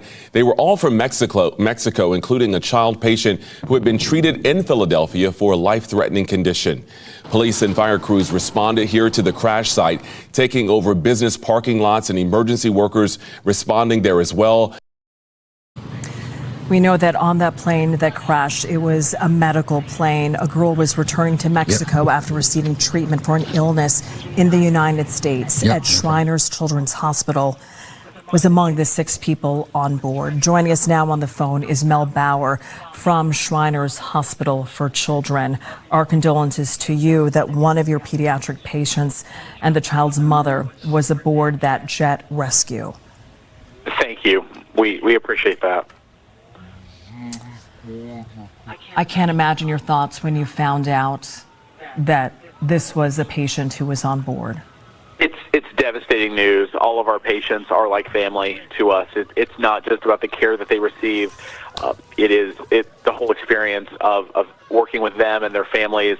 The care that they receive is much more than just clinical, and so it is very devastating to us. All of our patients are very dear to us, and to have such a tragedy happen, it's just so hard for all of us. Our goal is always that every child deserves to live their best life, and that's our goal.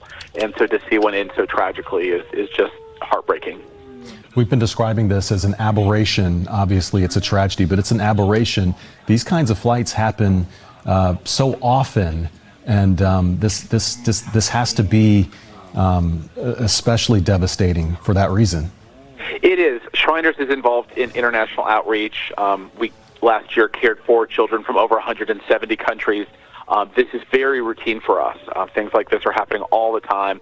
So we have 19 facilities in the U.S., and we work with, like I said, a variety of countries throughout the world. And so what is a very routine part of care of simply transporting, children from an international location to the U.S., we certainly would, we never expected to go like this. We certainly know of the global reputation of Shriners and what you do for children domestically and internationally, but especially heartbreaking knowing she traveled so far to come here and receive treatment from your facility. And I'm sure when she left, everyone was so hopeful that she was on the path to full recovery. It's always our hope, and I know that the team there in Philadelphia today had a send-off for her, and so it's always a meaningful but yet emotional time for us, and so it's really just been compounded by the tragic ending. Mel Bauer, thank you so much for joining us with Shriners Children's Hospital of Philadelphia. Mel Bauer, unfortunately, his pediatric patient on board this plane that crashed in Northeast Philadelphia. Thank you for your time. And again, our condolences to you and all those at your hospital who worked so hard to treat her. Thank you for your time.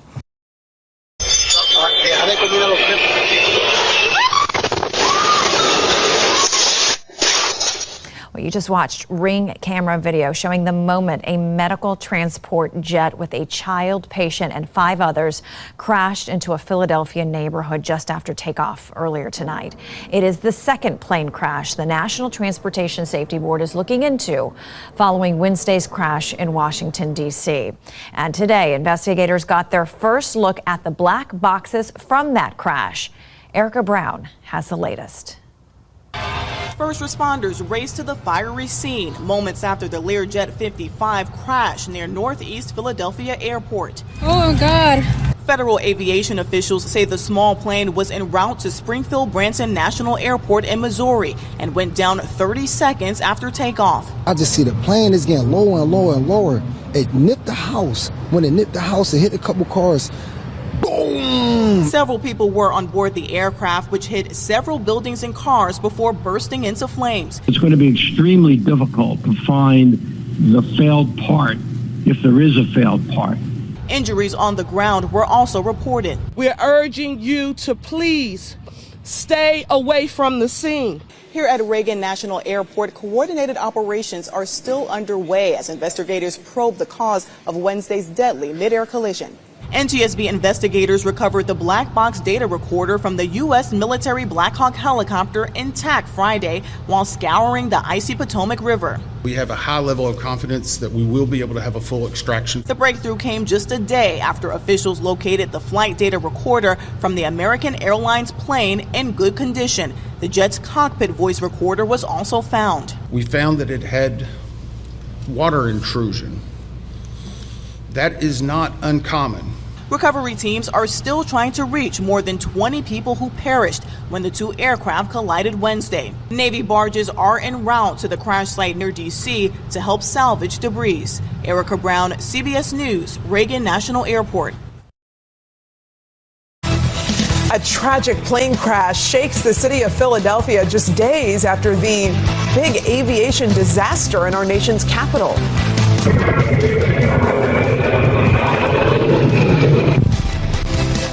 A child and her mother, along with 4 crew members, were killed when the medevac flight crashed in a busy Philadelphia neighborhood. Here is what we know right now. A twin-engine medevac jet crashed shortly after departing Northeast Philadelphia Airport around 6 tonight. A pediatric patient, her mother, and 4 crew members were on board, headed to Missouri before continuing on to Tijuana, Mexico.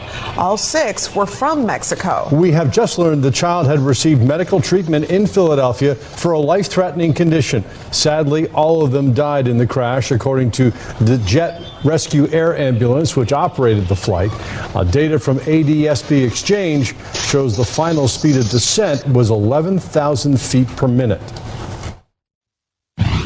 What you're seeing here is a unified response to an awful aviation disaster.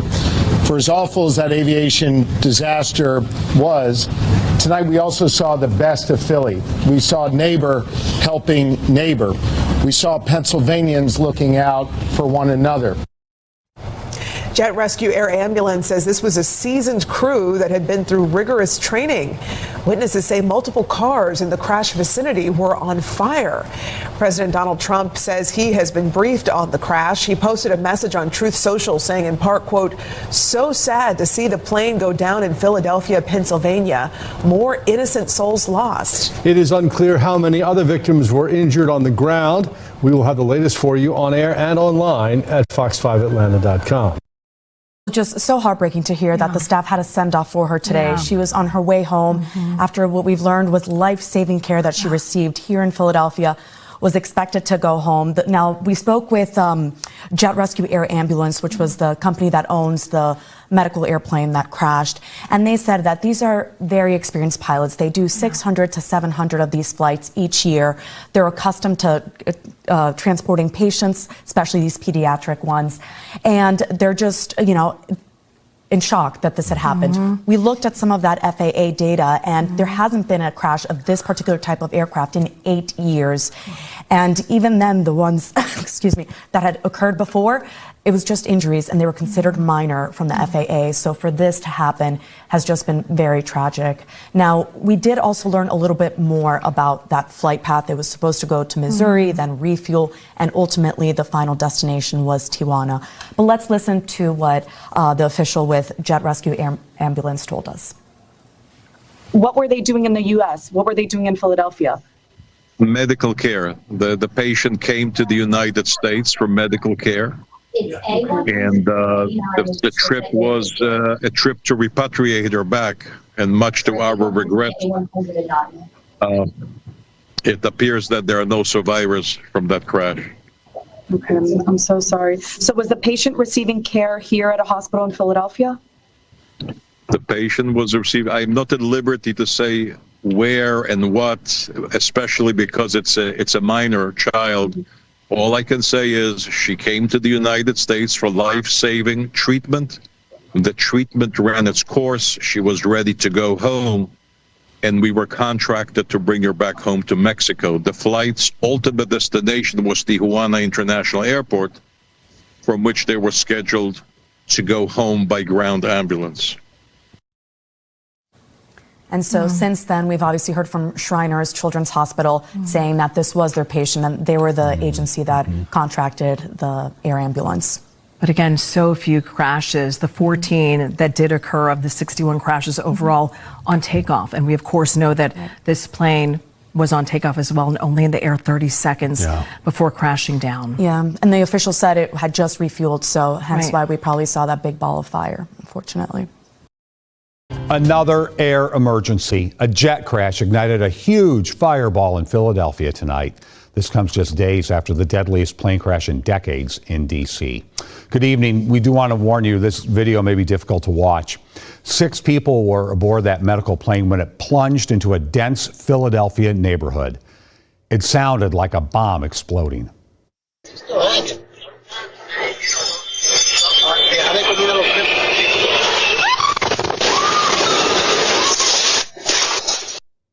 Here now is video taken from a car very close to the impact. Fiery debris went flying.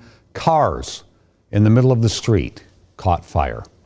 Here's a live image from Philadelphia where we're waiting to hear if anyone on the ground was hurt.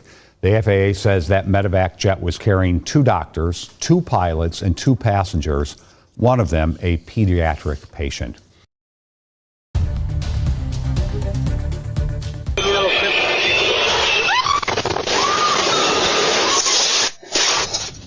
Shocking video there coming out now of this latest plane crash. It happened just before 6 Eastern time in Philadelphia. We're told that this was a small medical jet that crashed seconds after takeoff, leading to a massive explosion in a busy neighborhood.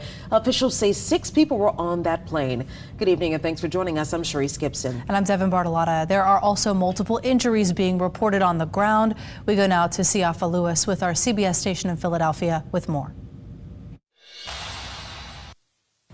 So we're coming to you from northeast Philadelphia, where shortly after 6 p.m. on Friday night, a Learjet appeared to crash into a row home in northeast Philadelphia and across from a very busy Roosevelt Mall.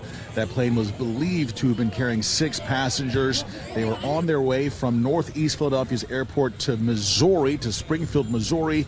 That plane had, I believe, 7,000 pounds of jet fuel on board, and it created a massive explosion seen throughout the night sky here in northeast Philadelphia. We spoke to several eyewitnesses who say that it lit up the sky. The whole house rumbled. Our dog started barking, and he kept coming to me, giving his paw, and he wanted me to touch him and pet him. And our house is shook, and we ran out back because we heard a loud bang too, and the whole yard was full of smoke. A horrible, horrible situation here in Philadelphia Friday night. In the Northeast, I'm Siafa Lewis, CBS News, Philadelphia.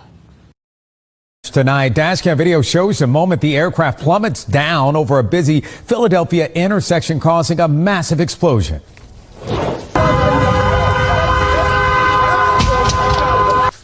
Witnesses shared video of the explosion's aftermath. Homes and several vehicles caught on fire as a result of that horrible crash. Good evening. Thank you for joining us tonight. I'm Juwan Strader. And I'm Trina Robinson. We're now learning that 6 people were on board that plane, including a young girl. And that plane made a stop at the Opa-locka Executive Airport earlier today. Nico Clemens is live outside that airport with more on what we know this evening. Nico. Well, you too, the crash has impacted people here in South Florida, especially people who fly out of this airport here in Opa-locka. And we learned tonight that there was a young girl on this jet who had came to the U.S. for medical care and was returning to Mexico. We know the jet was here in Opa-locka since yesterday, landed here yesterday, and its company is based out of Mexico and Fort Lauderdale Executive Airport. Heartbreak and astonishment. The blast was powerful. It was shocking to see the trajectory in which the aircraft is coming out of the sky like a missile. That's just so unusual. A jet crashed Friday night shortly after it left northeast Philadelphia Airport. Jet Rescue Air Ambulance says 4 crew members and 2 passengers were on board. Hours earlier, the jet was in South Florida at Miami Opa-locka Executive Airport, an airport Kristen Jern has flown out of before. My first reaction was, yes, it had to have been something structural with the aircraft. Jern is a commercial pilot. While she doesn't fly this specific aircraft, a Learjet 55, she knows others who do. Again, with my peers, we're all a bit stunned and shocked and just scratching our head because it just seems like it had to have either been catastrophic structural failure for an aircraft to behave that way. Again, though, it's really difficult for the footage that we have seen to get a clear picture of the jet. It's really hard to discern whether or not it's truly spinning or if it's coming straight down. FlightAware shows the jet landed at Opa-locka Thursday night from Haiti. It left Opa-locka Friday at noon and landed in Philadelphia a couple hours later. The FAA says the jet was heading to Missouri Friday night before it crashed. The managing director for the jet company says the plane had seasoned pilots, a flight physician, a flight paramedic, a child patient, and her mother. He says everyone on the jet was from Mexico. Patient came to the United States for medical care. And the trip was a trip to repatriate her back, and much to our regret, it appears that there are no survivors from that crash. On the company's website, a plane similar to the one that crashed appears in this promotional video posted by Jet Rescue. Growing questions after another aviation tragedy. And it appears that the pilots had little to no time to react. It's just very unusual for an aircraft to come out of the sky that way. truly heartbreaking. Another, again, aviation tragedy. We, of course, know this investigation is just getting started. NTSB, FAA investigating now. In Opelika, Nico Clemens, NBC6 News. Now to that developing story out of Philadelphia, where a medical transport jet crashed in a residential neighborhood around 6:30 Eastern Time this evening. Our sister station in Philadelphia reports all 6 people on board were killed. A dash camera captures the moment the plane hit the ground, sending a huge fireball into the air.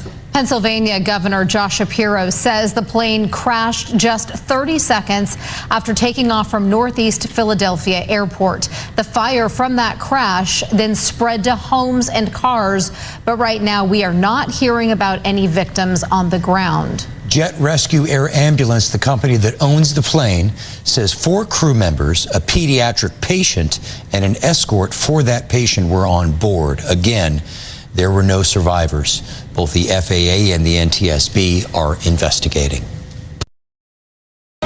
Breaking right now from Queen City News. And we are following that breaking news out of Pennsylvania tonight on another plane crash. This time a private jet went down with at least 6 people on board seconds after taking off from a Philadelphia airport. This is video of the fireball created by the crash into a block of townhouses on that city's northeast side. And this is another doorbell camera view of the crash, and you can see the plane in the background streaking into the ground. And we want to warn you, the next video we're about to show you is disturbing. And, yep. Oh! Move! Michael, move! We can't reflect. Frightening dash cam video as a family was driving through the neighborhood and part of the plane crashed near where they were stopped. And you can see just the debris flying into the car and all around them. And there are no immediate reports of the dead or injured right now. Federal officials say it was a Learjet on a flight to Springfield Branson National Airport in Missouri that crashed around 6:30 tonight. The plane was registered to a company operating MedJets. It was owned by Jet Rescue, a Florida-based company that provides international air ambulance services. And the company issued a statement saying 4 crew members and 2 passengers were on board. The passengers included a young female patient and their escort. Philadelphia's mayor addressed reporters a short time ago. Right now, we're just asking for prayers for any and everyone who may have been affected. We do want to note that several dwellings and vehicles were impacted. So what are we asking you to do for us right now, Philadelphia? We're urging you to please stay away from the scene. If you see debris, call 911. Don't touch anything. And you're looking live at the crash scene in Philadelphia right now. Officials say they are opening a shelter for people displaced from their homes due to the crash and fire. Pennsylvania Governor Josh Shapiro says he is sending all needed resources to the crash scene. He's also praising the fast response to the disaster. The mayor preaches about one Philly. She talks about a unified approach to governing every day. What you're seeing here is a unified response to an awful aviation disaster. For as awful as that aviation disaster was, tonight we also saw the best of Philly. We saw neighbor helping neighbor. We saw Pennsylvanians looking out for one another.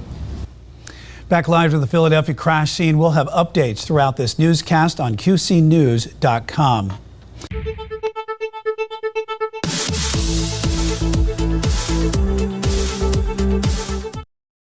Breaking news. For the second time this week, a tragic plane crash as the nation watches in shock. This video shows what people describe as a fireball dropping out of the sky and exploding when it hits the ground. This, by the way, was a medical transport plane that fell from the sky and ignited houses, cars, and possibly even a gas line in Philadelphia. And this is a live look at that scene tonight. That plane took off from the Northeast Philadelphia Airport at 6:06 p.m. on its way to Springfield, Missouri, with 6 people on board. It fell off the radar about 30 seconds after takeoff. Hundreds of firefighters and first responders have now descended on that area tonight. And the mayor of Philadelphia is urging residents to stay in their homes and not touch any debris. Thanks for joining us on this Friday evening. I'm Luann Sorrell. And I'm John Brown. Less than an hour ago, the governor of Pennsylvania addressed the community. He says that they're coming together during this very difficult time. For as awful as that aviation disaster was, tonight we also saw the best of Philly. We saw neighbor helping neighbor. We saw Pennsylvanians looking out for one another. The FAA and the NTSB now investigating. Fox 35's Marlisa Goldsmith is live in the Alert Center tonight. So Marlisa, what else do we know about the plane at this point? Well, John, we're hearing there was at least one doctor, possibly two, or a medical assistant on board. There were also two pilots, a young girl who had just had a life-saving treatment, along with a reported family member of that pediatric patient. The FAA said the National Transportation Safety Board will lead this investigation. But now these agencies are heading up two major investigations just days apart and about 100 miles apart. We spoke with a flight expert who watched the video of the plane going down you're looking at right here. He provided his analysis on what he believes was happening in the final seconds of that flight. It looked as if there was a structural problem with the aircraft or a flight control issue, meaning stuck controls, stuck flight controls.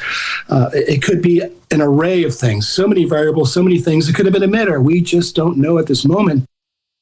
The plane's owner, Jet Rescue, provides global air ambulance services. The company is based in Mexico. They flew Baseball Hall of Famer David Ortiz to Boston after he was shot in the Dominican Republic back in 2019 and was involved in transporting patients critically ill with COVID-19. Of course, this crash comes just 2 days after the deadliest U.S. air disaster in a generation. On Wednesday night, an American Airlines jet carrying 60 passengers and 4 crew members collided mid-air in the Washington, D.C. area with an Army helicopter carrying 3 soldiers.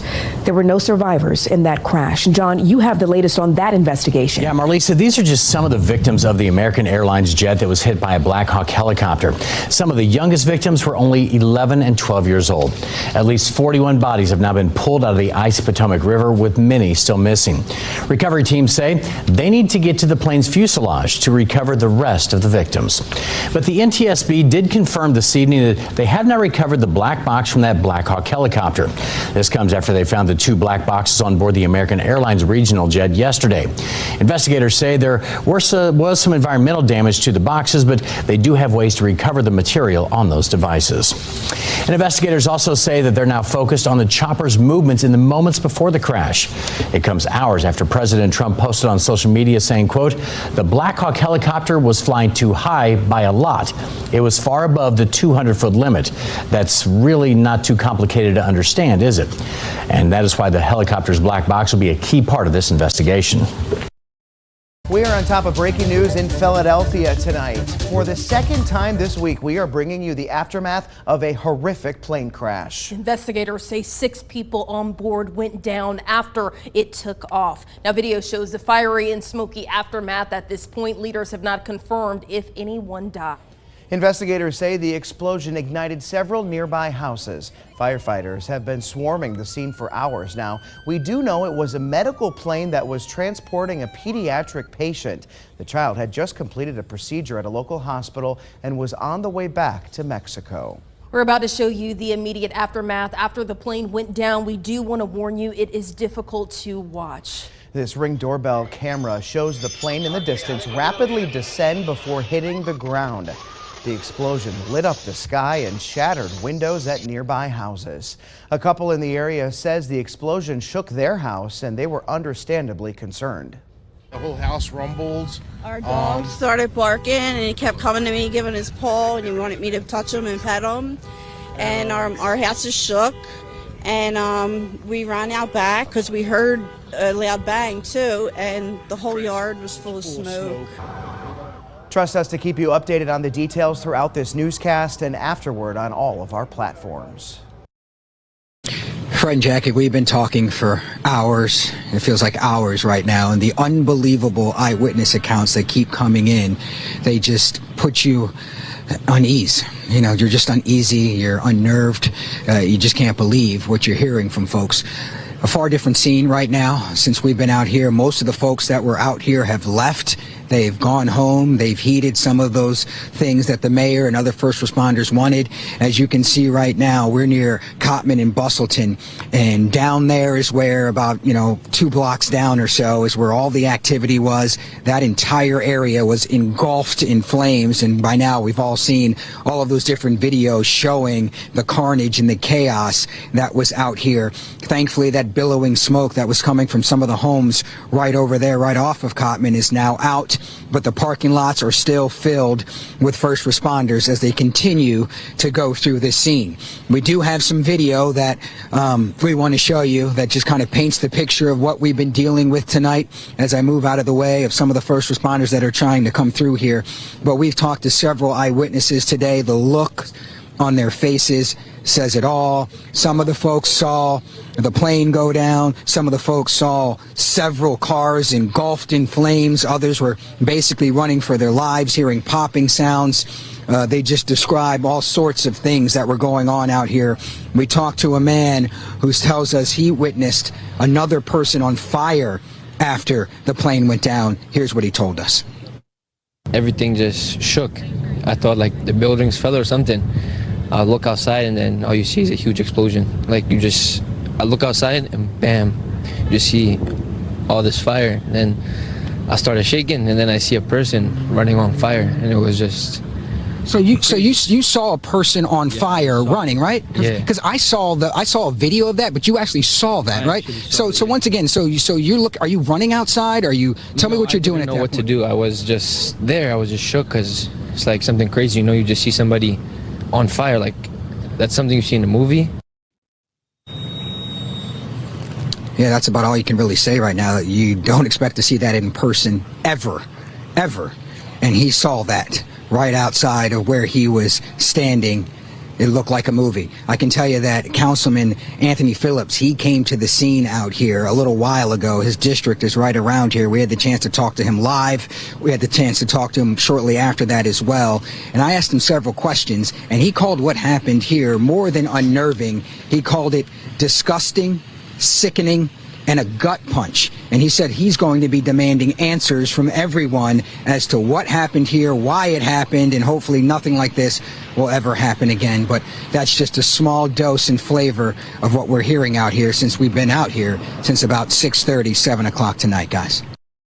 Breaking news as we come on air for WUSA 9 News at 11. Yet another plane crash just a few hours north in Philadelphia. A medevac jet with a young patient on board went down just 30 seconds after takeoff. Our CBS affiliate in Northeast Philadelphia has been on the scene talking with witnesses. Siafa Lewis brings us the very latest. So we're coming to you from Northeast Philadelphia, where shortly after 6 p.m. on Friday night, a Learjet appeared to crash into a row home in Northeast Philadelphia and across from a very busy Roosevelt Mall. That plane was believed to have been carrying 6 passengers. They were on their way from Northeast Philadelphia's airport to Missouri, to Springfield, Missouri. That plane had, I believe, 7,000 pounds of jet fuel on board, and it created a massive explosion seen throughout the night sky here in Northeast Philadelphia. We spoke to several eyewitnesses who say that it lit up the sky. The whole house rumbled.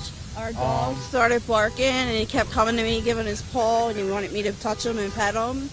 And our house is shook, and we ran out back because we heard a loud bang too, and the whole yard was full of smoke. A horrible, horrible situation here in Philadelphia Friday night. In the Northeast, I'm Siafa Lewis, CBS News, Philadelphia. Well, it's not clear what yet caused that crash. Police say that several people on the ground were injured.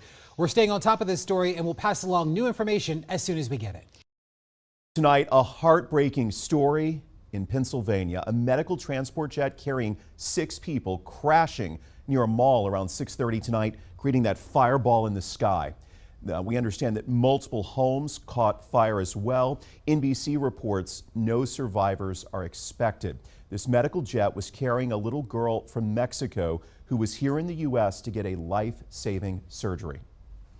I've spoken to our Governor Josh Shapiro. He is en route. I've spoken to our U.S. Senator John Fetterman. other federal officials, and everyone, all hands on deck. That's where we are right now. This is ring footage showing the crash there. It is unclear if anyone on the ground was hurt. This was a Learjet 55 that had departed from the Northeast Philly Airport en route to Springfield Branson National Airport over in Missouri. AA News. We begin today with breaking news. A small plane crashed into a neighborhood in Philadelphia, and this cell phone video shows several vehicles and structures on fire and pieces of debris everywhere. We've learned that one of the people on board the flight was a pediatric patient, and the impact set several homes on fire. This happened earlier tonight near a mall in the northeastern part of the city, and you can see from this map how many buildings and homes are nearby. Adriana D'Alba has been looking into this crash, and she's live in our newsroom with an update on what's happening now. Chris, right now there is a massive emergency response at that crash site. The FAA says 6 people were on board, and we've learned this was an air ambulance. Officials say the number of deaths is still unknown at this time. The operating company has confirmed among those on board was a pediatric patient and 5 others. They were in the middle of transporting that patient. Now, this happened near a mall in a popular area of Philadelphia. This ring video you're looking at shows the moment that small plane came crashing down, appearing to hit a building. Large explosion there and a huge fireball. This was the scene in a bustling area of the city tonight. The mayor says several homes and vehicles were impacted, and you can see this intersection just covered in flames with vehicles on fire. Now, it's unclear if anyone on the ground was killed or hurt, but we have learned that at least one area hospital received 6 patients. The aircraft was a Learjet 55. It departed from Northeast Philadelphia Airport and was en route to Springfield, Missouri when it crashed at 6:30 this evening. Now again, Chris, 6 people were on board. We don't know what condition they're in. We also right now don't know just how many fatalities there were, but the FAA and NTSB will handle this investigation moving forward to determine what led to this crash. Chris? Breaking news, a medical transport plane crashed into a Philadelphia neighborhood. The plane exploded and erupted into a fireball, catching several homes on fire. Thank you for counting on NBC2. I'm Peter Bush. This is the second deadly plane crash in our country in the last few days. The FAA says 6 people, including a child, were on this plane when it went down this evening. Officials say the medical transport plane was leaving the Northeast Philadelphia Airport and headed to Missouri. It crashed into a busy intersection near the Roosevelt Mall. The FAA has issued a ground stop for that northern Philadelphia airport. It mainly serves business jets and charter flights. After the plane hit the ground, it started a big fire. I was right here at the door of my job, and all I could see is a big ball of flames in the sky. Literally, you heard a loud bang. It shook the entire building. The whole building shook. We are working to find out if anyone on the ground was hurt. According to online flight records, the same plane left out of the Apalaca, Florida airport this afternoon before landing in Philly. Officials say the child had been treated in Philadelphia for a life-threatening condition and was being taken home to Mexico. The 4 crew members, mom and child, were all from Mexico. We start here at 10 with breaking news. Another tragic and deadly plane crash tonight. Philadelphia looks more like a war zone after a medical jet crashed and exploded in a busy neighborhood. Our Jermont Terry is here now with late breaking details. And Jermont, just the stunning videos we're seeing tonight. Joe, the images are scary. Debris stretches for miles. And when that plane, that medical plane, fell from the sky, it also crashed near a mall and that Philadelphia neighborhood, making everyone in disbelief.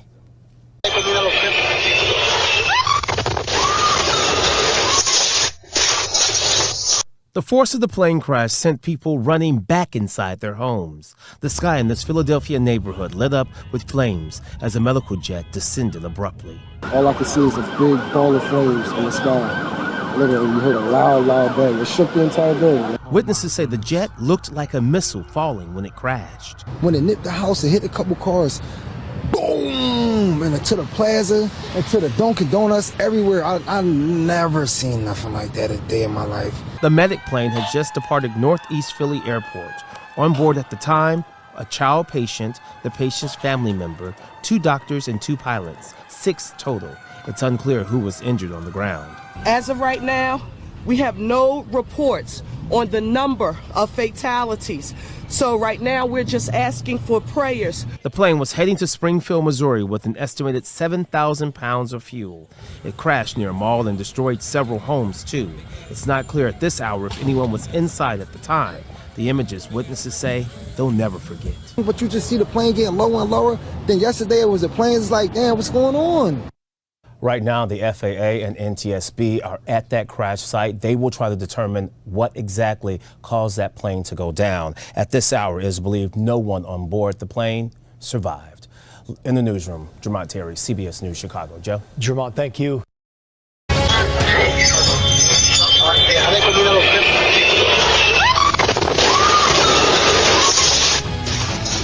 Tonight, almost an apocalyptic scene in Philadelphia. A medical transport jet carrying a pediatric patient and 5 other people fell out of the sky and erupted, as you saw in that video, into a massive fireball. Several nearby homes were engulfed in flames. It is unclear exactly how many people were hurt or killed, but the company that owns the jet said they could not confirm any survivors from the plane. News 2's Alicia Wimberly is at the WKRN.com alert desk with the latest we know. Alicia.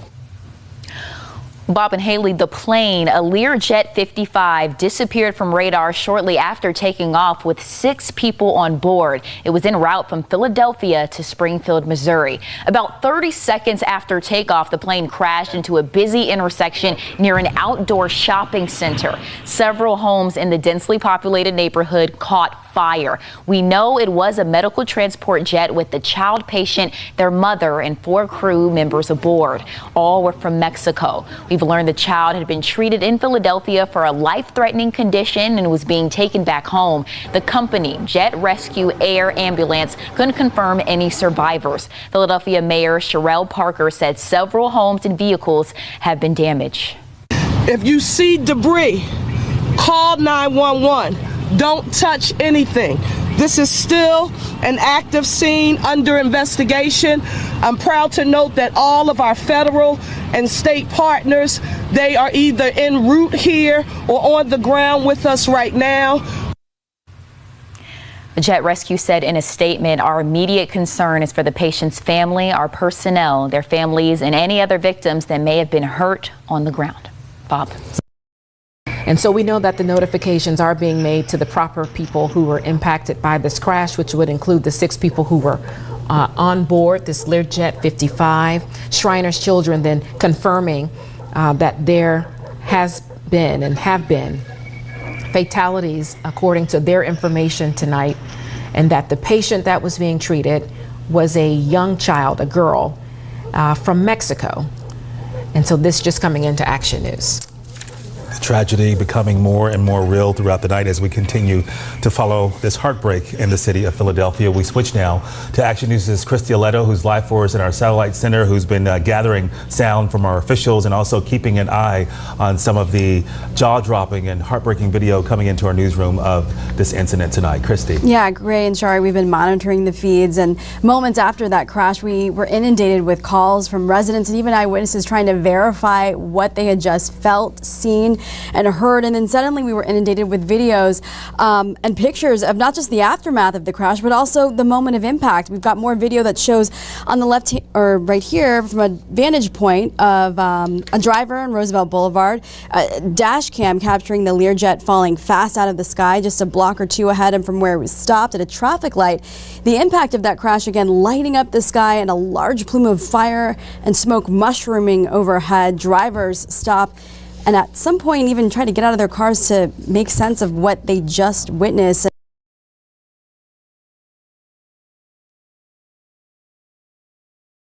That's why I turned around, because I just saw the... Do you think it was something out the sky? I don't know.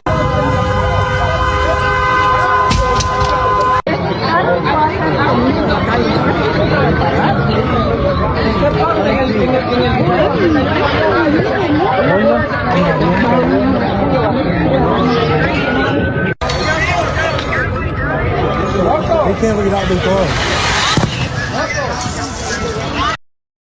with Alexis McAdams. Alexis, she's live for us in New York. What do you know? What are you hearing about this? Hey, Trace. Well, as you were on earlier, too, and it was all developing, we were trying to figure out who was on that airplane. We now know, finding out just a short time ago from some officials who work with Jet Rescue, that it was a little girl, we don't know her age, who was from Mexico, who had been getting life-saving treatment in Philadelphia. So they have some of the best hospitals. So somebody paid to allow her to come from Mexico near Tijuana with her mom to get this life-saving treatment. They had just wrapped up that treatment, I'm told, today. They were on that airplane with a crew who were all Mexican nationals as well. They were going to be heading to Missouri to refuel. So when we're talking about how much fuel was on that plane, they had just taken off. They were going to stop in Missouri, refuel, and head back to Tijuana, Mexico. So if that doesn't break your heart, I don't know what was. This girl went through all these procedures and treatments. And her plane went down on her way home. So that's coming as we're learning more details also about these fires. So I think, you talked to all these aviation experts and they try to explain, was the plane on fire when it was going down? Well, all you know is the thing slammed right into the middle of a very busy area. This was around rush hour in Philadelphia. So people were coming and going all near that mall. And then you see this huge fireball come right down. There is so much debris. There are pieces all over the place of this jet. So big pieces, small pieces, and the entire area is covered in jet fuel. So that's kind of the main concern, as you just heard from the mayor and also the governor. They've got 4 FAA officials heading there, 4 NTSB crews, 45 state troopers, and lots of fire crews. I just got off the phone a short time ago, too, with one of those fire officials who told me the fires are under control, but that was after 2 homes at least were lit on fire. It spread then to 6 row homes. So 6 row homes near that mall, Trace, lit on fire. At least 6 cars near that mall went up into flames. So that's why when you're looking at what looked like a war zone in some of that video, was because it was igniting, popping, and then combine it with the jet fuel. This thing was pretty much a disaster. So going back to sending our thoughts and prayers to this little girl's family who's now finding out that she's not coming home. We'll have more details, though, as we get it. Yeah, Alexis McAdams, will get back to you as the news warrants. Thank you. Yeah, they talk about this and the reporting on the ground. The mayor preaches about one Philly. She talks about a unified approach to governing every day. What you're seeing here is a unified response to an awful aviation disaster. For as awful as that aviation disaster was, tonight we also saw the best of Philly. We saw neighbor helping neighbor. We saw Pennsylvanians looking out for one another. I want to reaffirm the comments the mayor said about all of the different agencies working together, and I want to especially thank and salute Philly Fire and Philly Police, who did an extraordinary job this evening. We know that there will be loss in this region, and we want to offer our thoughts and our serious prayers for those who are grieving at this moment. I also spoke earlier this evening with the United States Secretary of Transportation, Secretary Duffy, who offered his full support to Northeast Philly. And as the mayor alluded to, he has dispatched 4 members of the FAA to Philly, and there are 4 members of NTSB on their way as well. We have all the resources that we need. And again, as the mayor always says, one Philly, we are unified in our approach to deal with this emergency.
I was in shock. I'm still in shock. Like, this is insane. We begin tonight with breaking news out of Philadelphia. A medical transport jet headed for Missouri has crashed, unleashing a fireball in a neighborhood. Thanks so much for joining us. I'm Kelly Jackson. Tonight, the FAA and the National Transportation Safety Board are investigating the crash. They say 6 people were on board the air ambulance headed to Springfield, Missouri. One of them, a little girl who just completed life-saving medical treatment. We know the Learjet departed from Northwest Philadelphia Airport earlier tonight. It crashed less than a minute later, not far from an outdoor shopping mall. Multiple homes and cars caught fire, and all roads around the area have been blocked off. Eyewitnesses say the explosion shook nearby buildings.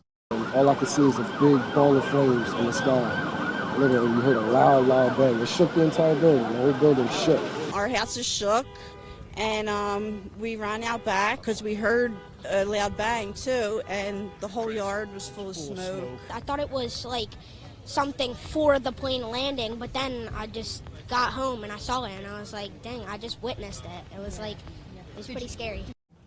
The plane was heading to the Springfield Branson National Airport. Those on board included 2 pilots, a doctor and paramedic, the patient, and her escort. Officials say the little girl came to the U.S. for medical treatment and was on her way home to Mexico. No word if there are any survivors. A federal investigation is underway.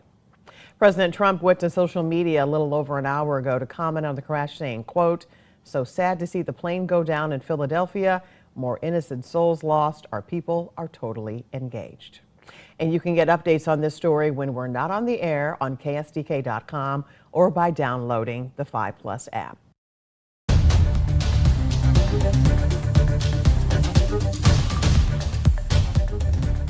Begins with breaking news in Philadelphia, Pennsylvania.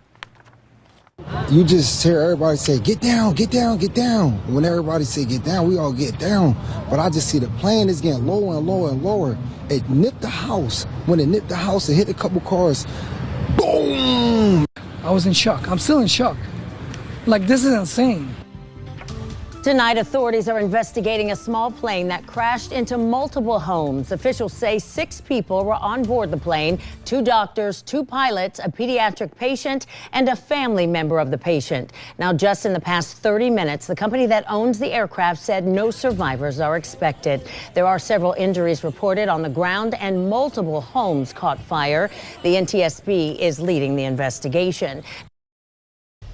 Breaking news right now, no survivors expected after a small plane crashed in Pennsylvania tonight. This crash leaving people on edge 48 hours after the deadliest aviation incident in almost a quarter century.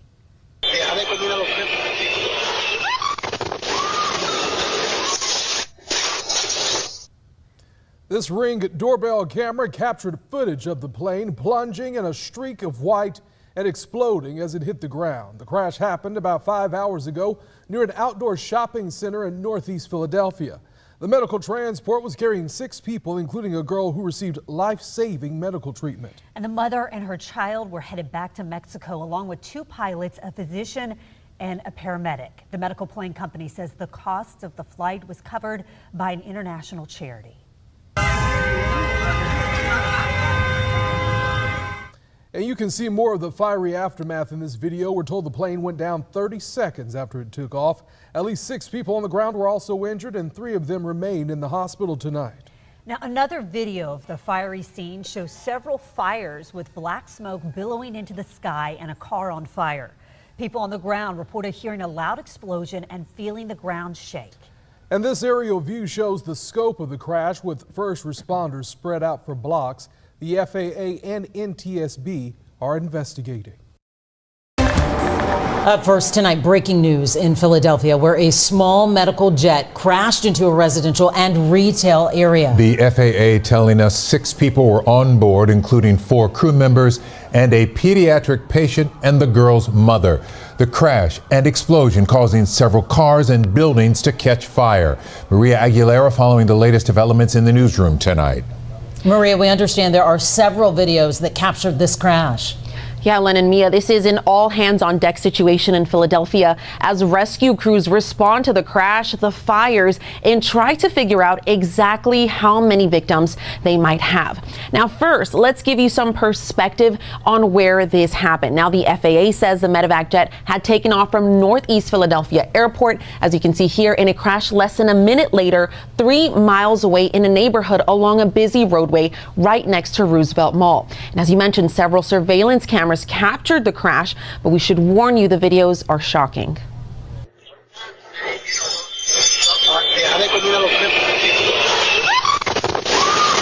Shocking door cam video captures a massive explosion after a small medical jet carrying 6 people crashed in Philadelphia.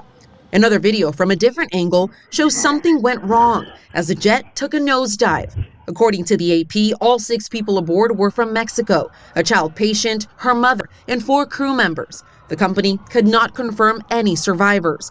The child had been treated in Philadelphia for a life-threatening condition, and she was being transported home to Mexico, according to Shai Gold, Jet Rescue Air Ambulance spokesperson. The flight's final destination was Tijuana after a stop in Missouri. The plane, a Learjet 55, was leaving the Northeast Philadelphia airport when tragedy struck. The plane crashed into a neighborhood outside the Roosevelt Mall just moments after leaving the airstrip at around 6:07 p.m. Eastern, engulfing several homes and damaging vehicles. This is a developing situation. At this time, the Federal Aviation Administration, or the FAA, and the National Transportation Safety Board, known as NTSB, are investigating the crash. The NTSB will lead the investigation. Back to you. That is really something. Thank you, Maria. Tonight's crash.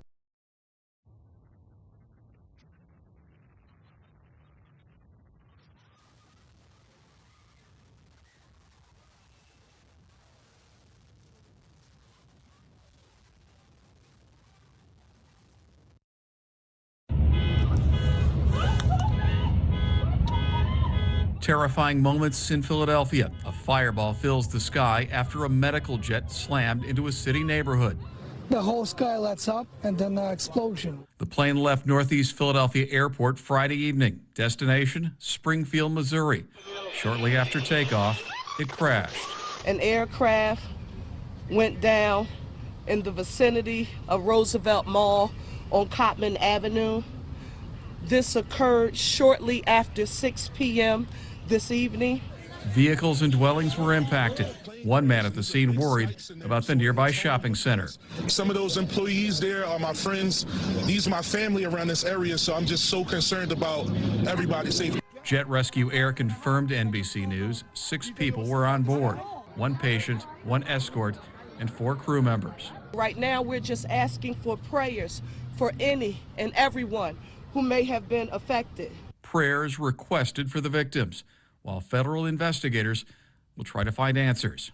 Dan Sheneman, NBC News. PRC2 News begins right now with breaking news. And breaking right now in Philadelphia, a twin-engine medical jet has crashed in a neighborhood, causing a massive explosion. As you see there, the FAA says that plane had 6 people on board, including a pediatric patient who had just received life-saving treatment. None of the 6 people are expected to have survived. That plane had just taken off around 6:30 p.m., but after about 40 seconds in the air, it plunged to the ground, sending an enormous ball of fire into the sky. Multiple homes and vehicles in that area caught fire. It is not immediately clear what caused this accident. No official word yet on any injuries or deaths. This is a quickly developing story, and we'll bring you updates as we learn more on air and online at click2houston.com. Local 4 News starts now with a breaking news alert. Tragedy tonight in Philadelphia. A jet falls from the sky just seconds after takeoff. The plane hitting the ground near a busy mall and bursting into flames. The medical transport jet crashed about 30 seconds after leaving the runway, and officials say 6 people were on that jet. The jet was bound for Springfield, Missouri, and is owned by Jet Rescue, which provides air ambulance services. Officials say they do not believe there are any survivors. They add several homes were hit by debris and damaged in the crash. City leaders are urging residents to stay inside until they can get a handle on the situation. So what are we asking you to do for us right now, Philadelphia? We're urging you to please stay away from the scene. If you see debris, call 911. The FAA says the National Transportation Safety Board will be leading this investigation. We expect more updates to come throughout the night, and we will keep you posted on clickondetroit.com.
Oh my goodness.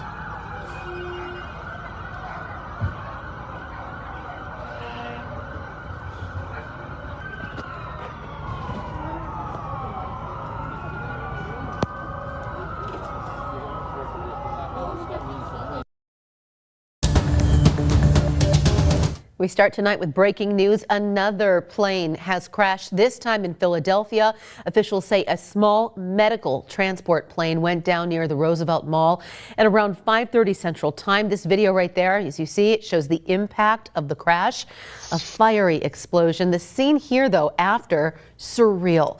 The Federal Aviation Administration says the Learjet 55 was carrying a pediatric patient and 5 other people. It was departing from Northeast Philadelphia Airport. Temple University Hospital told ABC News it has received 6 patients hurt in the crash. It's still unclear, though, if they were in the aircraft or nearby when it went down. The hospital says 3 of the patients were treated and released. The others are in fair condition.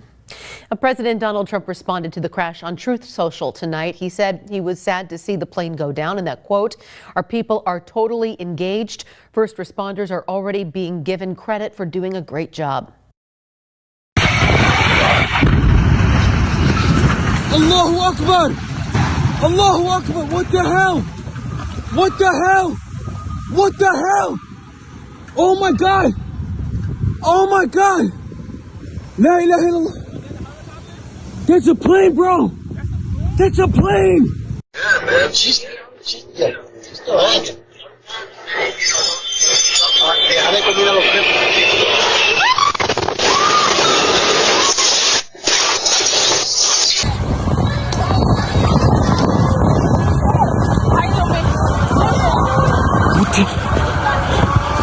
What the hell?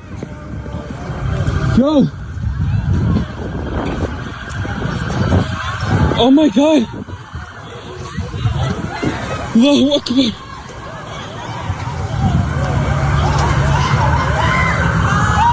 Medevac Med Service, Northeast Tower. Medevac Med Service 056, Northeast Tower. You on frequency? Approach to runway 24. What's going on down there? Condition 755. We have a lost aircraft. We're not exactly sure what happened, so we're trying to figure it out. For now,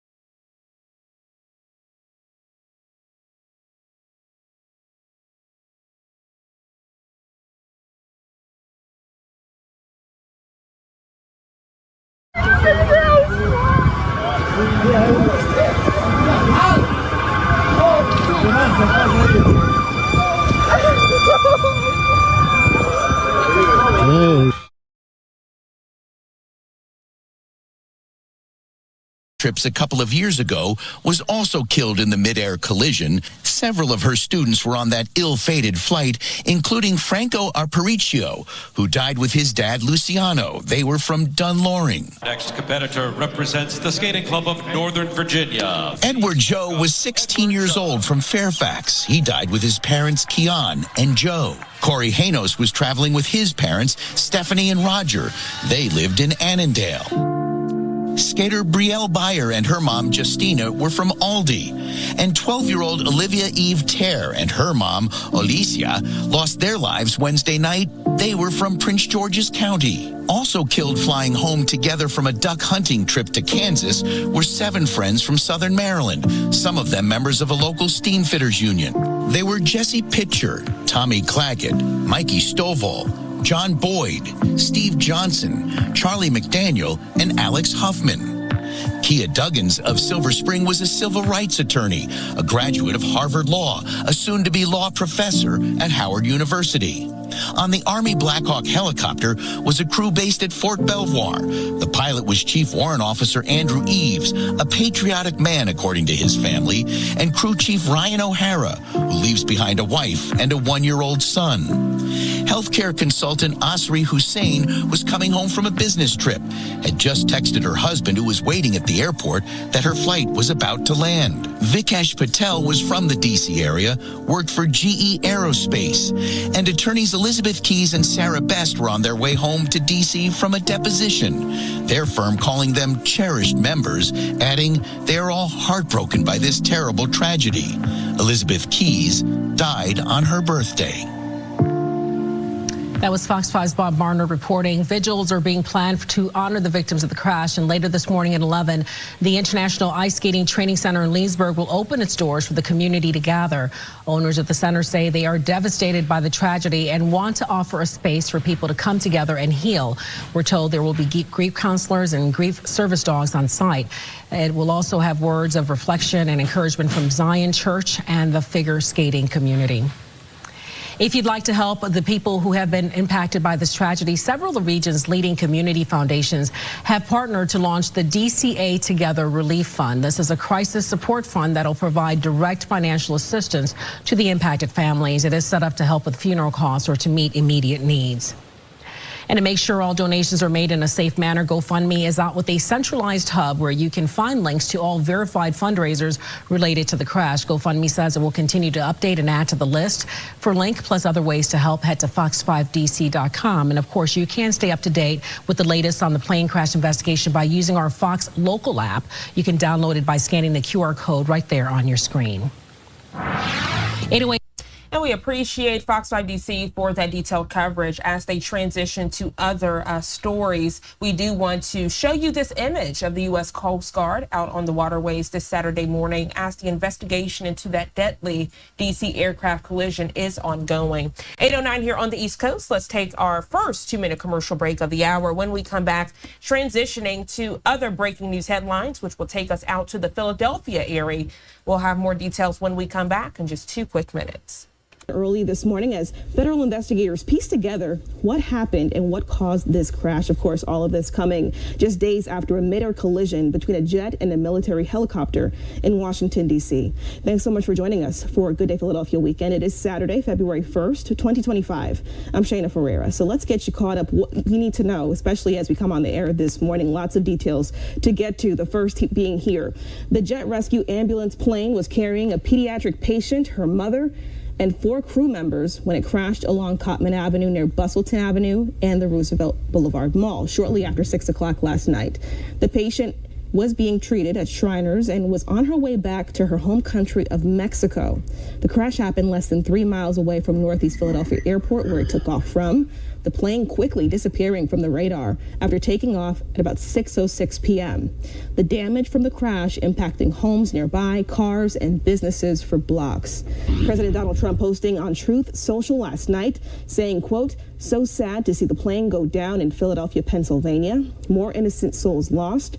Our people are totally engaged. First responders are already being given credit for doing a great job. More to follow. God bless you all." Jen, I want to get you over to Jennifer Joyce, who is live outside. And really, what are you seeing? Because the mood there must be shifting as the sun has now risen for the first time since all this has happened. Yeah, exactly. And so I know all morning we've been showing you the scene here at Codman and Bustleton. You can see there's some media out here, there's police out here, but there's also a lot of traffic. This is a very busy area. We're starting to see people coming out here, people bringing their phones, taking a look at what happened last night. And I know that so many people here are still in disbelief. Angelique, you're one of those people. Yes. I mean, this is your neighborhood. Yes. Just tell us a little bit about last night and where you were. And you said you started getting calls. People were concerned. Yes, I started getting calls. So I work out here at the LA Fitness, and I didn't come out yesterday. And people started calling me, and I'm like, okay, what's going on? And I have a niece that travels this Codman Avenue every day, 5:30, 6 o'clock. And just imagine she got off late yesterday. If she wouldn't have got off late yesterday, she could have been in this. She travels every day. So I had to come up here this morning just to look because my niece travels this every day. I'm here 4 times a week at the gym. This is my shopping mall, you know, and I just wanted to see the location. You know, what do you make of it, seeing it in the daylight after watching all of the footage last night? And what did you think last night as you were watching? This is such a busy spot with all of the homes and the cars and the traffic and the people on the street. Yeah, you know, to know that not a whole block was blown up, or you know, I'm just it's wow. Just I mean, to see a big ball of fire drop. I'm on Codman Avenue all the time. I'm in that mall all the time. I can imagine the people that was up here just in pure shock of what is going on here, you know. So you know, thank God that, you know, as many people didn't get hurt, you know, because it could have been worse. Yeah. And that's wild to think about. That is so wild to think about. It could have been much worse, you know. They would have stopped in the middle. If he would have crashed in the middle of the block, that's the whole block going, you know. So thank God that, you know, just a few people were hurt.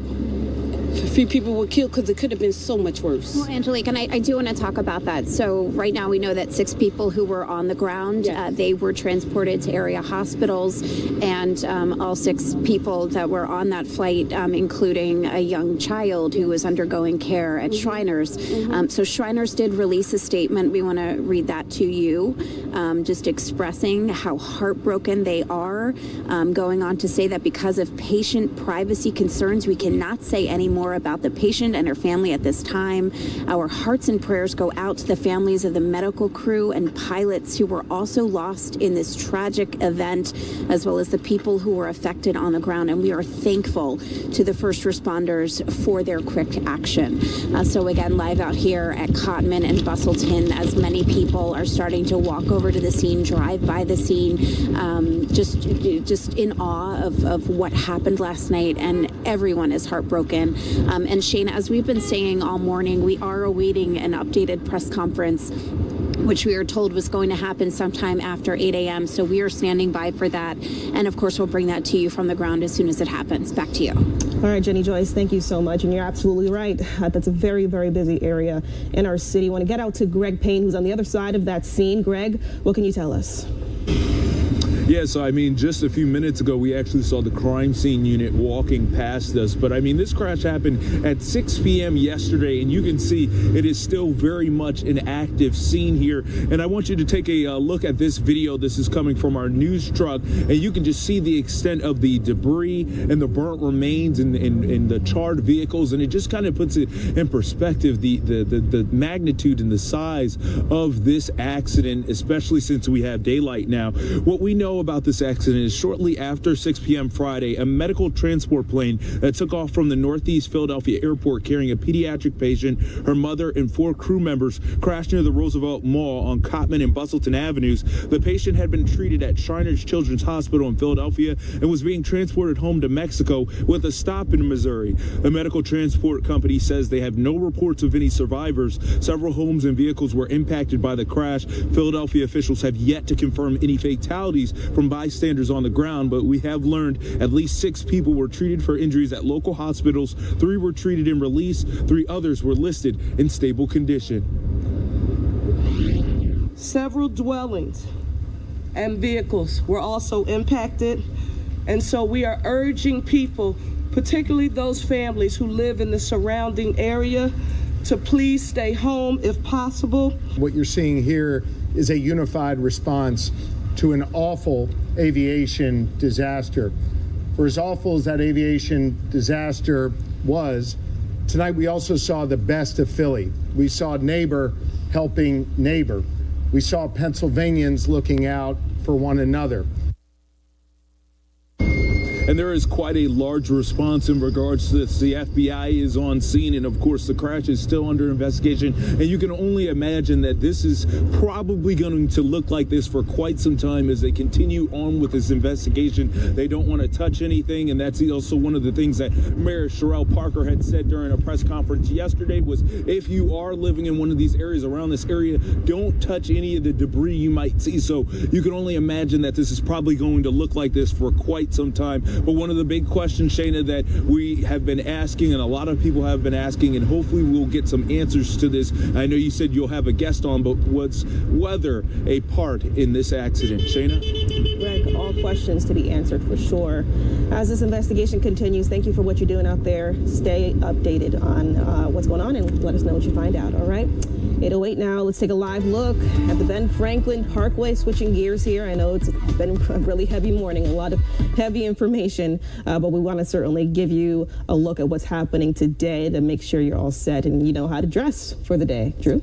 Hey, Shane, let's look at the positives. The sun is coming out. The skies are looking great. And I want you to watch these clouds. These clouds are racing across the sky. I'm going to point right to the edge and just watch how quickly it leaves my finger. And that's just because of these winds that we have right now. These winds are not backing down until the sun sets. And these are cold winds. Temperatures are in the 30s. And that's all we get today. We are staying in the 30s. The wind blowing right now, the 20-mile-per-hour range, gusting into the 40-mile-per-hour range. There's your 30s just sitting with us underneath those beautiful blue skies that we see right there in Monco. To the winds we go. These are the wind gusts. The wind gusts are at their strongest over the next few hours. The wind's still really strong later this afternoon. Just those gusts not as strong as that 40-mile-per-hour gust that we have between now and about 3 hours from now. Finally, let's lose that wind after sunset. 9 o'clock on, the wind is light, the skies are clear, but that's your recipe for a cold night. Look at these numbers. 20 degrees in Philadelphia, a couple 20s in parts of Delaware and down the shore, but otherwise, everyone else is in the teens. And that's how we start things off on a Sunday morning. We're still sunny to start things on Sunday, but then in come the clouds. Look at this over Chester County. It's gloomy in the afternoon. 40 degrees is your number, but it's not windy tomorrow. Now, even though we get that 40 in Philadelphia and parts of South Jersey and Delaware, our Pennsylvania suburbs tomorrow do stay in the 30s. So it's chilly all weekend before we do a little juggling. Our temps seesaw for the week ahead. For your Monday and Tuesday to start the work week, how about this? Feeling like spring with numbers in the 50s, then down we go. 30s on Wednesday with some sleet and some showers in the evening. We're keeping an eye on that forecast. And then back up into the 50s we go on Thursday with some more rain. So here's what I'm thinking. It's Groundhog Day tomorrow. No matter what call this guy puts out, he's going to get it right because we have a mix of spring and winter in your 7-day forecast.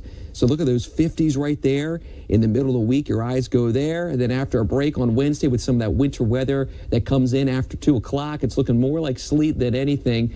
And then switching to showers as some warmer air comes up over the night. And that leaves us with showers and mild weather for your Thursday. With this cold weather, we got it for the weekend as we welcome February. And we will be right back. We appreciate Fox 29 Philadelphia for that detailed coverage. As they go to break, we are following breaking news here at 8:23 on the East Coast. Take a look at your screen. You're getting an aerial view of the devastation out in Philadelphia. Just a few seconds ago, the city of Philadelphia posting an update saying, quote, a devastating plane crash occurred in Northeast Philadelphia near Roosevelt Mall at Cottman and Bustleton Avenues Friday evening, January 31st of 2025. They go on to say it happened approximately at 6:10 p.m. A private Learjet 55, a medical transportation jet, departing from Northeast Philadelphia Airport with 2 passengers, a mother and daughter, and 4 crew members were killed in the tragic crash. They go on to say as more information is released about the reason for the crash, we will be updated. This press release goes on to say, according to the FAA, the aircraft was en route to Springfield Branson National Airport in Missouri with a final destination in Mexico, where the young child being treated for illness at Shriners Children's Hospital in Northeast Philadelphia lives. Now, the flight logs show the plane was in the air for only a minute before it crashed. Many people on the ground and parking lots along the street and cars and homes in the area were injured from this crash.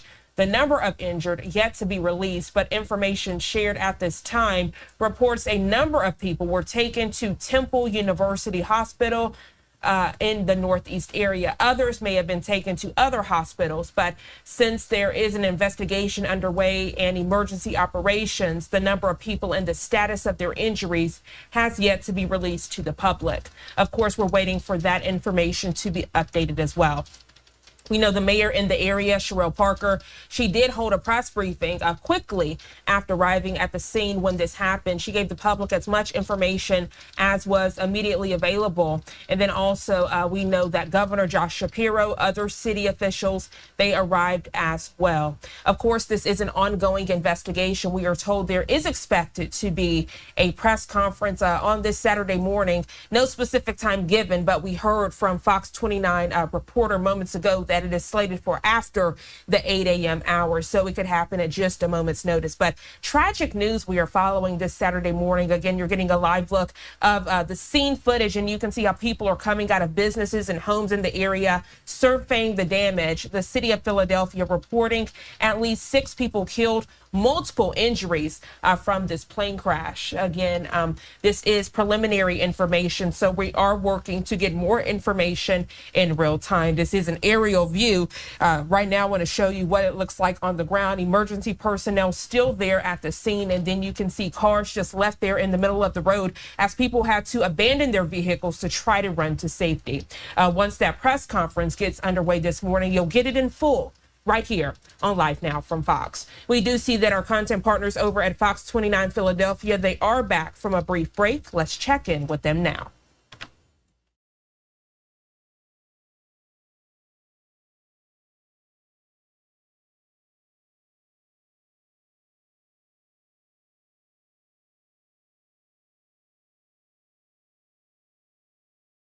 Welcome back at 8:21. We continue our coverage this morning on the deadly plane crash in the Northeast. There are still a lot of questions this morning as investigators on scene work to get them for us. We want to bring in aviation attorney and pilot John Gagliano. John, first of all, thank you so much for joining us this morning. A lot of questions this morning as it relates to this crash, but one of the biggest questions we've received from folks on scene is, could weather be a factor here?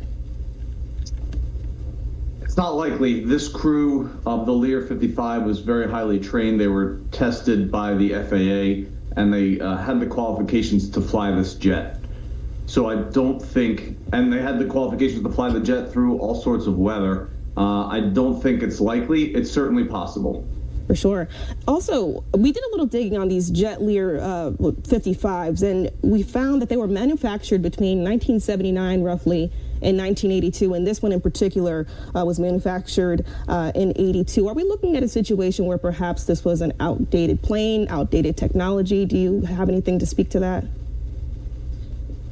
Well, certainly the plane was a little bit older, but all of these planes are required to have comprehensive inspections, and they go through inspection processes constantly. You know, the pilots pre-flight inspect the plane, and you have mechanics take a really detailed look every few months or at a minimum every year. So even though the plane's a little bit older, they really have some intense maintenance and qualified people looking at the maintenance and the equipment on board the plane all the time.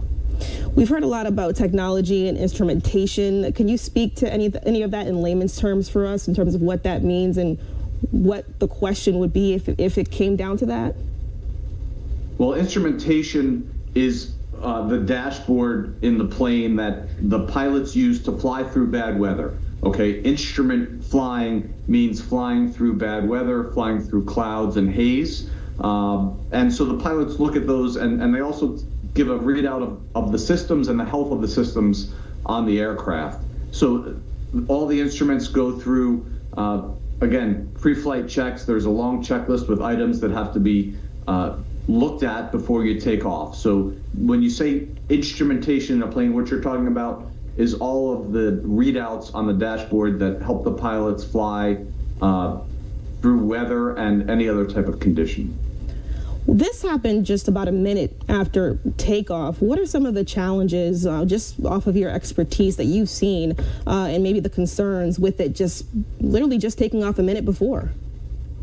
Well, things happen very fast in a jet, and so you're also close to the ground. So if things start going bad, you don't have a lot of time to react. The higher you are, the more time you have, to glide down if something were to happen or to fix something that's gone wrong. But after takeoff, the plane's going very fast.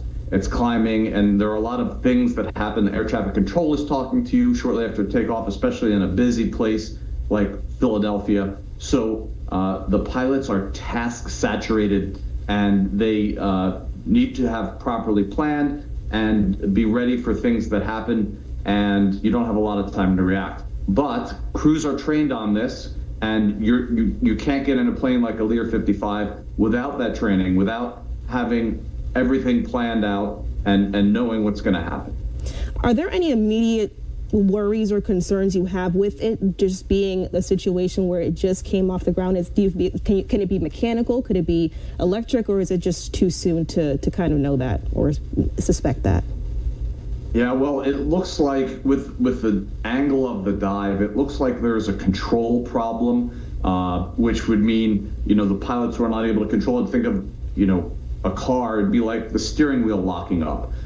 If you can't move the car, the same thing can happen in a plane that's obviously in 3 dimensions. So it could be something with the control. That time just after takeoff would be the time when the pilots are engaging the autopilot. It could be an autopilot problem. So those are the things that come right to the top of my mind when I look at the video and I know that it happened just shortly after takeoff. As you're climbing out, you're moving the control surfaces around, you're bringing the landing gear up, the flaps, and you're engaging the autopilot. So it could be something to do with the control systems, and that's what it looks like at my first impression. All right, John Gagliano, thank you so much for joining us, aviation attorney and pilot. We do appreciate your expertise this morning. Thanks for having me under these sad conditions. Absolutely. All right, stay with us. We'll be right back. All right, truly compelling interview conducted there by Fox 29 Philadelphia as this investigation is ongoing. 8:32 is the time, and giving you a live look there at the scene. Just moments ago, you heard me as I read out the latest from the city of Philadelphia. They released a document saying this devastating plane crash that occurred in Northeast Philadelphia near Roosevelt Mall at approximately 6:10 last night involved a private Learjet 55. That's a medical transportation jet. Unfortunate news, as we are learning, 6 people have been killed, multiple injuries in that plane crash, not yet knowing how many people were taken to the hospital. We're going to go ahead and take our second 2-minute commercial break of the hour. When we come back, transitioning as we are also following breaking news out in the D.C. area, giving you a live look outside of Reagan National Airport. I'm Jeanne Francine. We'll be right back in just 2 quick minutes. Between a commercial jet and a military helicopter left no survivors, marking the deadliest air disaster in nearly 24 years. Investigators are piecing together the final moments of the flight with recovered black boxes now under analysis. So what went wrong? And could this have been prevented? Let's bring in aviation expert Dante Mills, who is a private pilot and an aviation litigation attorney. Thank you for joining us. And still so many questions. The most obvious is what went wrong. I know it is still too early, the NTSB now just having the black boxes, but what do you think they can glean from analyzing those black boxes? Good morning, Maureen. And the black boxes are very, very effective and impactful, and it helps you kind of give you a roadmap as to what happened, because ultimately you want to try to prevent this from happening again. I know there's nothing that can be done to take away this tragedy. These families that are affected, they're never going to get those lives back, but we can hopefully moving forward figure out a way to prevent this from happening.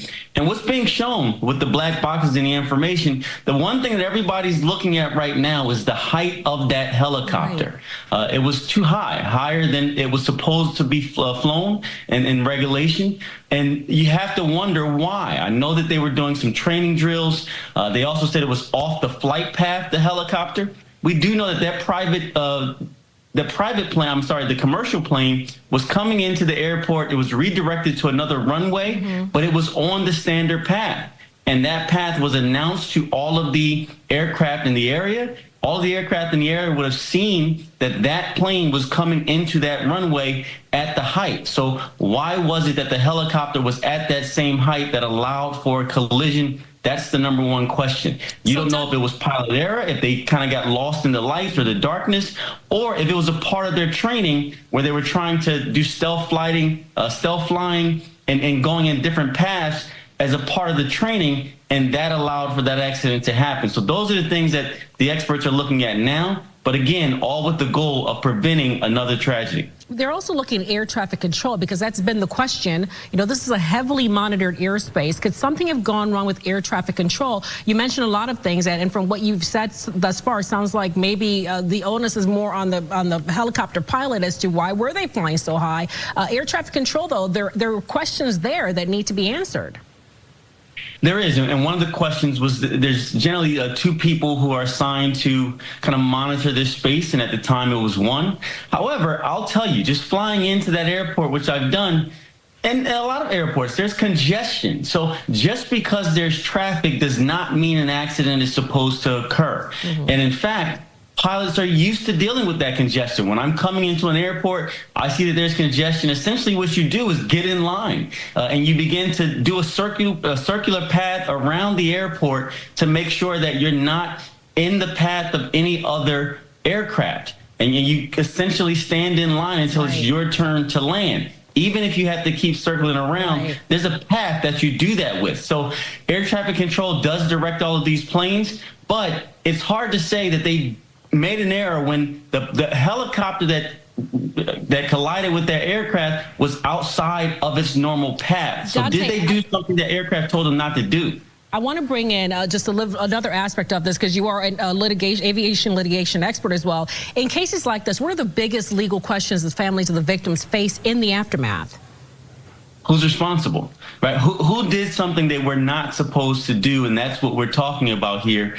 Is it the helicopter for being outside of the path that was supposed to be on, or the height that it was supposed to be at? So when I'm talking to these families, or I'm looking up, when I have my investigators looking into it, I'm trying to recreate the situation and then match that with what's supposed to happen. And then there's something that's going to stick out, because airplanes want to fly. Planes are built to fly. They generally do. So if there's a crash, something went wrong, something was done that wasn't supposed to happen, and that's what you're looking for, that piece to stand out, so you can identify it and then determine who was responsible for it. Dante, unfortunately, we have to keep it there. So many questions, though, that so many people have are still unanswered. I know that a lot of this will lead to changes, hopefully, that will lead to better safety measures. Dante Mills is a private pilot and an aviation litigation attorney. We thank you so much for your insight this morning. Thank you. And we're also praying for the people in Philadelphia in that crash and that tragedy up there. Indeed, we are. Thank you for that. 8:21 is our time right now. Coming up, raising money for cancer research. Up next, we're taking a closer look at the competition between a group of frontline workers. And as we go to break, I want to remind you, if you see news happening or you have a news tip, send it our way. You can email us at fox5dc@fox.com or give our news desk a call. The number is 202-895-3000. Again, that's 202-895-3000. Keep that email and number handy. We will be right back. All right, so you see in real time, Fox 5 DC, they continue to demand answers. And as they go to a break, I want to give you a live look again outside of Reagan National Airport here at 841 on the East Coast. We're going to take our third 2-minute commercial break of the hour. When we come back, continuing with your breaking news headlines, top stories, and of course, your live events of the day. This was his campaign promise. This was something that he ran on, and we are seeing that come to fruition. We've seen several federal courts trying to combat this. We've seen on the state level how some of the attorneys general are going against President Donald Trump. What are you seeing with your expertise? What is the latest this Saturday morning? What I'm seeing is that the law is being blatantly abused. The rule of law is not being followed. I mean, when you are actually catching people, a lot of them have rights, and they should be explained the rights that they have the right to go before a judge. You cannot just rampantly pick up people and, just put them on flights and not inform them about, what how they can appear before the judiciary and let the judge know about their situation. That is something which I'm saying is not being followed. There's a lot of fear amongst everybody. Even people who are documented are scared because people who have work permits, even they are scared. There are people who have undocumented nannies working for them who are actually Americans. They are scared. But I think this needs to stop, and we need to engage in comprehensive immigration reform. On the streets of New York, you see people are not even walking anymore. I mean, a lot of, places like Jackson Heights, Flushing, people are so scared. They are like not even, coming out. They're scared. They're staying at home. They really don't know what to do. There's a lot of confusion which is going on in the nation. Naresh, you mentioned the confusion, the fear that people across the nation have on this Saturday morning. With you being an immigration and trial attorney, I'm sure you've gotten the question from migrants, what are my rights during this time? Is this legal? Those are the questions that continue to come out on this Saturday. Can you break this down for us from the legal perspective? From a legal perspective, people have rights. If you have not been ordered deported from the country by an immigration judge, do not sign any documents, because under the law, you should be produced before an immigration judge, because the right person to order you deported if you don't have an immigration order against you is the immigration judge. So, but there are some times wherein I've seen, ICE officers telling them sign this document and we are trying to help you. Do not do that. Under the 6th Amendment, you have the right to counsel. Under the 5th Amendment, you can remain silent. That's your right against self-incrimination. And please let them know that I want to appear before an immigration judge. Secondly, if you come from a country wherein you fear persecution, you may still be eligible to apply for late asylum. There is no law that stops us from applying for a late asylum, especially if country conditions are bad. Like if you're looking at some countries which are war-torn, of course you can go for a late asylum. And the power to actually deport you, if you don't have an order of deportation, lies with the immigration judge and not with the executive branch of the government, except for in very rare instances. If it's an aggravated felony, still they have to put you in jail. You should have your day in court. Only after the judge decides, then you should be deported, especially if you do not have a removal order against you. Naresh, as we further discuss this compelling topic, how does this further relate to birthright citizenship? And then maybe there are families out there where migrants, some of them in the family are here of legal status while others aren't. How does it relate to those type of families? As far as those families are concerned, they're all scared because I know that the government will be appealing this. But, as a sigh of relief, the way I look at it, there's a very rare chance that the Supreme Court will actually grant, Trump's relief, for birthright citizenship, because it makes it very clear. And even the judge said that there's been a precedent from the Supreme Court for more than 100 years, and they should have not even been brought up before me. And that was a slap on the face of the administration here that, this case shouldn't have been before me, number one. Secondly, if they want to do that, there are legal ways of doing it. The right way to do it is to take it to Congress, get a 2/3 majority, and only after that happens, which I think is very, very rare that will happen, then only the administration has rights to enact what they want. But right now, it's like, they're doing whatever they want, and that is not the American way. Acting in an arbitrary and capricious fashion and running the nation is not the right way to run a nation. And we also need to make sure that even good immigrants in this country who are legal, people who have green card holders, even they are scared. If they're saying that this is the plight of people in this nation, what is going to happen to me next? These are the questions I'm getting in my law firm. Everyone is scared. Everyone is scared. People who have been residents in this country for the longest time, even they are scared now. And that is really going to have a drastic impact upon our economy.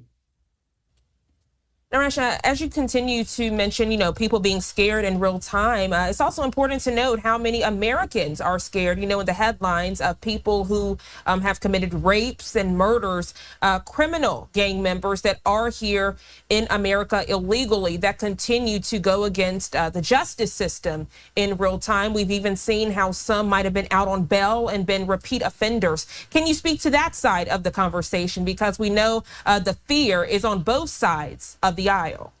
Absolutely. And since I believe in playing the middle ground of immigration, incorrigible offenders, people who are aggravated felons, I believe that if they have an order of deportation, the government has every right to act.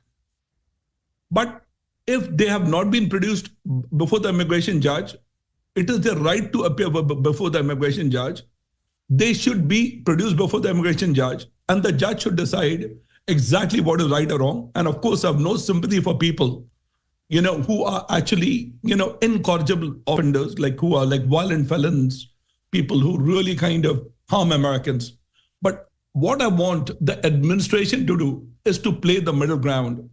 Like in the state of New York, if you look at the number of undocumented immigrants, more than 50% of the undocumented immigration population of New York has been here for more than 10 years. And these people are harmless. So people who are violent felons in every state, of course, the law should be applied. But a lot of these people who are undocumented, who are good, they have families, because not many people know that even if you're married to an American citizen, and if you're undocumented, and even if you do not have a criminal record, you may not qualify for a green card. So if the law is not changed, or if it's not properly applied, that is going to have a devastating impact upon American families. Naresh Gehi, a pleasure having you on the show to discuss both sides of this conversation. We know in real time this is a developing story, and we appreciate your candor, and we appreciate your perspective on the topic. Have a great rest of your day. Thank you, Jean. Have a blessed day. Thank you. 8:53 here on the East Coast. I do want to transition to other stories we continue to follow. Breaking news headlines coming in real time this Saturday morning. You're getting a live look out in the Philadelphia area. Tragic news we continue to follow on this Saturday morning. The city of Philadelphia just putting out a press release moments ago. They say from their office that 6 people have been killed from this plane crash, multiple injuries. They say they don't even have a count of how many injuries from this plane crash because so many people were taken to different hospitals in the area. We also continue to follow the very latest out in the DC area. Windy conditions, as you can see, as the camera whips back and forth outside of Reagan National Airport. We'll continue to have updates throughout the morning on both of these stories. 8:54 here on the East Coast. I'm Gina Francine. We're going to take our final 2-minute commercial break of the hour. We'll be right back.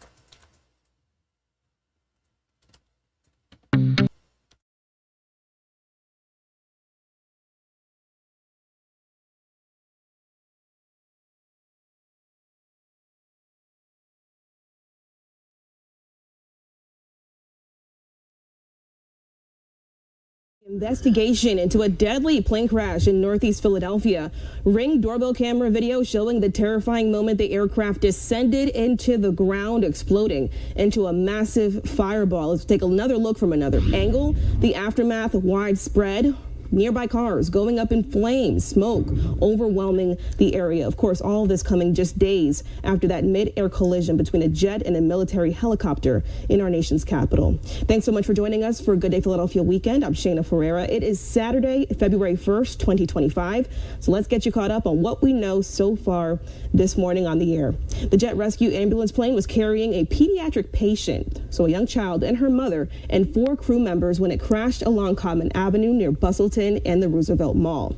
Shortly after 6 o'clock last night, mind you. Now, the patient was being treated at Shriners and was on her way back to her home country of Mexico. The crash happened less than 3 miles from Northeast Philadelphia Airport.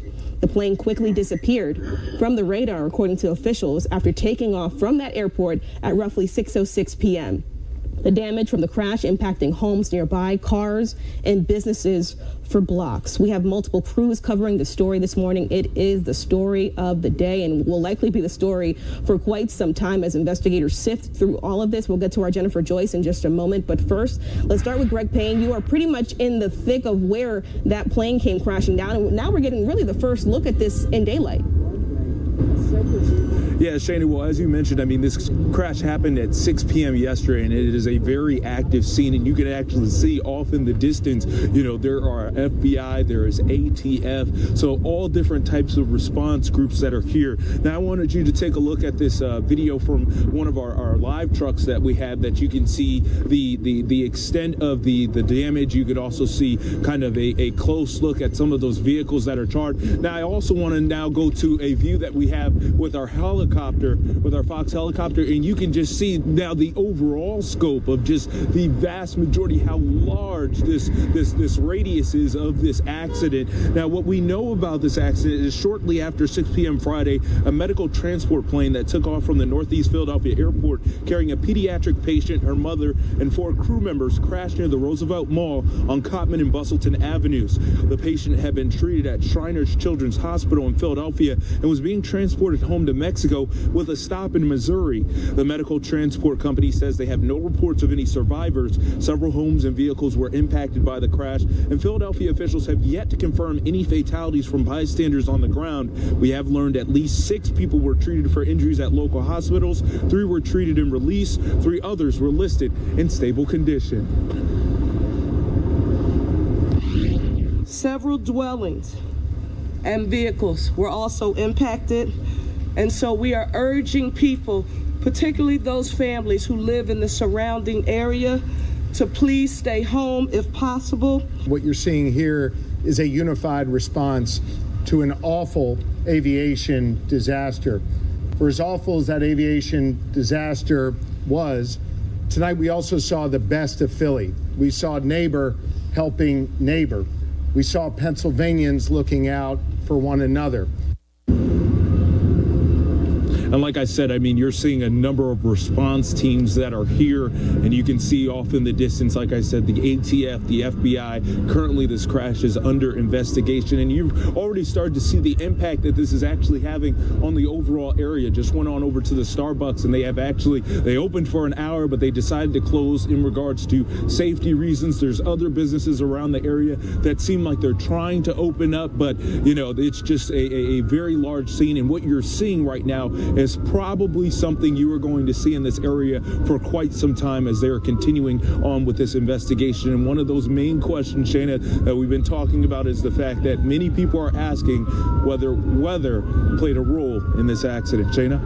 I'm sure the NTSB will certainly be the folks to ask about that as they kind of get to the bottom of all this. And you're right, that is a very busy corridor. A lot of mom and pop shops, restaurants, stores. There's a Target nearby. Jenny Joyce, you're live in the thick of that as well on the other side. And you see all those businesses. What are folks saying?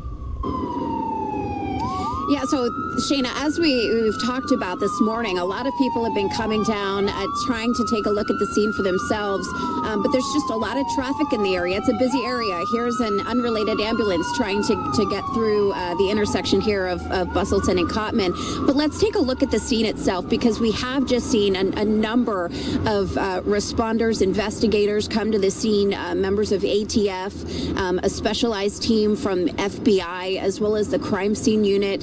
They came wearing these yellow boots here, going through some of the evidence that remains at the scene. So we've seen a number of investigators since the sun has come up. Again, we are expecting an update from them in just a little bit. Last night, we talked to witnesses nearby. One man describes what he saw in gruesome detail and says he did his best to try to help people impacted on the ground. I gave the shirt off my back to help a young child with a head laceration. A piece actually went through a red pickup's window, hit the kid, and the parents were shouting, "Help us, help us, help us." No one was around to help at the time. Cops are just approaching. I took the shirt off my back, gave it to them, said, "Push this on his head, keep pressure."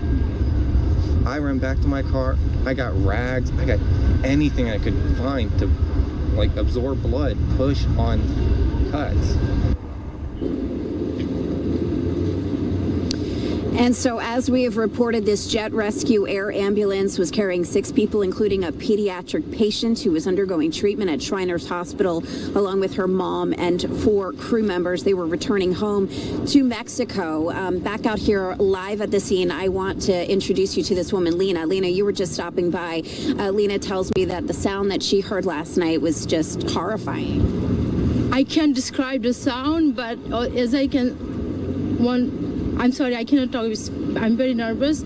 The sound I heard last night was terrible. Like in my life, I never had this kind of sound. My ear is still like buzzing from last night. I was driving 5 minutes before. Like I could have been here if I was driving. Then I parked. I went to my living room. Oh my gosh! I was in my living room. I was feeling like my house. I felt like my house broke. I ran outside. My neighbor came. I was like, "What happened? Are you guys okay?" And he said, "Look at the sky." I was like, "1 second, what's happened to the sky?" Oh, look at, and it was all cloudy, smoky. I was smelling gas. I got so scared. I went in. So then I found out from Citizen app, it's just the plane was crashed right there on Carmen Avenue. So, Lena, did you evacuate at all, seeing all of that smoke? No, you stayed inside your home. I stayed inside, but I was very like what's that called?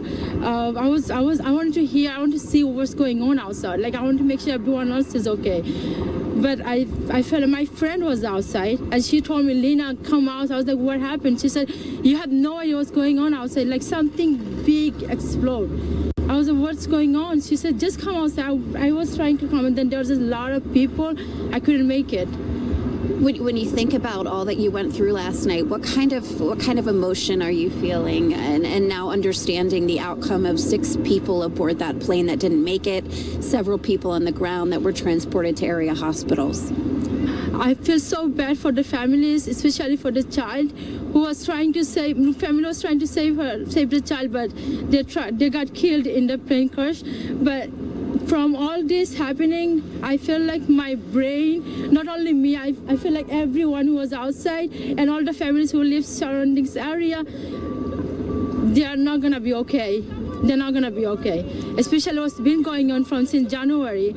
I don't think people brain mental health, I don't think. They will be fine, and how long it's gonna take to recover. Such fear, such trauma. Of course it is. Like, how do you feel if I ask the same question? What would be your answer? You know? Look at in the morning, I couldn't sleep all night. All night I was hearing ambulance, plane, like, helicopter, all this sound. I couldn't sleep. I woke up 6 in the morning. I was trying to see what's going on, but they don't let us go. They don't let us go to see what happened.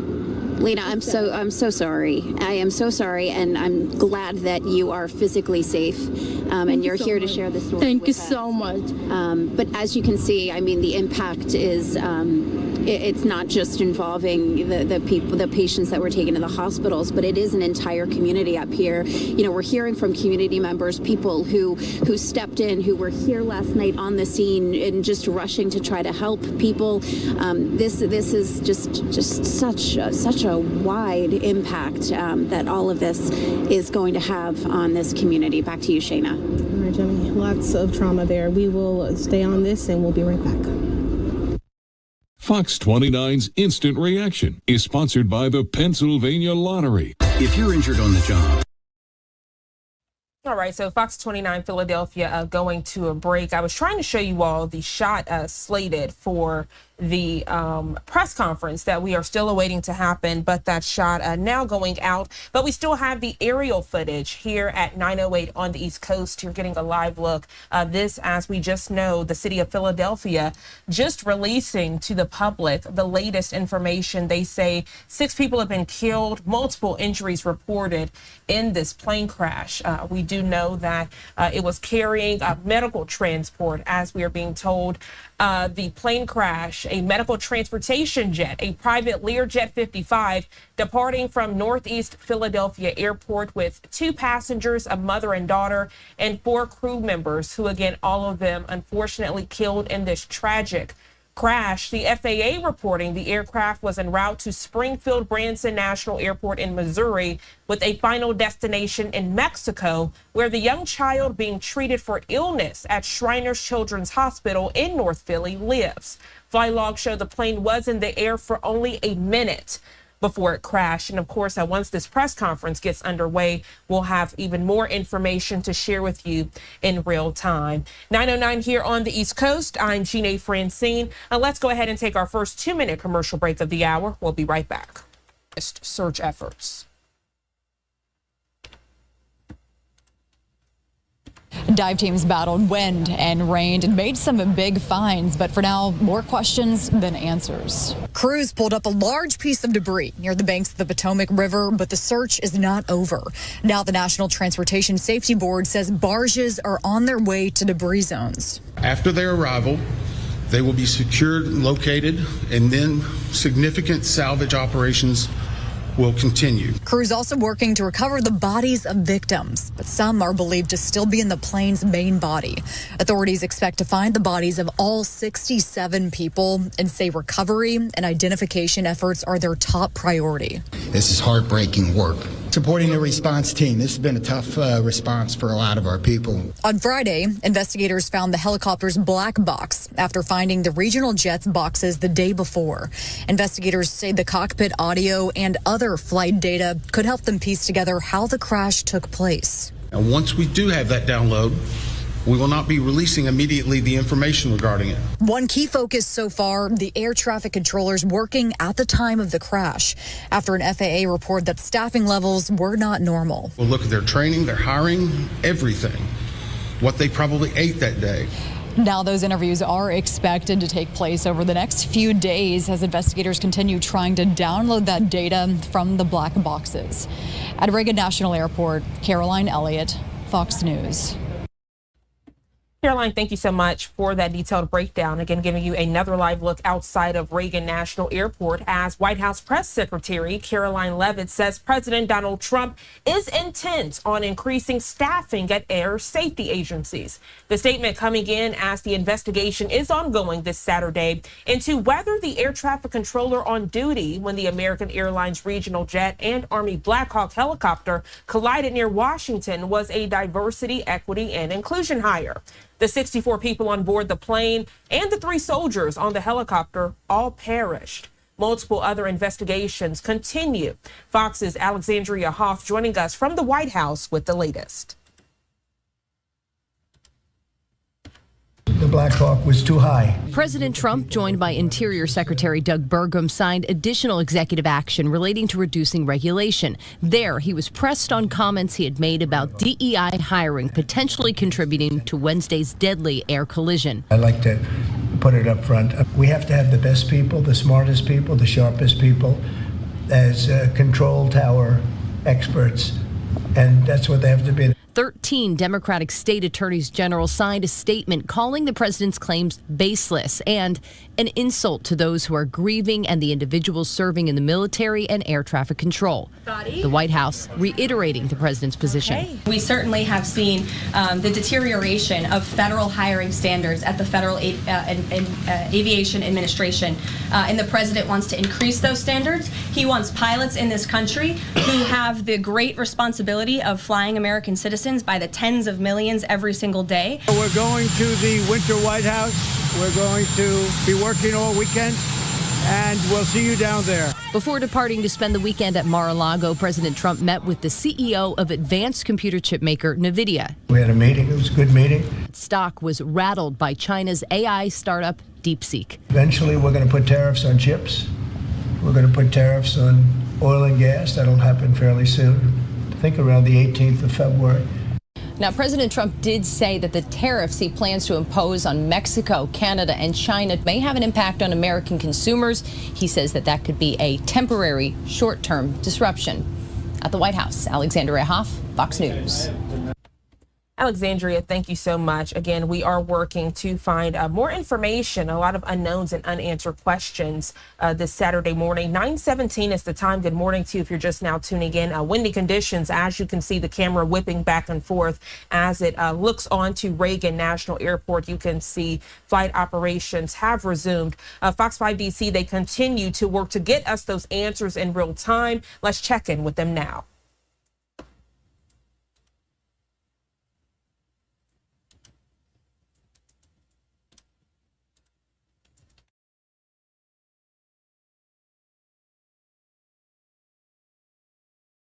You sunlight galore. That's what we've got. But something else is happening too. The Gwen said, hang on, hold on to your hats out there today. She's talking about it. Weather-wise, I am talking about it, and I'm telling you, the winds are already really, really gusty out there, like unbelievably gusty. But you know what? We're going to have the sunshine this afternoon, so you got to pick your battle, I guess, a little bit. And you know what? The skies are going to clear. We're going to have the sunshine by this afternoon, so not bad. 47 degrees right now. There's the clouds. Winds are from the north-northwest at 22 miles an hour. Those are the sustained winds. You see that camera shaking there, don't you? Well, here's what the gusts are currently, and for some reason, Washington isn't kicking in, but it's about 35, 36 miles per hour or so. 25 at Martinsburg, the same at Cumberland, 25 at Culpeper, 36 mile per hour wind gusts at Quantico this hour. So behind that rain is where we're getting these strong winds. That's a frontal system that has moved through, and so the cooler air coming in from the northwest, and that's a cold wind, I want to tell you. So yeah, a little chilly out there. A few little sprinkles or so, light showers moving their way finally out of the picture. But it'll finally get cleared as those clouds do move their way out and we get the afternoon sunshine for you. Double fours for Dulles this hour, 43 at Frederick, a cooler 36 at Cumberland, 38 at Hagerstown, 42 at Annapolis, and 46 at Leonardtown. And here's your planner for today. It's actually going to be, it's actually warmer this time of the day than it's going to be for later in the afternoon. It's going to cool down. 43 degrees by the 3 o'clock hour. But we've got the sunshine out there, so keep that in mind. So here's your highs for the day.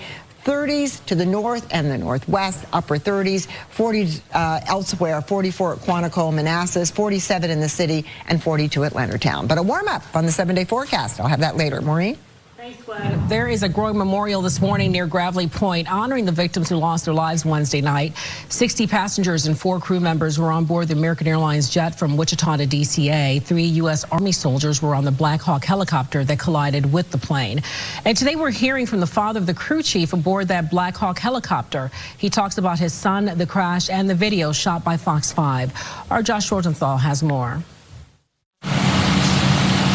Thursday, shortly before 5 a.m., the remains of U.S. Army Staff Sergeant Ryan O'Hara, draped in an American flag, transferred to an ambulance as first responders look on.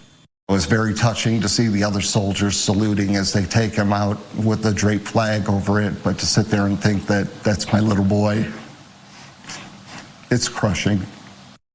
O'Hara, from Georgia, was 28. He leaves behind a wife and 1-year-old son. He also did a tour in Afghanistan before the tragic crash back home. He loved being in the military. He was so proud of being in the Army. Dad Gary O'Hara says when he first learned of the crash Wednesday night, he didn't have confirmation his son was on board the helicopter, but all he heard was Black Hawk down. I just knew. I just knew that it was him. My heart just broke.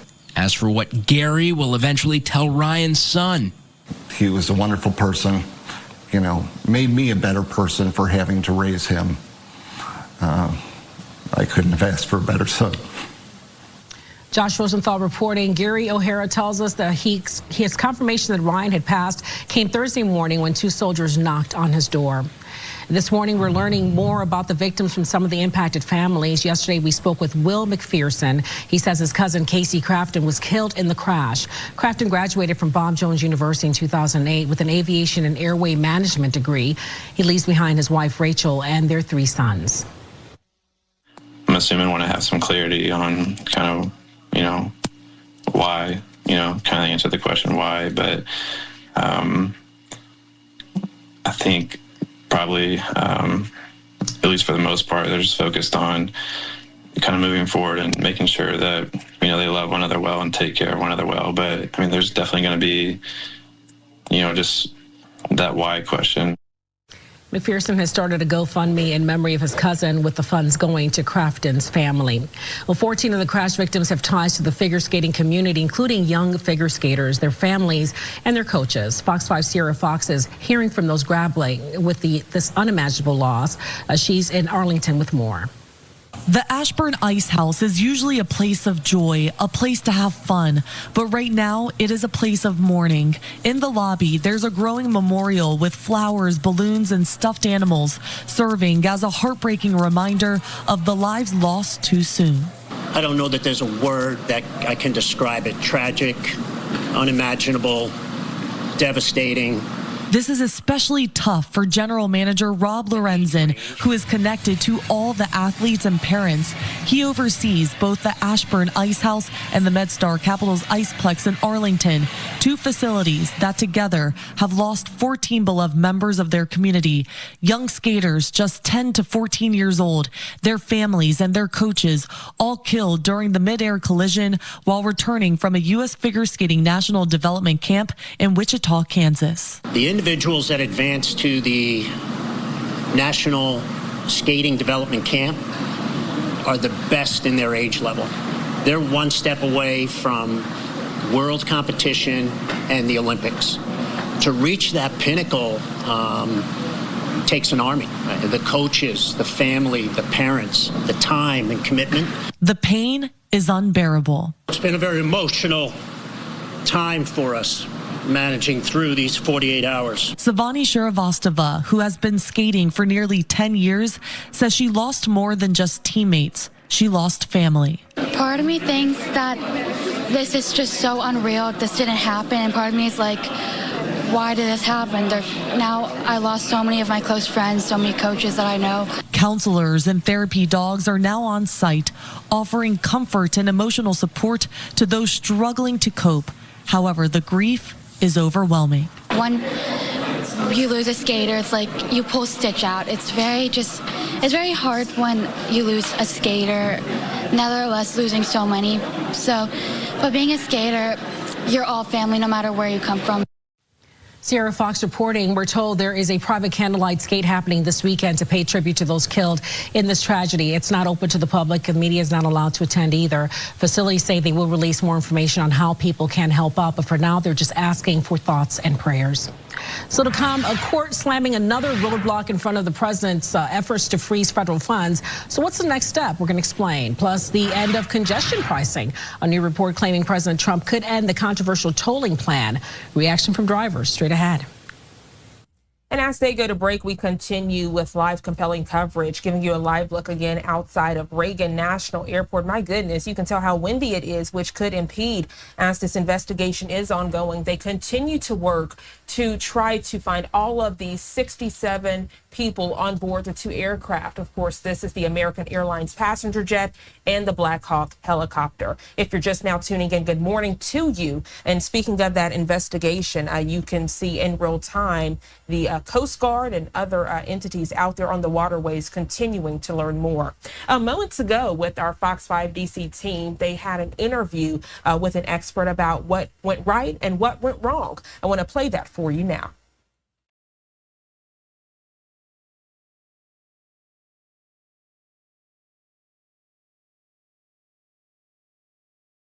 We'll see those temperatures into the 30s. So upper air pattern will change into the week. We'll get warmer, then cooler, warmer, then cooler, all over the place on the 7-day forecast. Here's your planner for today. By midday, about 44 degrees. But look at this, 60 degrees by Monday, and then 63 on Thursday. And then we see the temperatures in between from the 40s to the 50s. Looking at some rain on Wednesday, and also a wet day, but milder by your Thursday. Maureen?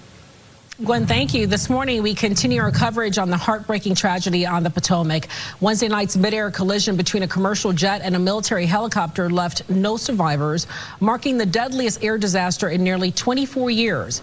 Investigators are piecing together the final moments of the flight with recovered black boxes now under analysis. So what went wrong? And could this have been prevented? Let's bring in aviation expert Dante Mills, who is a private pilot and an aviation litigation attorney. Thank you for joining us. And still so many questions. The most obvious is what went wrong. I know it is still too early, the NTSB now just having the black boxes. But what do you think they can glean from analyzing those black boxes? Good morning, Maureen. And the black boxes are very, very effective and impactful, and it helps you kind of give you a roadmap as to what happened, because ultimately you want to try to prevent this from happening again. I know there's nothing that can be done to take away this tragedy. These families that are affected, they're never going to get those lives back, but we can hopefully moving forward figure out a way to prevent this from happening. And what's being shown with the black boxes and the information, the one thing that everybody's looking at right now is the height of that helicopter. Right. It was too high, higher than it was supposed to be flown in regulation. And you have to wonder why. I know that they were doing some training drills. They also said it was off the flight path, the helicopter. We do know that the commercial plane was coming into the airport. It was redirected to another runway, but it was on the standard path. And that path was announced to all of the aircraft in the area. All the aircraft in the area would have seen that that plane was coming into that runway at the height. So why was it that the helicopter was at that same height that allowed for a collision? That's the number one question. You don't know if it was pilot error, if they kind of got lost in the lights or the darkness, or if it was a part of their training where they were trying to do stealth flying, and going in different paths as a part of the training, and that allowed for that accident to happen. So those are the things that the experts are looking at now. But again, all with the goal of preventing another tragedy. They're also looking at air traffic control, because that's been the question. You know, this is a heavily monitored airspace. Could something have gone wrong with air traffic control? You mentioned a lot of things, and from what you've said thus far, it sounds like maybe the onus is more on the helicopter pilot as to why were they flying so high. Air traffic control, though, there are questions there that need to be answered. There is, and one of the questions was there's generally two people who are assigned to kind of monitor this space, and at the time it was one.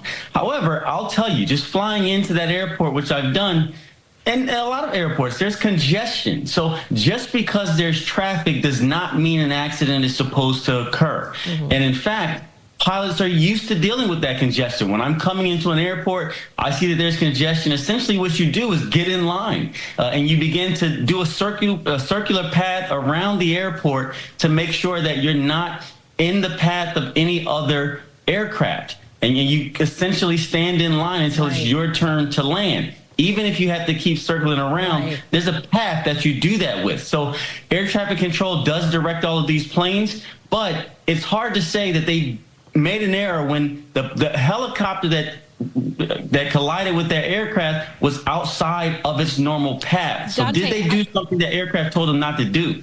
I want to bring in just another aspect of this, because you are an aviation litigation expert as well. In cases like this, what are the biggest legal questions that families of the victims face in the aftermath? Who's responsible, right? Who did something they were not supposed to do? And that's what we're talking about here.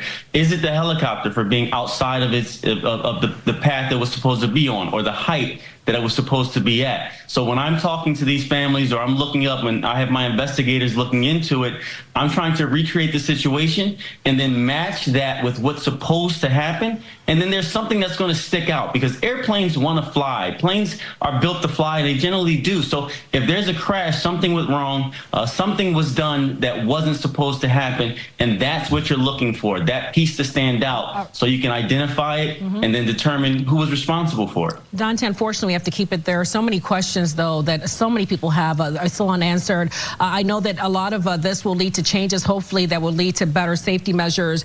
Dante Mills is a private pilot and an aviation litigation attorney. We thank you so much for your insight this morning. Thank you. And we're also praying for the people in Philadelphia in that crash and that tragedy up there. Indeed, we are. Thank you for that.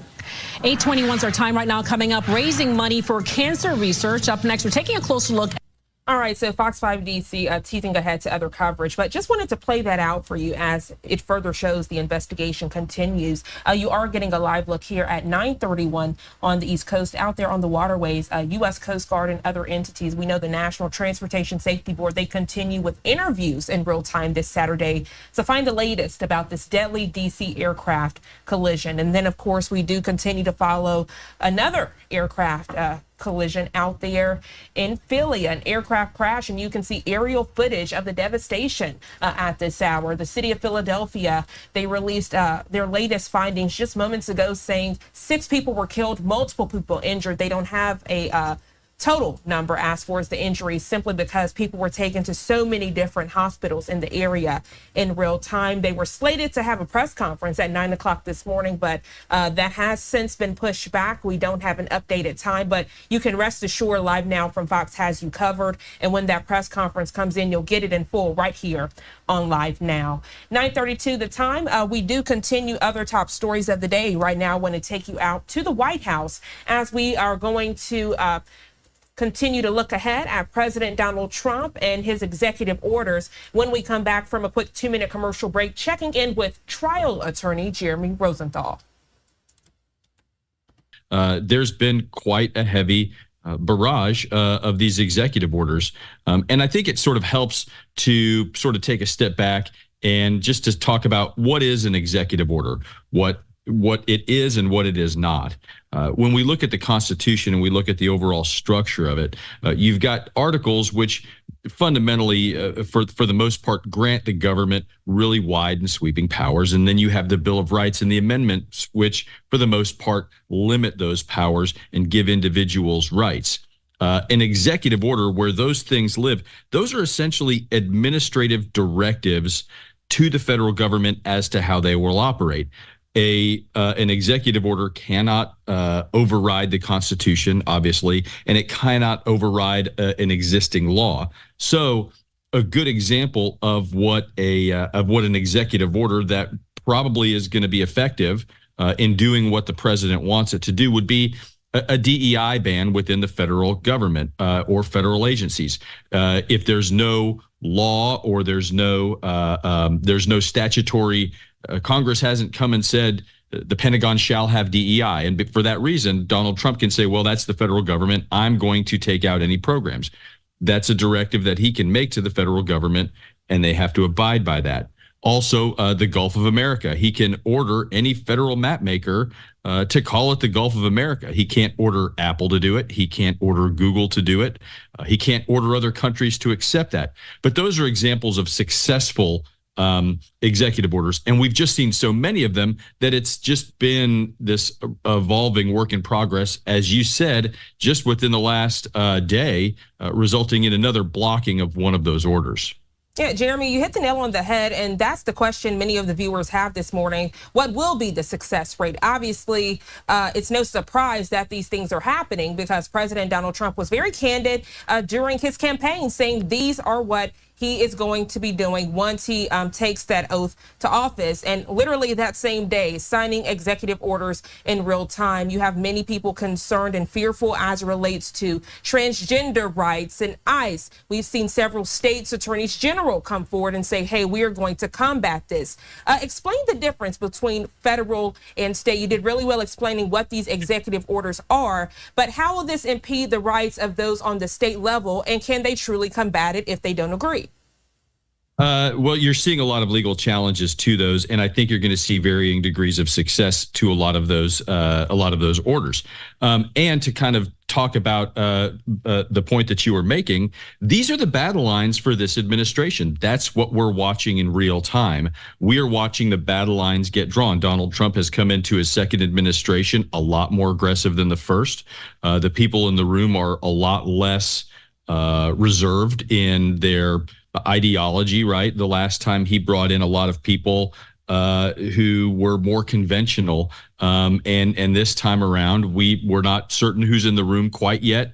His administration's still developing, but they've definitely taken a we mean business stance. I think if you were to ask Donald Trump's opponents with regards to these battle lines, I think what they would tell you is the president is obviously advancing the agenda that he thought he was elected to advance, that he is trying to confuse his opponents, that he's trying to inundate his opponents, and he's trying to not only frustrate, but he's trying to get Americans to essentially check out, right? That's what his opponents would say is, look, you're just going to hit him with so many things that they're just going to check out and not care. Now, Donald Trump, what he's going to tell you that he's trying to do is, again, advance the agenda that he felt like he was elected to do. And he knows he's got a 6-3 majority in the Supreme Court. He knows that if he lobs enough of these things up there, he might actually win some of them, some of the more controversial ones. And to kind of talk about some of the ones and how they would affect people, let's talk about one that I don't think that President Trump or his staff expect to win. I think it's one of those battle line things, and that's the birthright citizenship change. The 14th Amendment to the U.S. Constitution is pretty clear on its face. You had a Ronald Reagan appointee who kind of chewed out the Department of Justice in Seattle and said this is blatantly unconstitutional. The U.S. Supreme Court might not even entertain this argument, meaning that they may just affirm the lower court and not hear argument at all. So this was probably a pie in the sky shot for the Trump administration. You take something that's a little more, that might get a little more purchase. You talk about the spending freeze. The issue there was that Congress had already allotted that money. Congress has the spending, has the purse strings, not the executive. And so all this money had already been pledged, had already been promised, and then the executive just doesn't have the authority to cut it back. So I would expect that one to be less successful. But you got 45 others or 50 others that are somewhere in the middle. So I think that's the overarching strategy for the administration here is, look, we throw enough of these up, we're going to win some of them. Yeah, and Jeremy, I don't know if it's too premature to ask you this next question, and feel free to tell me if it is, but what happens if the state does not uphold what the federal government ultimately approves? And of course, the commander-in-chief, President Donald Trump, what if they say, you know what, I don't agree with this, we're not doing it?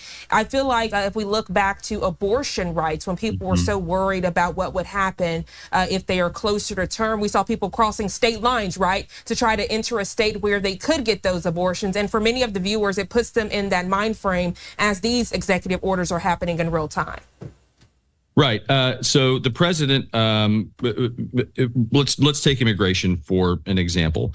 The states cannot be compelled to do the federal government's bidding. They cannot commandeer the local police department to do Washington, D.C.'s bidding. When you look at what you would call, for instance, a sanctuary city or a sanctuary state, what that means is we're going to aggressively sit on our hands and do nothing. Now, they cross the line when they violate state law or violate federal law.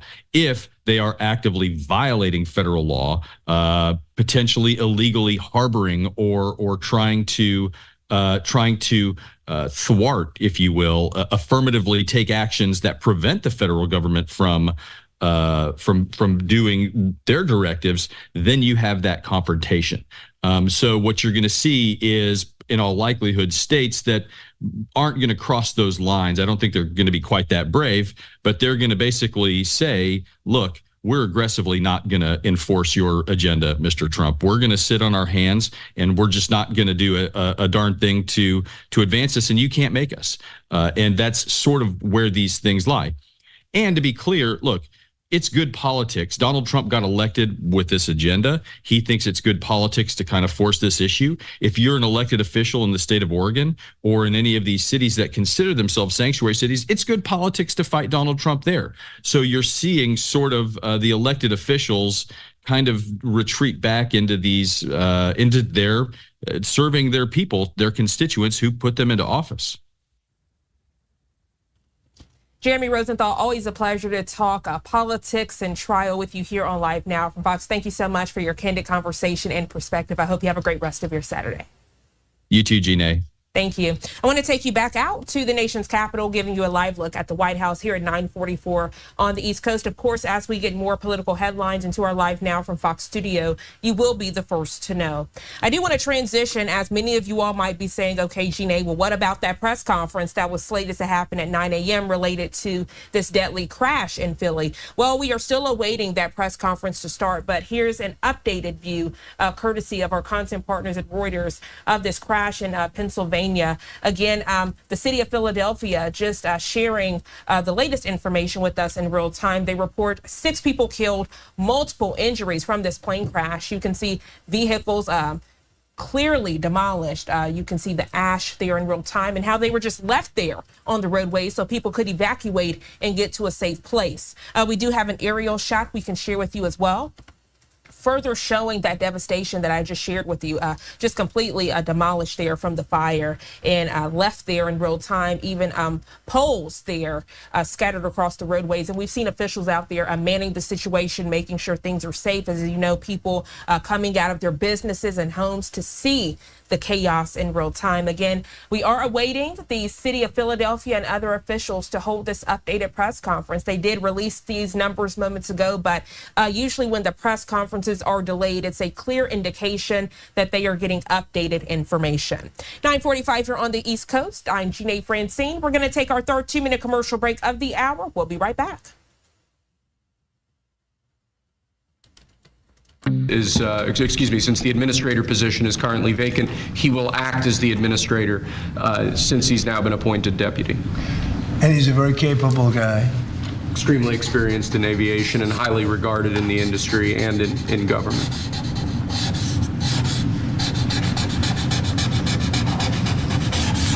Okay. Thank you, sir. Thank you. Second, for your signature, we have a presidential memorandum titled Immediate Assessment of Aviation Safety.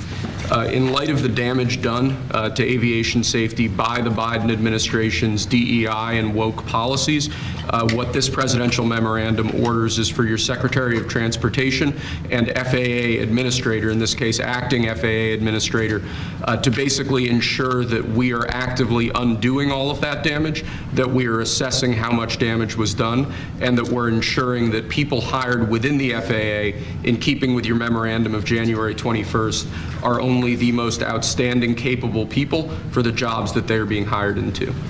In other words, competence. Yes, sir. Elevating competence over everything else instead of the DEI policies that were pursued by the Biden administration. I think everyone understands that. And Obama. Yes. Both of them.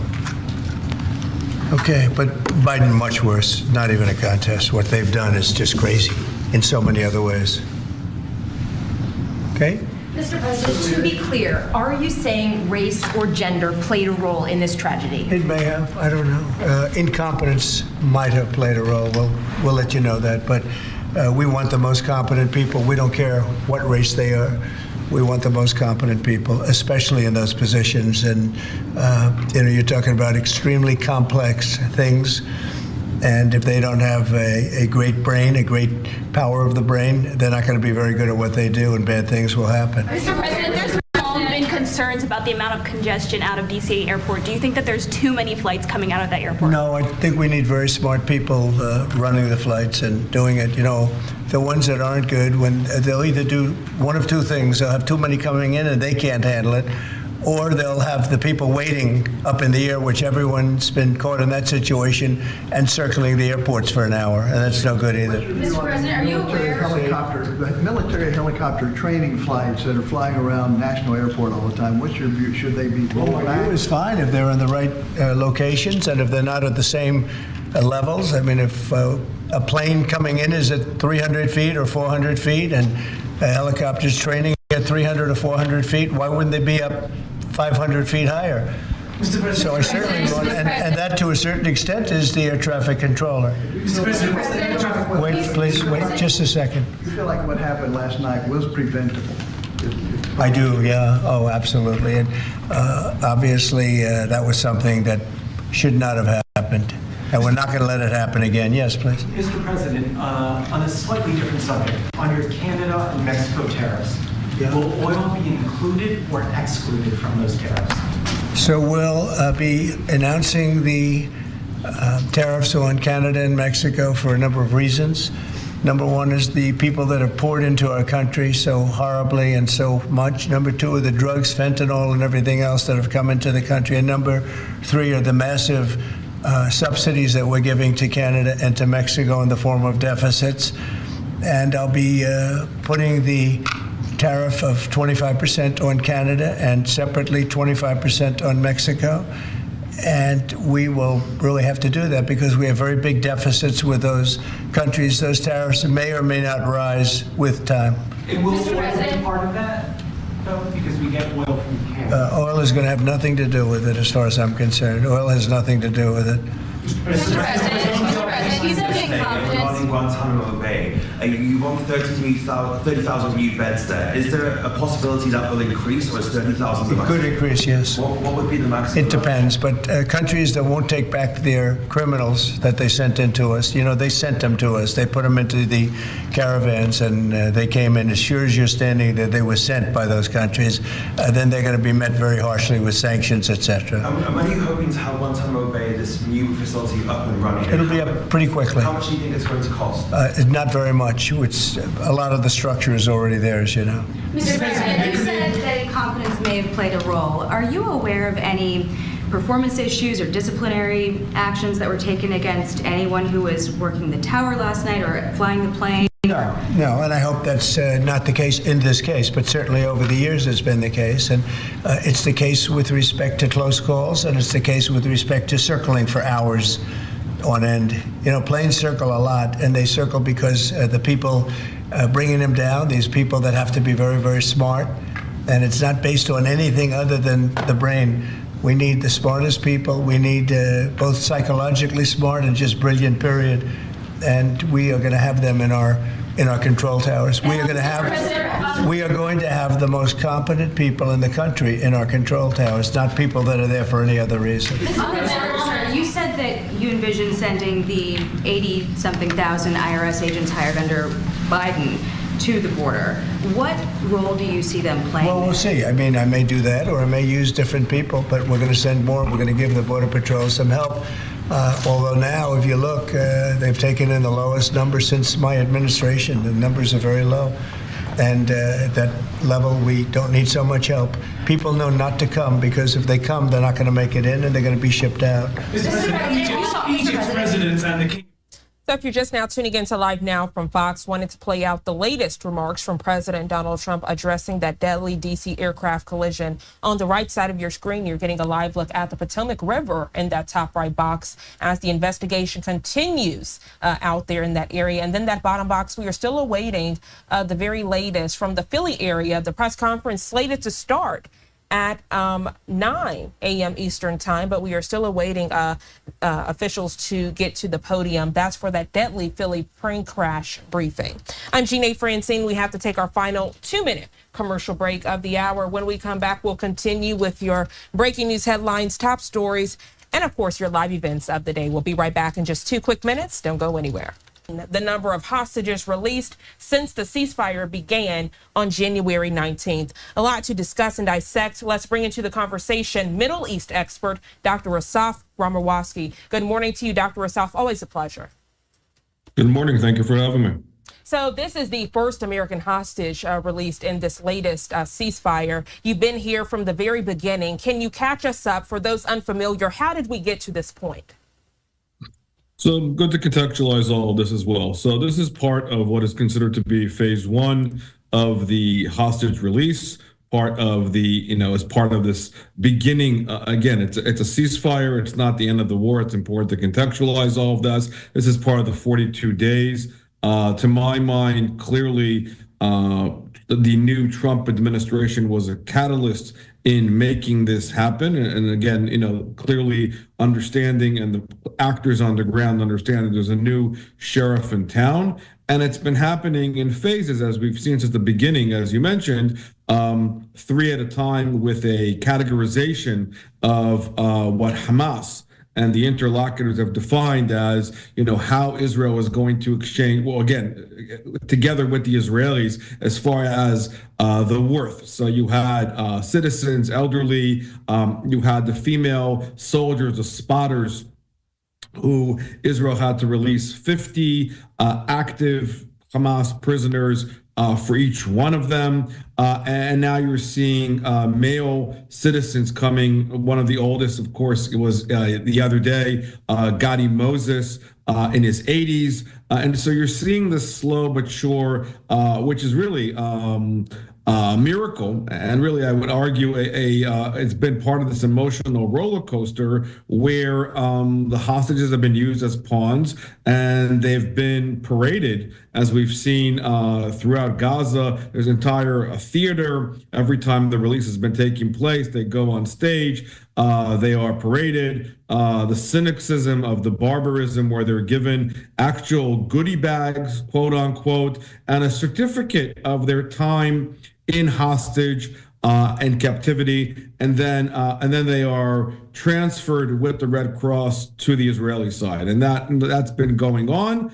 On the flip side, of course, Israel has been releasing active security prisoners, that are actively members of Hamas and other Islamist organizations that are basically going to go back to fortify the Hamas pool. This deal is not a great deal, to say the least. It is a necessary deal as a result, as you and I have been discussing for the past 15 months, how the war has been playing out. But it is gratifying, especially to the families, to see their loved ones come home. There are still many unknowns. Let me be clear about that. Hamas has delivered numbers, but part of the deal, which they have yet to comply with, is also a list of names and their conditions, dead or alive. And that is part of the emotional roller coaster, since we do not know all of that. And so all we're hearing now is a lot of the evidence and more validating evidence to the horrifying, really hell that many of these hostages have been going throughout these past 15 months. Yeah, you said an emotional roller coaster, Dr. Assaf, and I feel like people on both sides of this conflict can relate to that. You have Israeli hostages still in captivity that are holding on to hope, and then their families, even if those hostages aren't alive, they at least want the bodies so they can have a proper funeral. And then on the other side, those innocent Palestinians who are still stuck in refugee camps, wondering when their next meal will come from. So thank you so much for adding that. As we further discuss this, of course, you mentioned the agreement with Hamas. At the end of the day, they are a terroristic organization. So there are concerns right here in America, even as to if they will actually uphold their end of the bargain. Also concerns about some of these Palestinian prisoners that are being released who have actually done horrible things, such as rape, murders, just to say the least. 100%. I mean, let's contextualize it. I mean, I think it's also very telling. Last Saturday, during, again, one of these very exchanges, 2 of the prisoners, the Palestinians, actually opted to stay in the Israeli jails to tell you exactly how they feel about Israel and the conditions that they're receiving in Israel versus what they would be going back to, which I think is also a very interesting anecdotal aspect to deal with this. That being said, you are seeing a complicit Palestinian society that has been supportive, as you've seen by these demonstrations and the horror in the eyes of the released hostages as far as what's going on as a result of the celebrations, which again were supposed to not happen, giving out sweets. I mean, these are all part of the fanfare and the theater that Hamas has put on display. We are seeing, and one more point, which is important to note, Keith Siegel is one of the American Israelis. Again, I think it's important to understand that there's still American hostages in Hamas captivity. And so this is all part of where I think that, finally we're seeing some movement here as a result of the new current administration. It's yet to be seen. I mean, I think part of the issues that you are raising regarding what's going to happen next, it is important to note that Benjamin Netanyahu is going to be the first foreign dignitary that President Trump is going to welcome to the Oval Office this coming Tuesday. There is going to be much discussion about what exactly is going to be said. And the bigger question that's going to be raised is, of course, phase two. Phase two of this entire process is about the end of the war. And the question is, with everything that we're seeing now, is that possible? There are many unknowns here. Let's not forget to remind your viewers, the objectives of the war from the beginning of the war was the eradication of Hamas and bringing back the hostages. It's a very delicate balance here. And the question is, with the ending of the war, does Hamas have a lifeline? Does Hamas have oxygen to survive all of this? If they do, that will be a failure as far as the objectives of the war themselves. And Israel cannot afford, as we know from all the evidence, a Hamas neighbor on this border and what Gaza looks like. And that's a big question regarding also where the Trump administration is going to go vis-a-vis the expansion of the Abraham Accords, where the Saudis are going to play into all of this. So there are a lot of open-ended questions. It's very fluid and moving on a very daily basis. But on the other hand, it's very gratifying to see these hostages being embraced and hugged by their loved ones coming home and having survived really hell on earth. Yeah, it's truly heartwarming to see it in real time and then seeing them escorted to the hospital just to make sure their vitals are okay. You can only imagine what they've had to endure for these several months. Getting back to what you mentioned, though, about the Trump administration, Dr. Assaf, we heard from President Donald Trump in real time saying support of Hamas right here in America will not be tolerated. And there are heightened security concerns on this Saturday morning as relates to protests that we've seen erupt as these hostage exchange happen, to see if they could happen again, as we saw at several college campuses and universities last year. There's also concern of what Hamas could potentially do, since so many of those followers could potentially erupt and not only cause chaos to Palestinian people, but also to Israel again. 100%. I mean, look, you and I have discussed this in the past, and it's important to note that the part of the other battlefront is Hamas in America, and they are alive and well on American college campuses. The fact that you're seeing students and faculty draped with Hamas and Hezbollah flags, they are endorsing it, and Hamas, they are endorsing terrorism at large. This is part of our war against Hamas in America. Particular groups like the Students for Justice in Palestine groups on college campuses. It's a major problem. To that note, it's also worthy of note that the Trump administration and President Trump has issued his first executive order regarding those sympathizers of Hamas that we saw during the encampments and prior to that on the campuses, who are now in the process of deportation. Again, to my mind, this has been a national security matter where you have Hamas operatives on American college campuses trying to turn these very institutions on their head by trying to indoctrinate students into anti-Americanism, anti-Westernism, and anti-Semitism by endorsing Hamas. So that's positive. And the big question now is how this executive order is going to be reinforced. The universities obviously are not happy about that, to say the least. They are bulking about this and trying to describe this as an academic freedom issue. This is not academic freedom. This is terrorism, and this is something that needs to be dealt with in a very swift and a very strategic way here. So that's positive in that regard. But again, it's important to note, not only to your earlier point about the hostages themselves, let's not forget the psychological damage that that everybody's been going through. The entire state of Israel is scarred. These hostages have insurmountable PTSD, and that PTSD and this total global rise of anti-Semitism is what you're seeing that is being spread in the United States and in Europe, where you have this massive rise of anti-Semitic activity against Jews and Christians as a result of the war itself. And that's part of what the hope is, that things will change as a result of all that. But that's part of the push and pull that you're seeing play out here, even on the heels of the release of the hostages. And clearly these protests, as we saw, and you and I have discussed this also during the DNC and also during the last spring semester, to my mind, this will continue as there's going to be an attempt to reinforce Trump's executive order.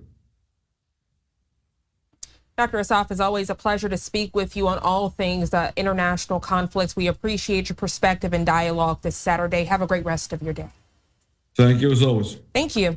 And I want to give you another live look out in Hostage Square, Tel Aviv, Israel, on your screen in real time, 10:11 here on the East Coast. And if you look back in time, we know this was the scene every single weekend, Saturday and Sunday, families of hostages, those in support of Israel coming out and flocking. You see one lady there on your screen with a sign. That's what we would see in real time. People even protesting against the Israeli Prime Minister, Benjamin Netanyahu, saying that he needed to do more to get the hostages home. And as you heard Dr. Assaf relay in the interview, a lot of the people in the area do credit President Donald Trump and him taking the commander-in-chief position as the reason for this hostage release. This is an ongoing story and developing in real time. So as we get more information in, you'll get it right here on Live Now from Fox. We continue to follow other breaking news headlines of the day. This one taking us out to Philadelphia, Pennsylvania, still awaiting officials to take the mics there to give us an update.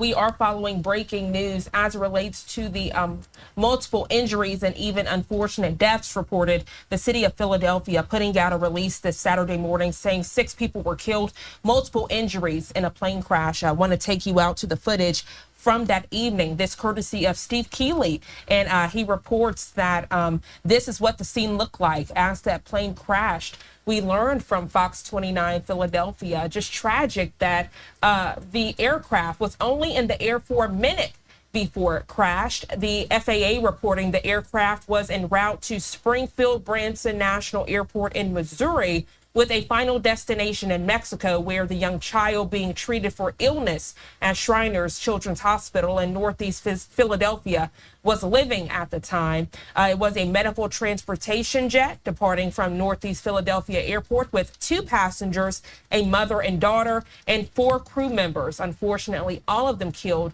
in that tragic crash. And then, as I just mentioned, multiple injuries as well. Again, if you're just now tuning in, we are awaiting this press conference to start. It was first slated to start at 8 a.m., then pushed back to 9. Well, now it's 10:13 here on the East Coast.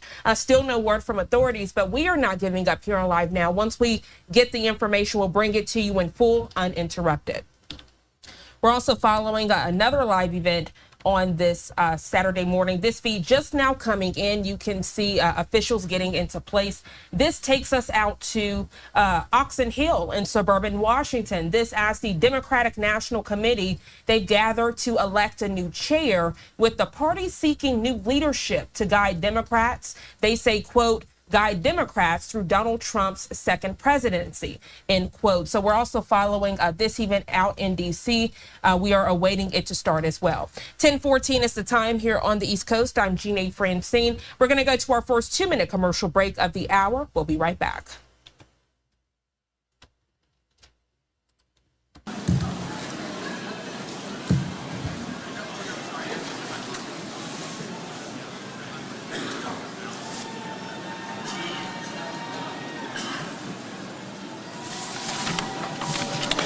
I will now invite Reverend Dr. Dexter Nuttall, pastor of New Bethel Baptist Church in Washington, D.C., on stage to deliver this morning's invocation. You may all have a seat. Thank you.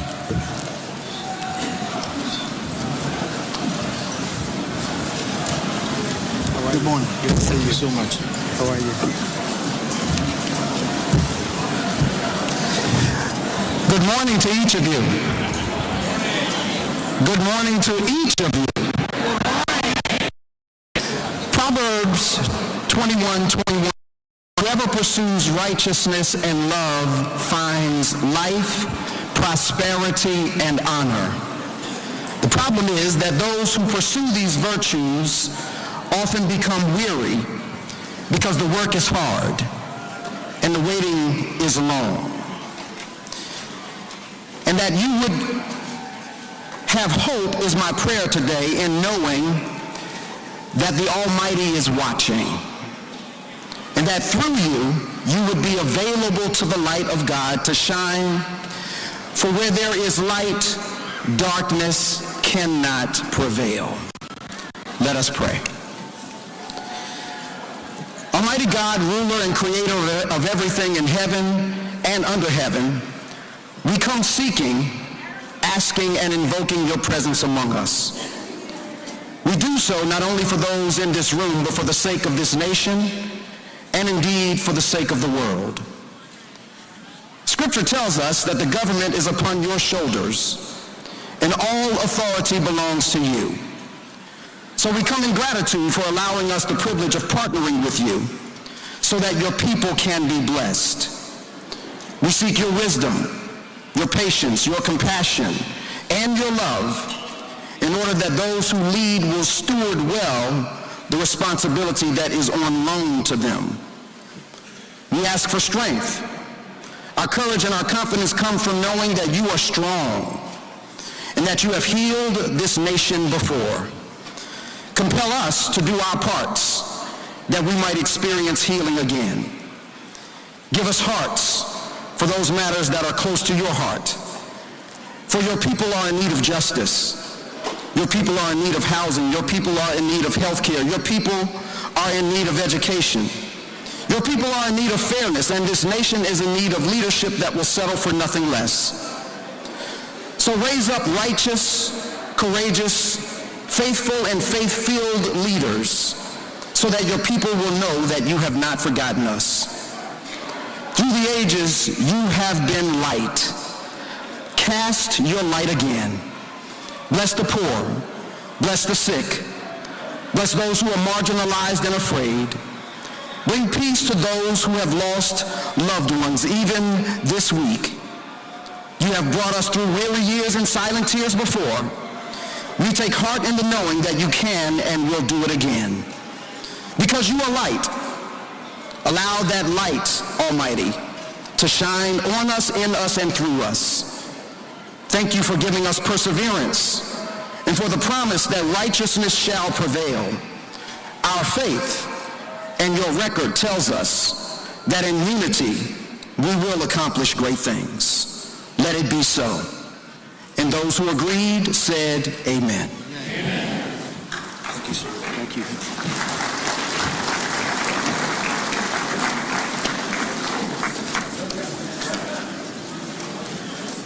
Good morning, my friends.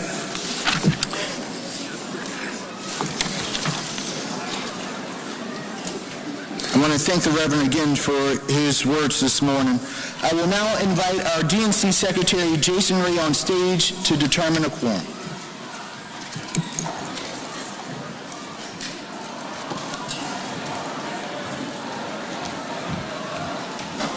Thank you, Mr. Chair and members.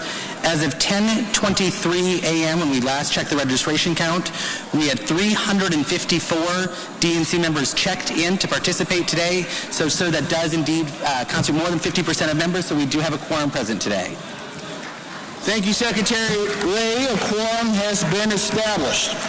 Now, before we move to the chair vote, we are joined by Congressman Glenn Ivey, representing Maryland's 4th Congressional District. Yes. Congressman Ivey has served as an assistant U.S. attorney and was twice elected state's attorney for Prince George's County. So he's just the type of leader we need fighting the Trump administration alongside us. Please offer Congressman Ivey our warmest DNC welcome.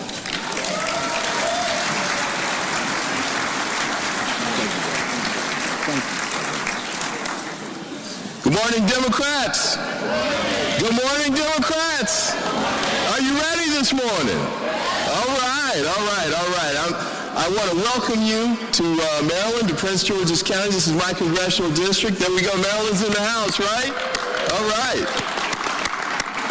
It's great to have you here, choosing new leadership. I know this is going to be an incredible day, choosing a new direction. I got to say, too, you got here just in time, because it's crazy on Capitol Hill right now.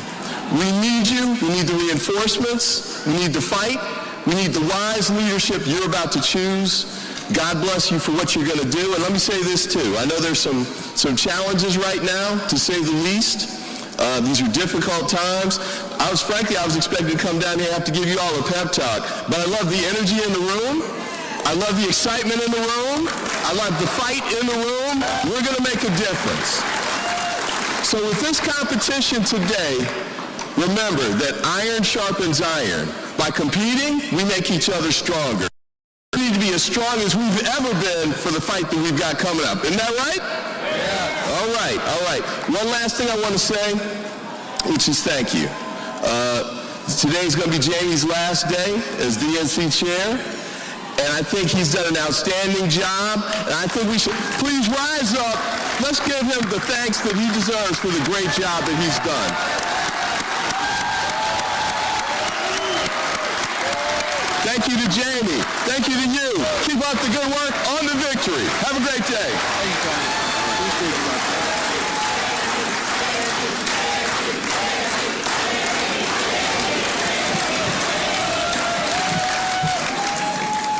friend. You guys have heard me say this again. If a black man could blush. Thank you all so much for everything that you have done and all of your support. Now, this morning I have a few housekeeping things before we get started. The first thing is Dems Care. You all know that Democrats Care or Dems Care has been something that has been near and dear to my heart.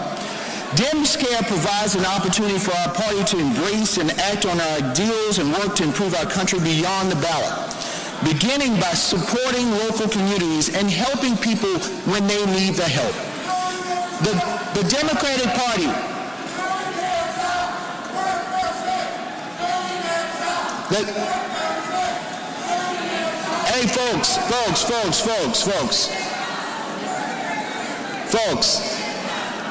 I said this yesterday, and I'm going to reiterate this for folks who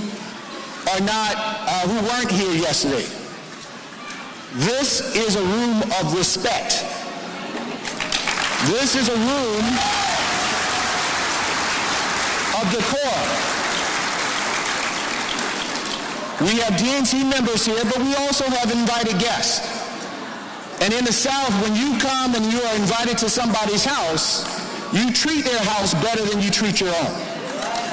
And so today, we are going to go through the process of electing our next leadership in this party.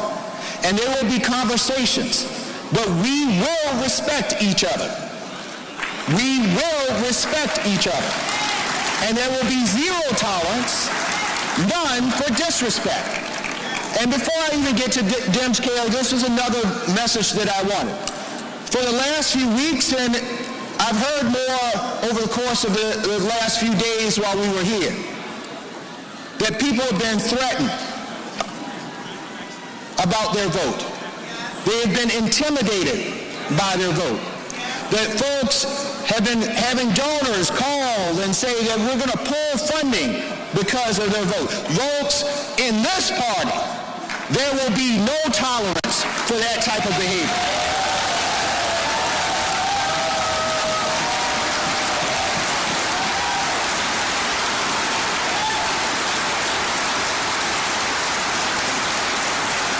My friends, the other side is about fear, fraud, and fascism, but we don't do that in the Democratic Party. And I know in the passions of campaigns, people get a little heated sometimes and they do certain things, and maybe the candidates themselves may not even know about it. But let me just say this and establish this. We must be united because too much is at stake right now in this country. So if you have done it, if you have been guilty of saying certain things, it stops right now. Okay? So I want to establish that as the floor for today's discussion. We all got to be united, and we have to move forward. And I appreciate each and every one of you, and I know what's in your hearts. So for our guests, welcome to the DNC. Welcome to the Democratic Party. And we expect you to have the respect that we will extend to you as guests in our house today. Second thing, I talked about Dems Care.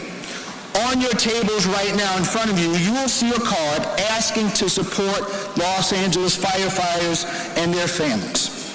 If everyone could take out their phones, open your photo app, and hover over the QR code, and when you tap on the link, it will take you to the Los Angeles Firemen's Relief Association. The association serves LA City firefighters and their families to help with financial, emotional, and other much-needed support. Your donation today will go directly to the firefighter families facing devastating losses during January's wildlife fires. So if you could do that, I would greatly appreciate it.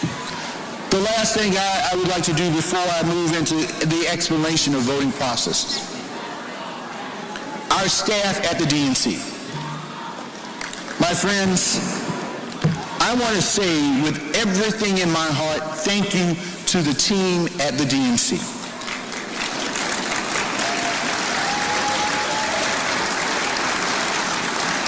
These young folks know this election process has been hard for them. You know, sometimes people constantly say things about the staff or the DNC that you currently aren't doing or you didn't do well enough, but I want to thank them because I know they poured their hearts and their souls into the work that we did over the course of these 4 years. We have research books on every single person who may run for president in 2028 on the GOP side. We've never had that before. We've had more investment in our state parties than... All right, if you're just now tuning in, the Democratic National Committee gathering on this Saturday morning to elect a new chair. On your screen right now, the outgoing Democratic Party chair, Jamie Harrison. It seems like the feed, the audio has cut out, so we're going to go ahead and take our third break of the hour. Hopefully it'll be fixed by the time we come back.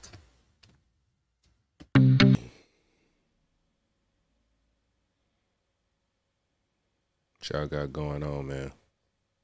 Y'all eating your breakfast?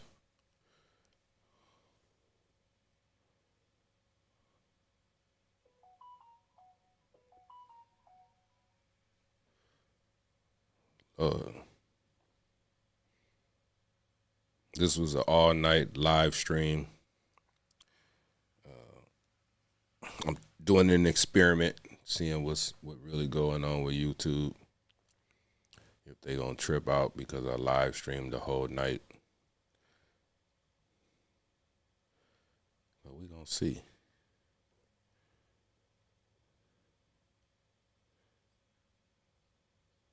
Playing update. Let's see what they talking about with this update, man.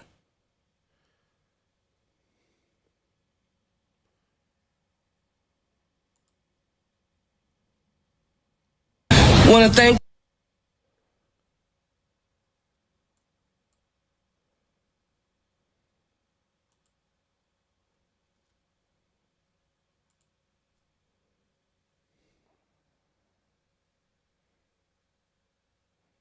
Rest in peace, man. Rest in paradise to all the people, man, who lost their lives, man. It's just sad.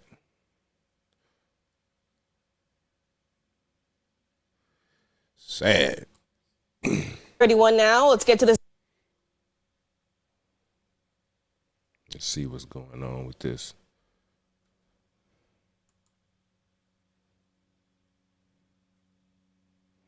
Okay.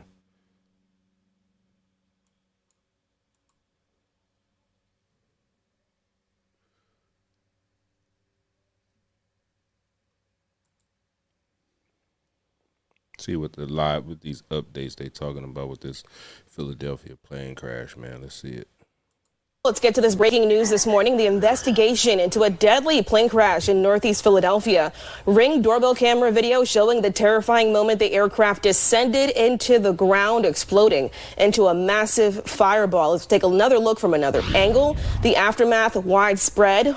Nearby cars going up in flames, smoke overwhelming the area. Of course, all of this coming just days after that mid-air collision between a jet and a military helicopter in our nation's capital. Thanks so much for joining us for Good Day Philadelphia Weekend. I'm Shayna Ferreira. It is Saturday, February 1st, 2025.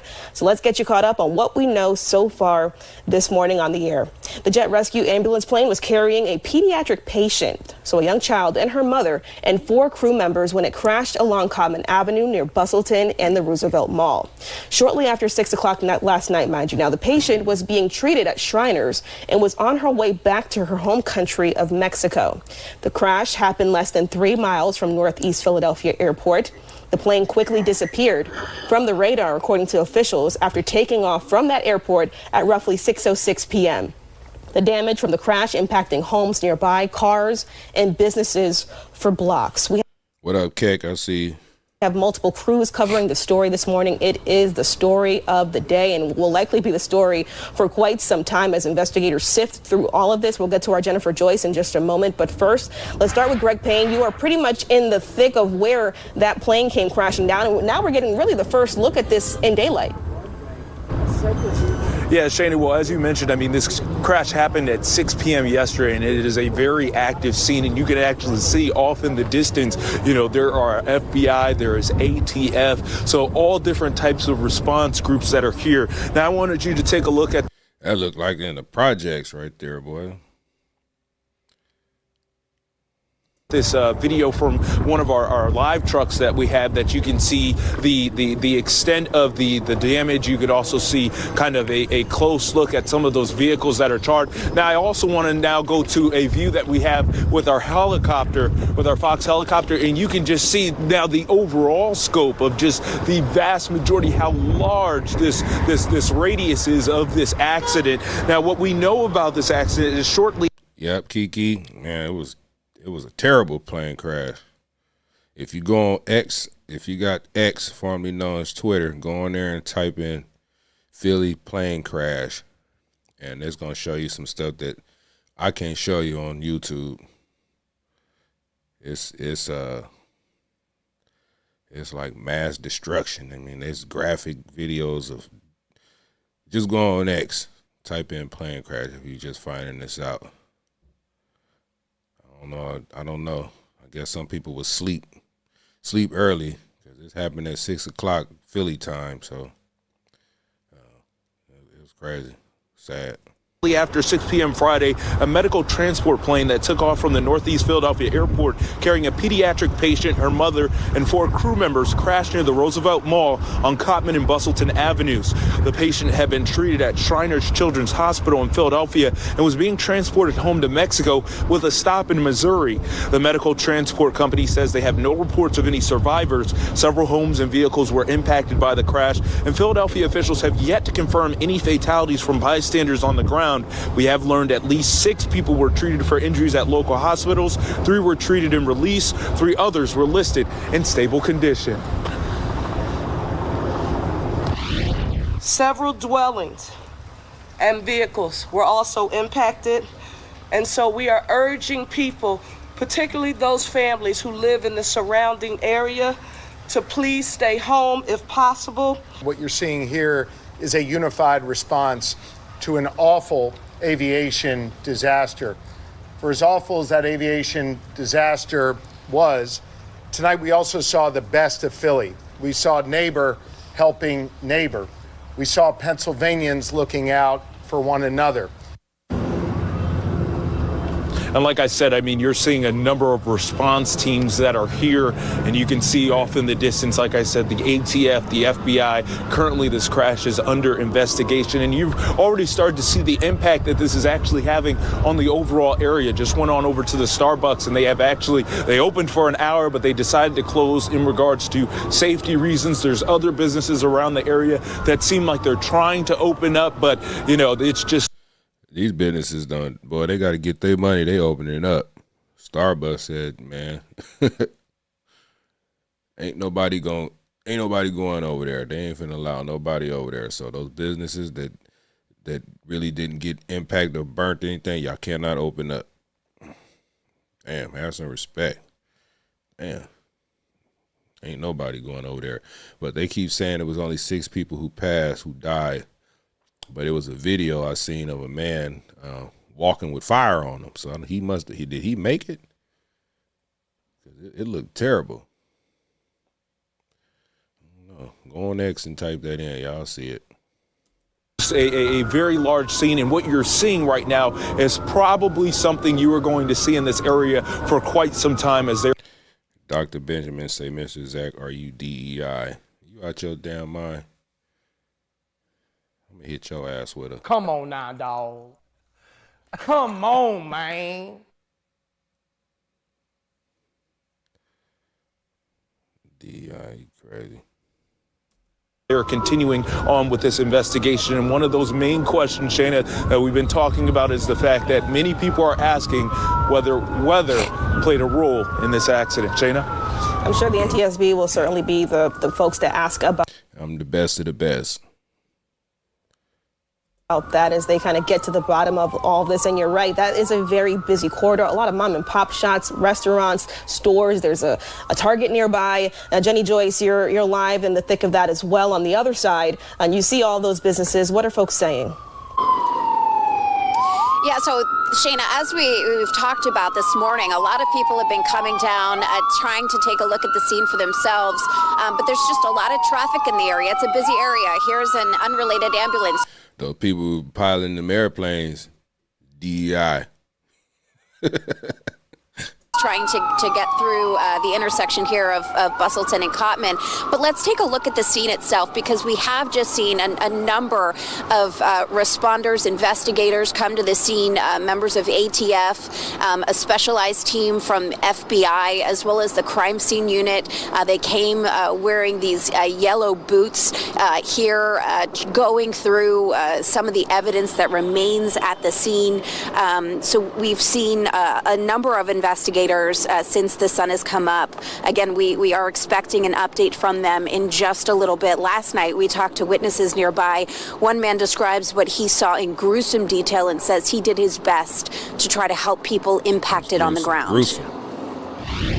I gave the shirt off my back to help a young child with a head laceration. A piece actually went through a red pickup's window, hit the kid, and the parents were shouting, "Help us, help us, help us." No one was around to help at the time. Cops were just approaching. I took the shirt off my back, gave it to them, said, "Push this on his head, keep pressure." I ran back to my car. I got rags. I got anything I could find to absorb blood, push on cuts.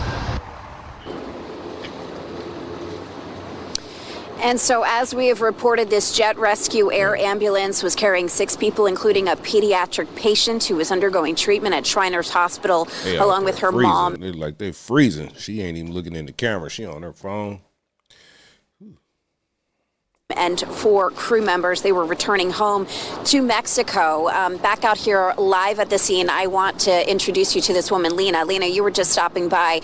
Lena tells me that the sound that she heard last night was just horrifying. I can't describe the sound, but as I can, I'm sorry, I cannot talk. I'm very nervous. The sound I heard last night was terrible. In my life, I never had this kind of sound. My ear is still buzzing from last night. I was driving 5 minutes before. I could have been here if I was driving. Then I parked. I went to my living room. Oh my gosh! I was in my living room. I was feeling like I felt like my house broke. I ran outside. My neighbor came. I was like, "What happened? Are you guys okay?" And he said, "Look at the sky." I was like, "1 second, what's happened to the sky?" Oh, look at, and it was all cloudy, smoky. I was smelling gas. I got so scared. I went in. So then I found out from Citizen app, it's just the plane was crashed right there on Carmen Avenue. So, Lena, did you evacuate at all? Got to have faith, man. Got to have faith. Seeing all of that smoke? No, you stayed inside your home. I stayed inside, but I was very like what's that called? I wanted to hear, I wanted to see what's going on outside. Like I wanted to make sure everyone else is okay. But I felt my friend was outside, and she told me, Lena, come out. I was like, what happened? She said, you have no idea what's going on outside. Like something big explode. I was like, what's going on? She said, just come outside. I was trying to come, and then there was a lot of people. I couldn't make it. Where your papers at, lady? You better get off camera for that ICE come check your papers. I'm just saying. When you think about all that you went through last night, what kind of emotion are you feeling? And now understanding the outcome of 6 people aboard that plane that didn't make it, several people on the ground that were transported to area hospitals. I feel so bad for the families, especially for the child who was trying to save. Family was trying to save the child, but they got killed in the plane crash. But from all this happening, I feel like my brain, not only me, I feel like everyone who was outside and all the families who live surrounding this area, they are not gonna be okay. They're not gonna be okay. Especially what's been going on since January. I don't think people brain mental health, I don't think. They'll be fine, and how long it's gonna take to recover. Such fear, such trauma. Of course it is. Like, how would you feel if I asked the same question? What would be your answer? You know? Look at in the morning, I couldn't sleep all night. All night I was hearing ambulance, plane, like, helicopter, all this sound. I couldn't sleep. I woke up 6 in the morning. I was trying to see what's going on, but they don't let us go. They don't let us go to see what happened. Lena, I'm so sorry. Des G, man, it is, man. 2025 kicking off with a bang, man. Damn. You got Donald Trump shaking up the world. You got planes falling out the sky. Let Donald Trump tell it. Planes falling out the sky because of DEI. That's a bar right there. Planes falling out the sky due to DEI. And the end result is DIE. Sorry. I am so sorry, and I'm glad that you are physically safe, and you're here to share the story. Thank you so much. But as you can see, I mean, the impact is, it's not just involving the fires. Man, yeah. What else? Hurricanes, all kind of stuff going on, man. the patients that were taken to the hospitals, but it is an entire community up here. You know, we're hearing from community members, people who stepped in, who were here last night on the scene and just rushing to try to help people. This is just such a wide impact that all of this is going to have on this community. Back to you, Shayna. All right, Jimmy, lots of trauma there. We will stay on this and we'll be right back. Crazy. 31 now. Let's get to this break. Crazy out here. Woo, Lord. Got to stay prayed up, man. You got to have faith. Man, just protect yourself, man. Definitely got to keep your head on the swivel out here because, you know, some people don't like to fly. I'm scared to fly now. It's going to take me a minute to get over there. I'm hopefully, if things go right in July, man, I'm supposed to be getting on this cruise, taking this cruise, but I got to fly to Miami to get to the cruise ship. And 2 plane crashes, major ones within the span of 3 days or 4 days apart. And, you know, let FAA tell it, it's the safest way to travel. You know what I'm saying? The safest way to travel and to have these 2 horrific plane crashes. And I can't forget about the helicopters. So it made me question if I even want to get on an airplane. And where I work at, man, it's on my route. It's Long Beach Airport,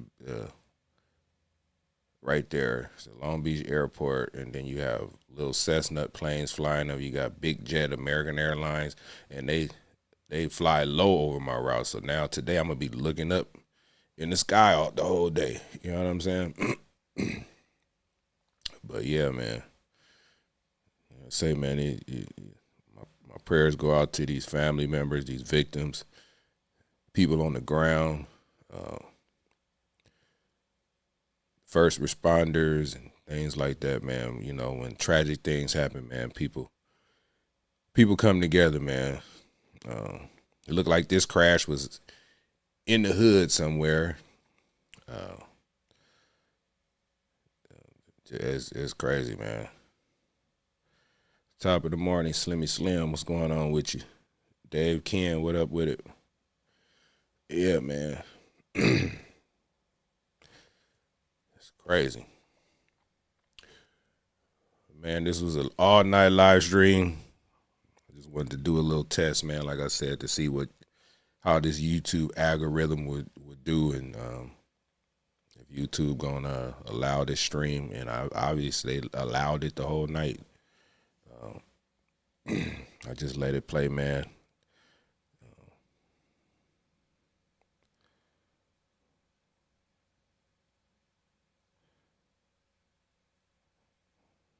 See what's going on out here, man.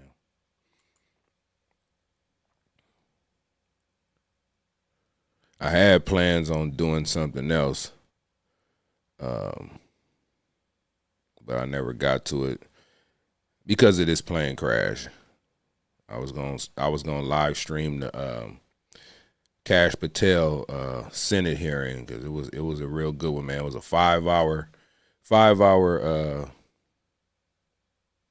Senate confirmation hearing, and I was gonna live stream that last night, but this new jet, Learjet 55 crash, man, canceled that. So hopefully tonight, man, I'll get to be able to do and react to that Kash Patel Senate confirmation hearing, man. We got to get the new FBI, man. Get rid of all that DEI in the FBI. And yeah, I like Kash Patel, man. He seems like a good pick for FBI director, but the Democrats and everybody, they scared for some reason. Scared for some reason.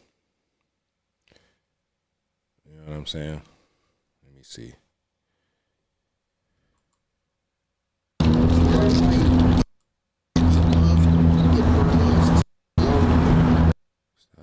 Stop.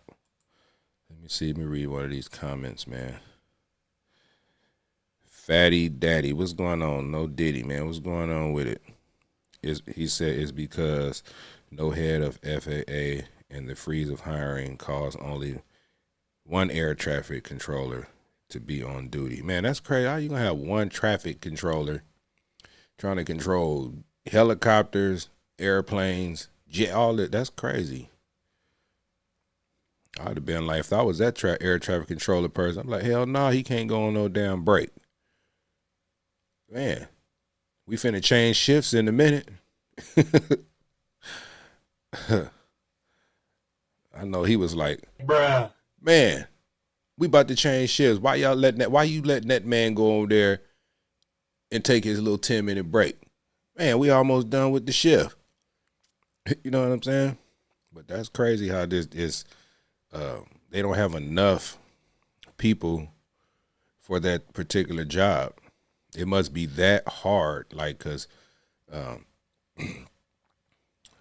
it is a lot of responsibility too. I don't know, man. It's a lot of responsibility. Now it's a lot of now people are going to be really scared to do that job. You know, I wouldn't be scared. I'll go control some traffic. I know they pay good, all that. So anybody out there, man, y'all go and go train, go get one of them jobs, man. If y'all think y'all can do a better job, man, go do it, man. It seems like a lifelong career, man. So Let's see what they talking about right here. This is supposed to be live. I'm gonna live stream probably about another 5-10 minutes. And I'm gonna get up out of here, man. I gotta get ready to go to work. My real job. All right, let's see what they talking about.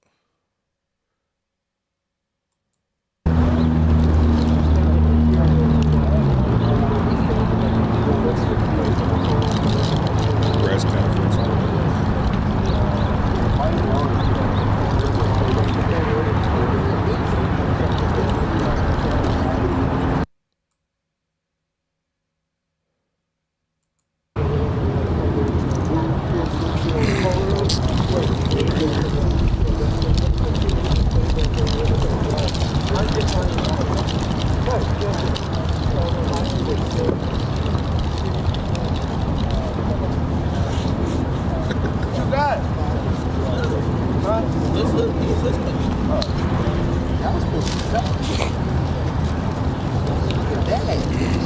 Yeah, man, it's terrible.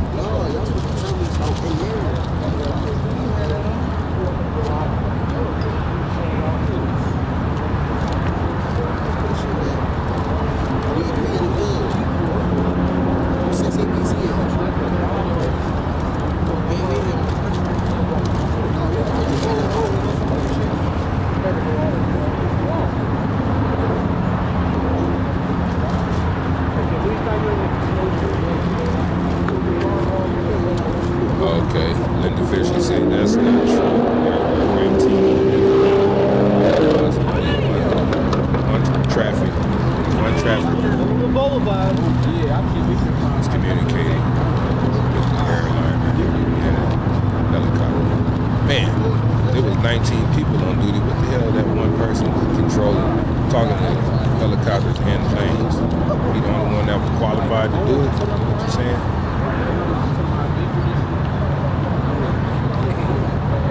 They ride in the street. Ain't no excuse, man. 19 people in there.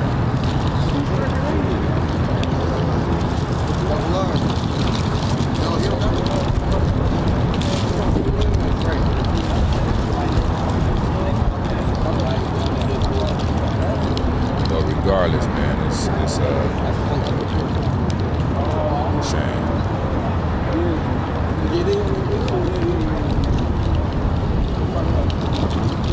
You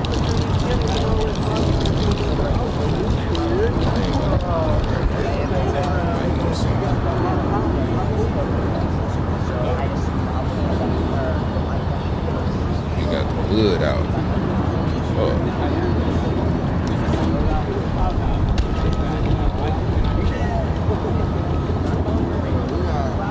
They got the hood out. They said that joint not starting. That joint just like my will.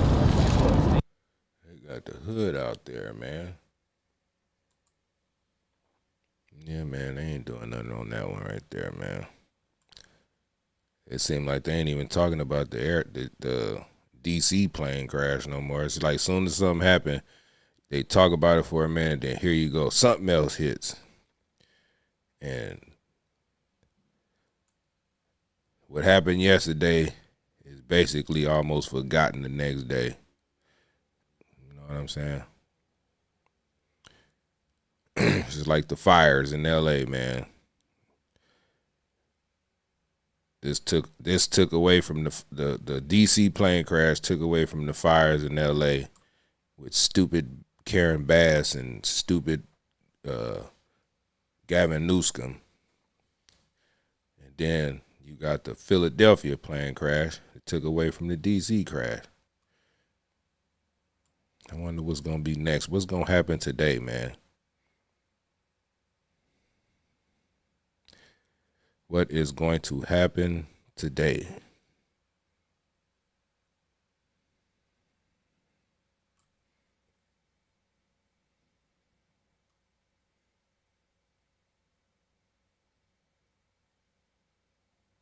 Wow. What you say, Isaiah? I think that's how you say your name. Isaiah Hollingsworth says, when I was going to school for aviation maintenance, they told us if the plane crashed and we were the last set of mechanics to work on it, then it would be our fault. damn. So whoever worked on this plane last, boy, they getting questioned, huh? Man. I mean, I don't think it's y'all fault, but I mean, that's what, it's a lot of people to blame, not just the mechanics, man. The last person to touch that plane, I think they just put some gas, they refueled it. So what, they didn't really put gas in there and they ran out of gas? I don't think so. The way that explosion blew up in air and blew when it hit the ground, there was plenty of gas, fuel in that plane. That's crazy.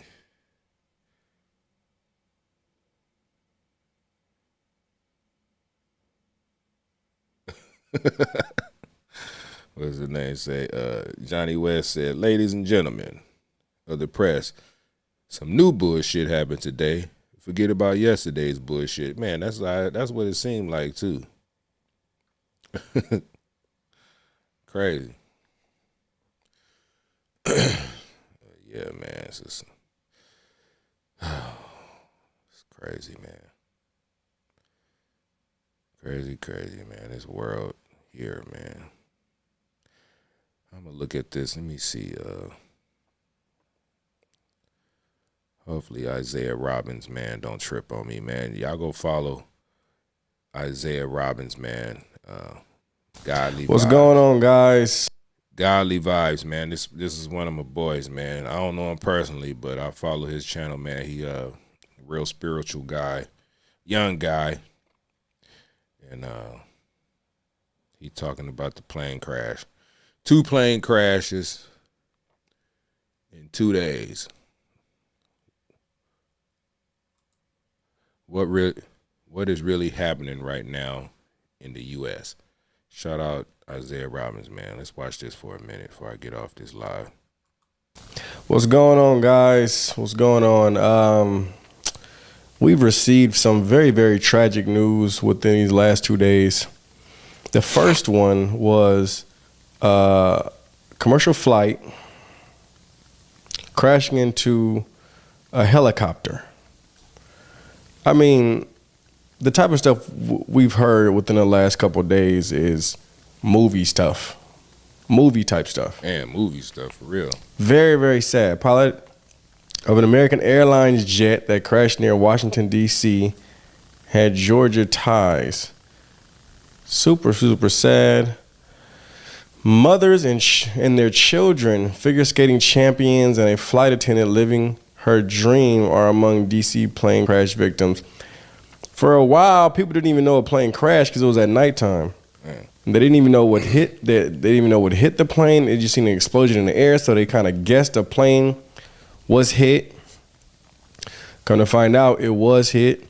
A lot of different figure skaters, flight attendants, pilots. He told KYW, because I just told you how rare plane crashes are. Another one happened today.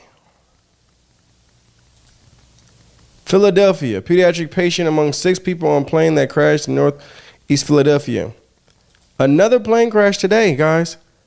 A medical transport plane carrying a child, her mother, and 4 other people went down in a fiery crash near a mall in Northeast Philadelphia on Friday. The Learjet 55 crashed near the Roosevelt Mall around 6:30 p.m. after departing from Northeast Philadelphia Airport, according to authorities. It's a Ring camera. Actually, we have a video of shortly after the plane crash, people actually seeing it. What is it? Is that right? No, it came out the sky.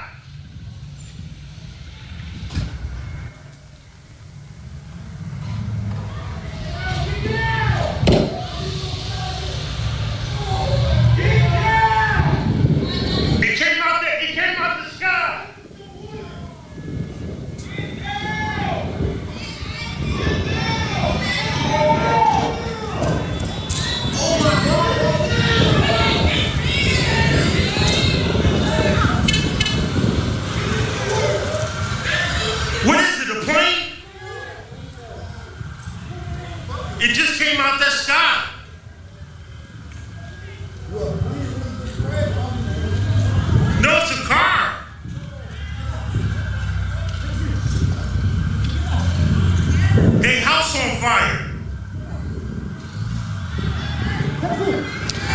Guys, that's some complete movie stuff. He didn't even know what it was. If it was a car, if it was a plane, he just knew it came out of the sky. Can you imagine something falling out of the sky and a huge explosion happens? And you're like, what is that? Well, what in the world could that be, possibly? Wow. Yeah. Anyway, man. Well, man, stay prayed up. I'm about to get off this live, man. It's an all-nighter. We'll continue this a little bit later on. Like I say, man, I appreciate everybody for tapping in, tuning in, subscribing, and all that stuff, man. Prayers go out to all the victims that was impacted with these 2 plane crash, helicopter crash, and anything else that's possible to happen. Like I say, man, y'all protect yourself. I see you, Keck. I'm about to get off this thing, man. But y'all protect yourself at all times. Keep your head on the swivel.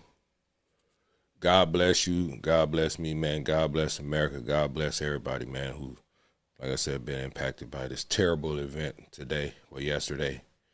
All right, so I'm up out of here, man. Y'all hit that subscribe button, man, on the way out. All right, God bless you, man. America.